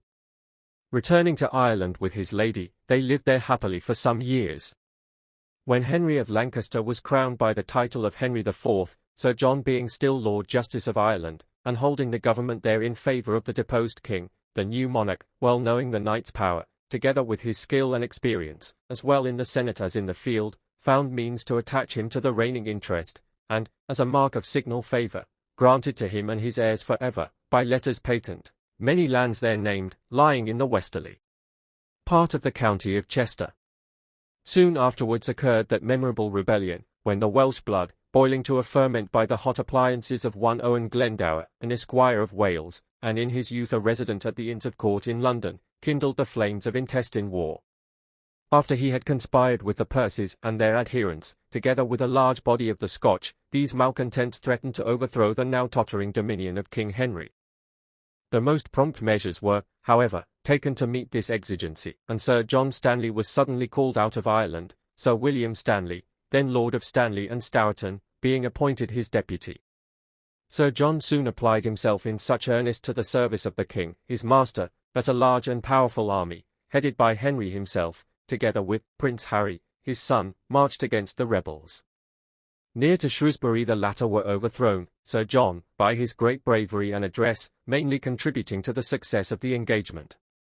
His presence was now become of essential service to the king, who in consequence appointed his second son, the Duke of Clarence, who claimed the title of Earl of Ulster in right of his wife, Lord Lieutenant of Ireland in his stead, the new governor landing at Carlingford on the 2 August 1405. Sir John obtained, as a favour granted but to few, and those of the highest rank, license from the king to fortify a spacious house he was then building at Liverpool, the site whereof was given by Sir Thomas Lathom, who, we may now suppose, had in some measure swerved from his most unjust purpose, possibly on apprehending the great honours and influence that Sir John had already acquired without his aid or furtherance. This plot of land, it was said, contained 650 square yards, which he held together with several burgage houses and lands in that town. He had full license to build a castle or house of strength, embattled and machicolated, with tenellae, or loopholes in the walls, and other warlike devices, which no subject could undertake without special leave from the king. The Isle of Man was at this time, by Northumberland's rebellion, forfeit to the crown.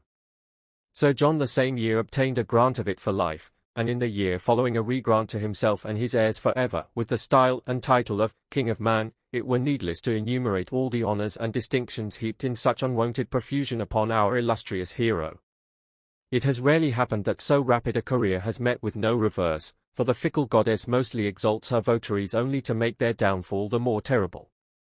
Henry, dying in 1413, was succeeded by his son Henry V, with whom Sir John was held in equal esteem, being again appointed to the government of Ireland, but, landing in Dublin, his health was now visibly on the wane. For months afterwards he died at Ardee, to the great grief of his family, and the irreparable loss of the nation. He was a rare instance wherein a courtier, through 4 successive reigns, carried himself unimpeached, and unsullied by the political vices which were then too general to excite reproach. He was truly a knight, sans poet sans reproche. He left 2 sons, John and Thomas, and 1 daughter, whose fortunes, at this time, we shall not attempt to follow. Lady Stanley, his widow, returned to Liverpool with her children, and lived there until her death, in the house built by her husband. Now did the beam of Sir Oscartel's favour, like an April day, suddenly change its gaudy and suspicious brightness. Sir Thomas, waning in years and ready to depart, began to consider his former misdoings. His daughter and her offspring were, by the laws of nature, justly entitled to his possessions, which he, reflecting on the great impiety and injustice of withholding, bequeathed, with some exceptions, to Lady Stanley and her heirs, revealing at the same time the fraud which he had practiced, and extinguishing forever the hopes and expectations of Sir Oscartel. Yet was he not left entirely destitute. To him and to his descendants were reserved, by due process of law, the manors of Earlham and Urmston, near Manchester, with divers other valuable inheritances. At the same time was given to him the signet of his arms, with the crest assumed for his sake, an eagle regardant, proper. It was only subsequent to the supplanting of Sir Oscartel that his rivals took the present crest, the Eagle and Child, where the eagle is represented as having secured his prey, in token of their triumph over the foundling, whom he is preparing to devour. This crest, with the motto, Sans Changer, the descendants of Sir John Stanley, the present Earls of Derby, continue to hold, the foregoing narrative showing faithfully the origin of that singular device. The Black Knight of Ashton, O Jesu, I for thy mercy's sake, and for thy bitter passion, save us from the axe of the Tower, and from Sir Ralph of Assheton. It would be a curious inquiry to trace the origin of services and other customs, paid by tenants to their feudal sovereign. Connected as the subject is with the following tradition, it may be worth while if we attempt to throw together a few notices on that head. A rose was not a very unfrequent acknowledgment. Near to the scene of our story, the tenant of a certain farm called Limehurst was compelled to bring a rose at the feast of St. John Baptist. He held other lands, but they were subject only to the customary rules of the lordship, such as ploughing, harrowing, carting turfs from Ashton Moss to the lord's house, leading his corn in harvest, and c. This species of service was called boon work, and hence the old adage, I am served like a boon shearer. It, however, seems that some trifling present was made in return. In a miss of receipts and disbursements belonging to the Cheethams, kept in the time of Charles II. There is an item for monies paid for gloves to the boonshearers at Clayton Hall, where Humphrey Cheetham, founder of the college at Manchester, then resided. The acknowledgment of a rose before mentioned might seem to have some allusion to the Knights Hospitallers. The estate of Limehurst was called John of Jerusalem's land, and the tithes and rent, in all probability, once went to the support of that order. In the Ashton pedigree we find a Nicholas Assheton, as it was then spelt, who enrolled himself amongst these warrior monks. It seems not improbable that the profits of this estate belonged to him. The custom of Heriotship, however, was the most oppressive, being paid and exacted from the parties at a time when they were least able to render it. Our tradition will best illustrate this remnant of barbarism, to which, even in the customs of the most savage tribes, we should scarcely find a parallel. In the early records of the Ashton family we find that Thomas Staveley, or Staley, held a place called the Bestall by paying 1 penny at Christmas. This bestall was, perhaps, a place of security or confinement. Adjoining the hall yard, the ancient residence of the Ashtons, is an old stone building facing the south, now called the dungeon. It is flanked at the east and west corners by small towers with conical stone roofs. The wall is pierced by two pointed windows. Judging from its appearance, it must have been a place of strength, the name bestall being probably a corruption of Bastile, Basilion, or Bastilion, all of which we find appropriated to places of this description. Tradition, indeed, says the ancient lords of Ashton made this a place of confinement, when the power of life and death were at their command. A field near the old hall, still called Gallows Meadow, was then used as a place of execution. Sir John Assheton, in the 5th year of Henry VI, became possessed of the manor on payment of 1 penny annually. He is generally supposed to have founded the church about the year 1420. We find him assigning the forms or benches to his tenants, the names for whose uses they are appointed are all females. From this it may seem that seats in our churches were first put up for their convenience. 18 forms or benches are mentioned for the occupation of 100 wives and widows, who are named, besides their daughters and servant wenches. Their husbands had not this privilege, being forced to stand or kneel in the aisles, as the service required. In the windows there yet remains a considerable quantity of painted glass, but very much mutilated. 3 or 4 figures on the north side represent a king, saints, and sea. In the chancel are the coats and effigies of the Ashtons in armour, kneeling. In one part seems to have been portrayed the invention of the Holy Cross by Street Helen. At whatever period the church was built, the steeple must either have been erected afterwards, or have undergone a considerable repair in the time of the last Sir Thomas Assheton, for upon the south side are the arms of Ashton impaling stele. There is a tradition, that while the workmen were one day amusing themselves at cards, a female unexpectedly presented herself. She asked them to turn up an ace, promising, in case of compliance, that she would build several yards of the steeple, upon which they fortunately turned up the ace of spades. This tale may owe its origin to the following circumstances: upon the marriage of Sir Thomas Assheton with the daughter of Ralph Stele, a considerable accumulation of property was the consequence. This might induce him to repair the church, and perform sundry other acts of charity and beneficence. Whilst the work was going on, Lady Elizabeth Assheton, it is not improbable, surprised the builders at their pastime, and giving a broad hint that a part of her money was being employed in the erection, might desire that her arms should be fixed in the steeple, impaled with those of her husband. There is, however, sufficient testimony upon record to account for the dislike entertained towards the memory of Sir Ralph Assheton. In the town of Ashton-under-Lyne, or Lyme, called in the ancient rent rolls Ashton-sub-Lyme, a singular custom prevails. On Easter Monday in every year, the ceremony of riding the black lad takes place. According to some, it is a popular expression of abhorrence towards the memory of Sir Ralph Assheton, commonly called the Black Knight, whose character and conduct would seem to warrant the odium thus attached to his name. The following is a brief account of the ceremony. An effigy is made of a man in black armour, and this image is deridingly emblazoned with some emblem of the occupation of the first couple that are married in the course of the year. The black boy is then fixed on horseback, and after being led in procession round the town, is dismounted, made to supply the place of a shooting butt, and all sorts of firearms being in requisition for the occasion, he is put to an ignominious death. 5 shillings per annum are reserved from some neighbouring estate for the perpetuation of this absurd custom. Sir Ralph Assheton was Sheriff of York in the reign of Edward IV, and Knight Marshal and Lieutenant of the Tower under Richard III, being in great esteem with the latter monarch. In the Harleian MSS annuities are mentioned as being granted to him, with divers lordships, and a ton of wine yearly. So powerful was his jurisdiction, that a grant was made him to the effect, that if in cases of emergency suitable persons could not be procured for the trial of delinquents, his own authority should be a sufficient warrant for the purpose. Hence, from the nature of his office, and the powers that were entrusted to him by the king, and probably too from the natural bent of his disposition, arose the popular dislike which vented itself in the well-known traditionary distich we have taken as our motto. In those days, when the gentry went little from home, set times of mirth and recreation were constantly observed in their spacious and hospitable mansions. Yule, or Christmas, was a feast of especial note and observance. The great hall was mostly the scene of these boisterous festivities, where, from the gallery, the lord of the mansion and his family might witness the sports, without being incommoded by the uncouth and rustic manners of their guests. It was the custom to invite all who were in any way dependent on the proprietor, and who owed him suit and service. The mansion of Sir Ralph had, like those of the neighbouring gentry, its lofty and capacious hall. At one end was a gallery resting on the heads of 3 or 4 gigantic figures carved in oak, perhaps originally intended as rude representations of the ancient caryatides.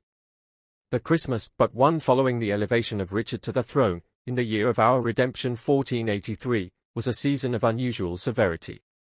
Many tenants of Sir Ralph were prevented from assembling at the Yule feast. A storm had rendered the roads almost impassable, keeping most of the aged and infirm from sharing in this glorious pastime. The Yule log was larger than ever, and the blaze kept continually on the raw. No ordinary scale of consumption could withstand the attacks of the enemy, and thaw the icicles from his beard. The wassail bowl had gone freely about, and the company, Hob Adamson, Hob of the Lakes, William the Arrowsmith, Jack the Woodman, Jack the Hind, John the Slater, Roger the Baxter, with many others, together with divers widows of those who owed service to their lord, clad in their holiday costume, black hoods and brown jackets and petticoats, were all intent upon their pastimes, well charged with fun and frolic. Their mirth was, however, generally kept within the bounds of decency and moderation by a personage of great importance, called the Lord of Misrule, who, though not intolerant of a few coarse and practical jokes upon occasion, was yet, in some measure, bound to preserve order and decorum on pain of being degraded from his office. To punish the refractory, a pair of stone hand stocks was commonly used, having digit holes for every size, from the paws of the ploughman to the taper fingers of my lady's maiden. This instrument was in the especial keeping of the dread marshal of these festivities. The custom of Heriotship, or a fine payable on the death of the landholder to the feudal lord, was then in most cases rigorously exacted. This claim fell with great severity upon widows in poor circumstances, who were, in too many instances, thus deprived of their only means of subsistence. Then came fees and fines to the Holy Church, so that the bereaved and disconsolate creature had need to wish herself in the dark dwelling beside her husband. Sir David Lindsay may not be unaptly quoted in illustration of this subject. His poem called The Monarch contains the following frightful picture of the exactions and enormities committed on these defenceless and unoffending victims of their rapacity, and also the vicar, as I trow, will not fail to take a cow, and uppermost cloths, though babes them and, from a poor seely husbandman, when he lies ready to die, having small children 2 or 3, and his 3 kine withouten mow, the vicar must have one of though, with the grey cloak that covers the bed, howbeit that they be poorly clad, and if the wife die on the morn, and all the babes should be forlorn, the other cow he takes away, with her poor coat and petticoat grey, and if within 2 days or 3 the eldest child shall happen to die, of the 3rd cow he shall be sure, when he is under his cure, and father and mother both dead be, beg must the babes without remedy. They hold the course at the church stile, and there it must remain a while, till they get sufficient surety for the church right and duty. Then comes the landlord perforce, and takes to him the fattest horse. Poor labourers would that law were down, which never was founded by reason. I heard them say, under confession, that this law was brother to oppression. As it drew on towards eventide, the mirth increased. The rude legendary ballads of Sir Lancelot of the Lake, Bevoys of Southampton, Robin Hood, the Pinder of Wakefield, and the Friar of Fountains Abbey, Clym of the Clough, Ranulph of Chester, his exploits in the Holy Land, together with the wondrous deeds of war and love performed by Sir Roger of Calverley, had been sung and recited to strange and uncouth music. Carols, too, were chanted between whiles in a most unreverend fashion. A huge Christmas pie, made in the shape of a cratch or cradle, was placed on the board. This being accounted a great test of orthodoxy, every one was obliged to eat a slice, lest he should be suspected of favouring the heretical tenets then spreading widely throughout the land. Blindman's-buff and hot cockles had each their turn, but the sport that seemed to afford the most merriment was a pendulous stick having an apple at one end, and on the other a lighted candle, so that the unfortunate and liquorish wight who bit at this tempting bait generally burnt his nose on the rebound, as the stick bounced to and fro on its pivot. The hall was now cleared for the masks. In this play, the Black Knight himself generally joined, laughing heartily at and hurrying on the mishaps of the revellers. Many horrible and grotesque-looking shapes and disguises soon made their appearance, but one, more especially than the rest, excited no slight degree of distress and alarm. His antics proved a continual source of annoyance to the rest of the company. He singed Will the Aerosmith's beard, poured a whole flagon of hot liquor in the wide hosen of Hob Adamson, but the enactor of St. George in a more especial manner attracted his notice. He crept between his legs, and bore him right into the middle of the pigsty, before he could be stayed, from whence the heroic champion of England issued, sorely shent with the admixtures and impurities of the place. This termagant was a little broad-set figure wearing a mask, intended as a representation of his satanic majesty, adorned with a huge pair of horns. From it hung a black cloak or shirt, out of which protruded a goodly and substantial tail. No one could discover this ruthless disturber of their sports. Every attempt was unavailing. He shot through their fingers as though they had been greased, and a loud and contumelious laugh was the only reward of their exertions. In the end, a shrewd conjecture went abroad that he was none other than some malicious imp of darkness let loose upon their frolics, to disquiet and perplex their commemoration of the blessed Nativity. Yet was it an unusual occurrence upon Yule night, when these disturbers were supposed to be prevented from walking the earth, being confined for a space to their own kingdom. But the desperate character of their lord, who was thought to fear neither man nor devil, might in some sort account for this unwelcome intrusion. The guests grew cautious. Whispers and unquiet looks went round, while the little devil would ever and anon frisk about, to the great detriment and dismay of his companions. Their lord's presence was anxiously looked for. The ruddy glow of their mirth had become dim. Sir Ralph, they hoped, would either unmask this mischievous intruder, or eject him from the premises, he having the credit of being able to master aught in the shape of either mortal or immortal intelligences. At length he came, clad in his usual suit of black velvet. A swarthy and ill-favoured wight he was, with a beard, as the story goes, that would have swept off the prickly gorse-bush in its progress. He was received with a great show of humility, and all made their best obeisance. But this deputy, representative, or vicegerent of Old Horny, he stood erect, among the obsequious guests, in a posture not at all either respectful or becoming. Now, knaves, to your sport. Ye be as doleful as a pack of pedlars with a full basket after the fair. I'll make ye play, and be merry too, or, ye or lady, ye shall taste of the mittens. Dan, give these grim-faced varlets a twinge of the gloves there just to make them laugh. His tyrannous and overbearing temper would even make them merry by compulsion. But the terrified hearers did not manifest that intense feeling of gratification which this threat was intended to produce. Each looked on the face of his neighbour, hoping to find there some indication of the felicity which his own had failed to exhibit. The countenance of their chief grew more dark and portentous. Just as they were expecting the full burst of his fury, up trotted the merry imp, and irreverently crept behind Sir Ralph. Before their almost incredulous eyes did he lay hold on the tail of the knight's cloak, and twisting it round his arm, by a sudden jerk he brought this dignified personage backwards upon the floor. The oaken beams trembled at this unlooked-for invasion of their repose.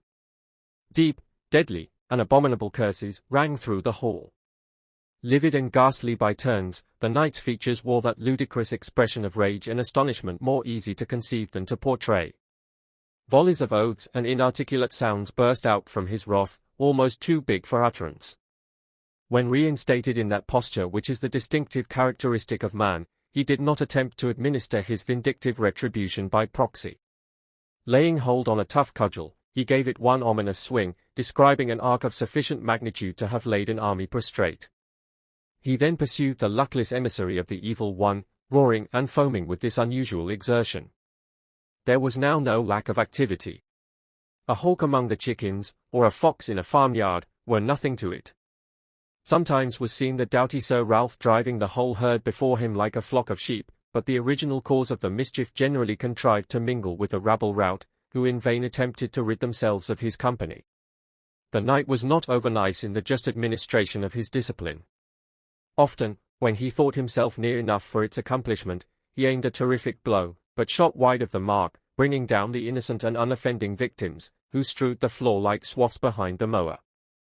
Whenever a lucky individual could disentangle himself from his comrades, he darted through the door, and in spite of the storm and pitchy darkness without, thought himself too happy in escaping with a few holes in his skin.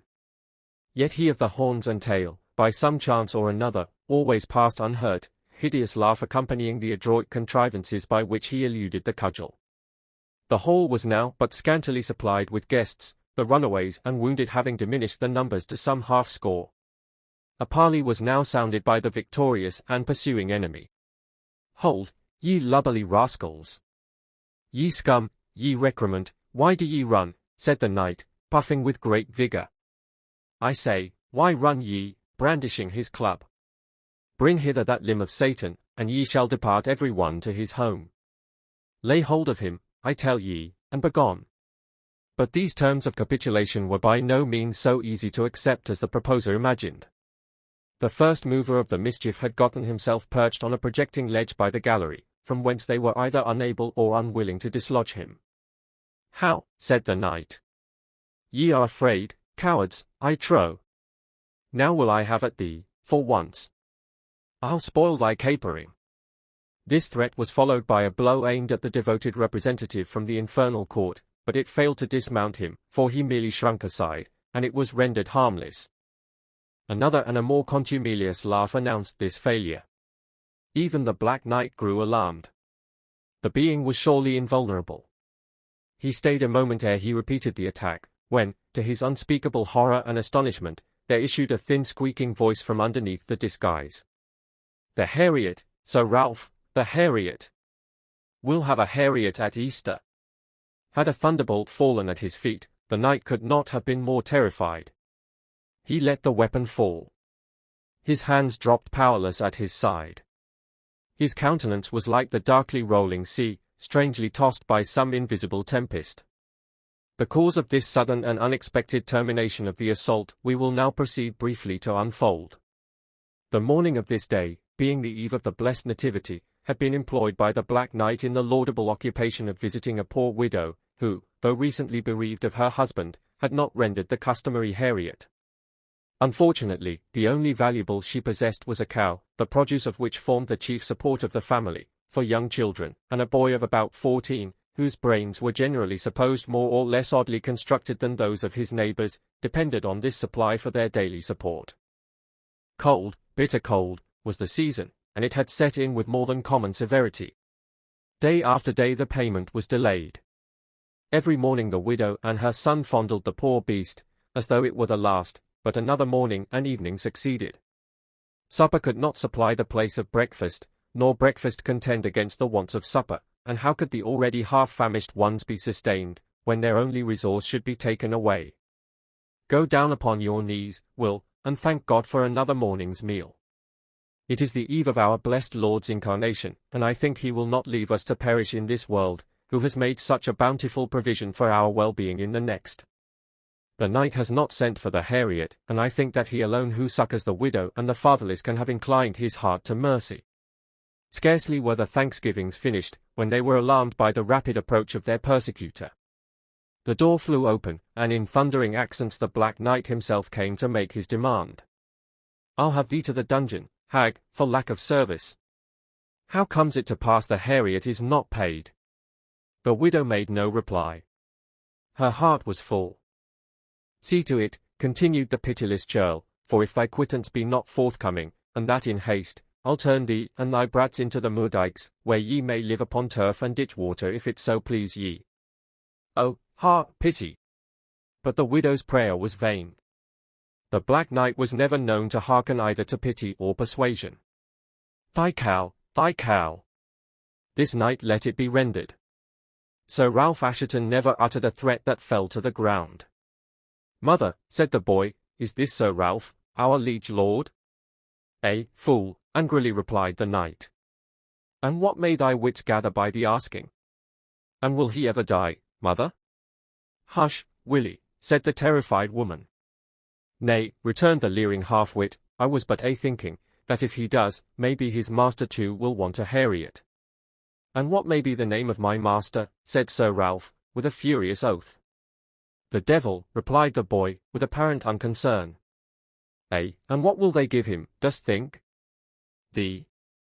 Whether the peculiar expression of the lad's face, or the fearless indifference of his address, so unusual to that of the crouching slaves he generally met with, contributed to the result, we know not, but, instead of correcting the boy for his audacity, he hastily departed, finally repeating his threat of punishment in case of disobedience. When Sir Ralph got home, his ill humour vented itself with more severity than usual. On joining the sports, he was at the first somewhat startled, on perceiving a representation of the personage which the morning's conversation had by no means prepared him to recognize either with admiration or respect. Still, as it was nothing out of the common usage, he took no apparent notice, farther than by remarking the general gloom that prevailed, contrary to the usual course of these festivities. Then came the unlooked-for aggression upon his person, provoking his already irritated feelings into vehement action. But, when the last unfortunate blow had failed in its purpose, appearing to the furious knight to have been warded off by a charm, a sudden misgiving came across him, which, with the speech of this supposed imp of darkness, so strangely alluding to his adventure with the boy, wrought powerfully upon his now excited imagination, so that he stood aghast, unable to grapple with its terrors. He hastily departed from the hall, leaving the enemy in undisputed possession of the field. What occurred subsequently we are not told, save that on the following morning the widow's Harriet was sent back, with an ungracious message from the knight, showing his unwillingness to restore what terror only had wrung from him. The person who adventured this dangerous personification of the evil one was never known.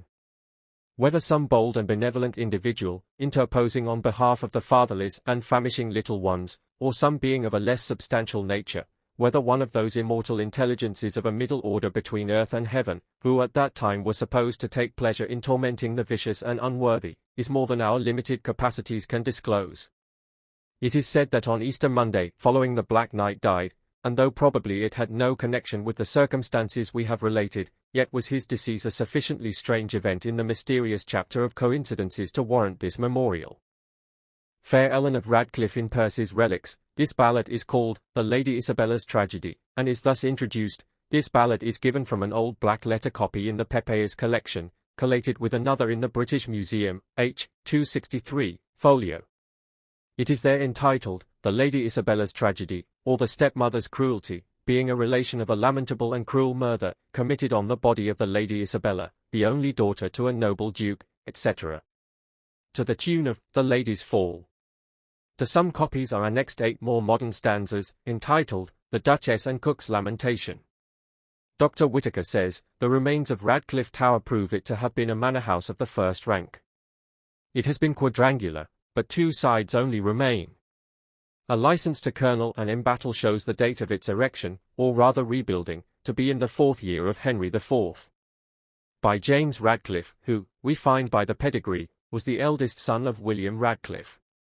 He married Joan, daughter to Sir John Tempest of Bracewell, in the county of York.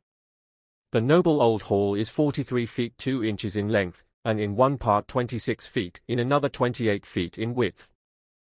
The 2 massy principals which support the roof are the most curious specimens of ancient woodwork I have ever seen. The broadest piece of timber is 2 feet 7 inches by 10 inches. A wall plate on the outside of one beam, from end to end, measures 2 feet by 10 inches. The walls are finished at the square with a moulded cornice of oak. At the bottom of the room is a door opening into one of the towers, the lower part of which only remains, of massy grout work, and with 3 arches, each furnished with a funnel or aperture like a chimney. On the left side of the hall are the remains of a very curious window frame of oak, wrought in Gothic tracery, but square at top. Near the top of the hall, on the right, are the remains of a doorway, opening into what was once a staircase, and leading to a large chamber above the kitchen, the approach to which was by a door of massy oak, pointed at the top. Over the high tables of ancient halls, as is the case in some college halls at present, it was common to have a small aperture, through which the lord or master could inspect, unseen, what was going on below. But in this situation at Radcliffe is a ramified window of oaken work, opening from the apartment above mentioned, but now closed up. This consists of 8 arches, with trefoil-pointed tops, 4 and 4, with 2 narrower apertures above. To this place and family are attached the tradition and ballad given by Dr. Percy, under the name of Isabella, but here applied to a Lord Thomas and fair Eleanor, father and daughter, whose figures are supposed to be graven on a slab in the church, which the common people, concluding, I suppose, from its whiteness, that it was meant as an emblem of the innocence it is said to cover, have mutilated by breaking off small fragments, as amulets for the prevention or cure of disorders.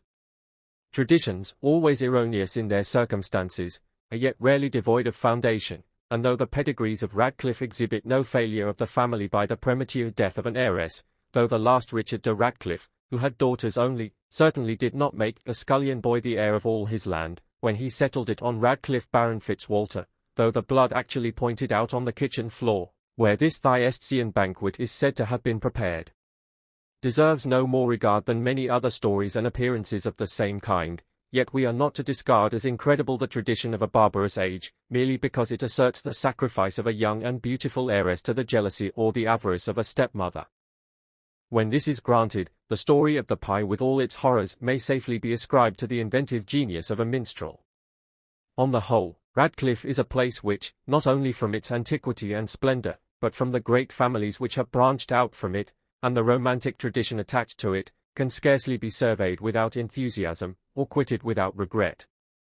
There is a story of its being haunted by a black dog, but as this apparition has never been seen by two persons in company, it may safely be ascribed to the genius of fear, quite as creative a power as any other faculty of the imagination. We have thought it best to give the ballad entire, without any embellishments of our own. Though not in the best style of these metrical romances, it is still of sufficient interest, from its connection, to claim a place in the traditions of the county. There was a lord of worthy fame, and a hunting he would ride, attended by a noble train of gentry by his side. And while he did in chase remain, to see both sport and play, his lady went, as she did fain, unto the church to pray. This lord he had a daughter dear, whose beauty shone so bright, she was beloved both far and near of many a lord and knight. Fair Ellen was this damsel called, a creature fair was she was her father's only joy, as you shall after see. Therefore her cruel stepmother did envy her so much, that day by day she sought her life, her malice it was such. She bargained with the master cook, to take her life away, and, taking of her daughter's book, she thus to her did say, Go home, sweet daughter, I thee pray, go hasten presently, and tell unto the master cook these words that I tell thee, and bid him dress to dinner straight that fair and milk white doe, that in the pot doth shine so bright there's none so fair to show. This lady, fearing of no harm, obeyed her mother's will, and presently she hasted home, her pleasure to fulfill. She straight into the kitchen went, her message for to tell, and there she spied the master cook, who did with malice swell. No, master cook, it must be so, do that which I thee tell, you needs must dress the milk white doe which you do now full well. Then straight his cruel bloody hands he on the lady laid, who quivering and shaking stands, while thus to her he said, Thou art the doe that I must dress, see here, behold my knife, for it is pointed, presently to rid thee of thy life.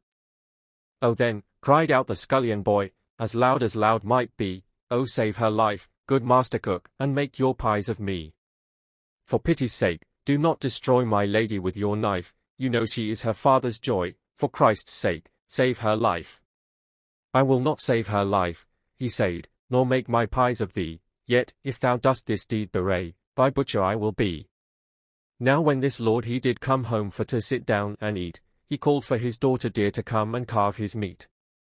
Now sit you down, his lady said, Oh sit you down to meat, into some nunnery she is gone, your daughter dear forget. Then solemnly he made a vow before the company, that he would neither eat nor drink until he did her see. Oh then bespake the scullion boy, with a loud voice so high, If now you will your daughter see, my lord, cut up that pie, wherein her flesh is minced small, and parched with the fire, all caused by her stepmother, who did her death desire.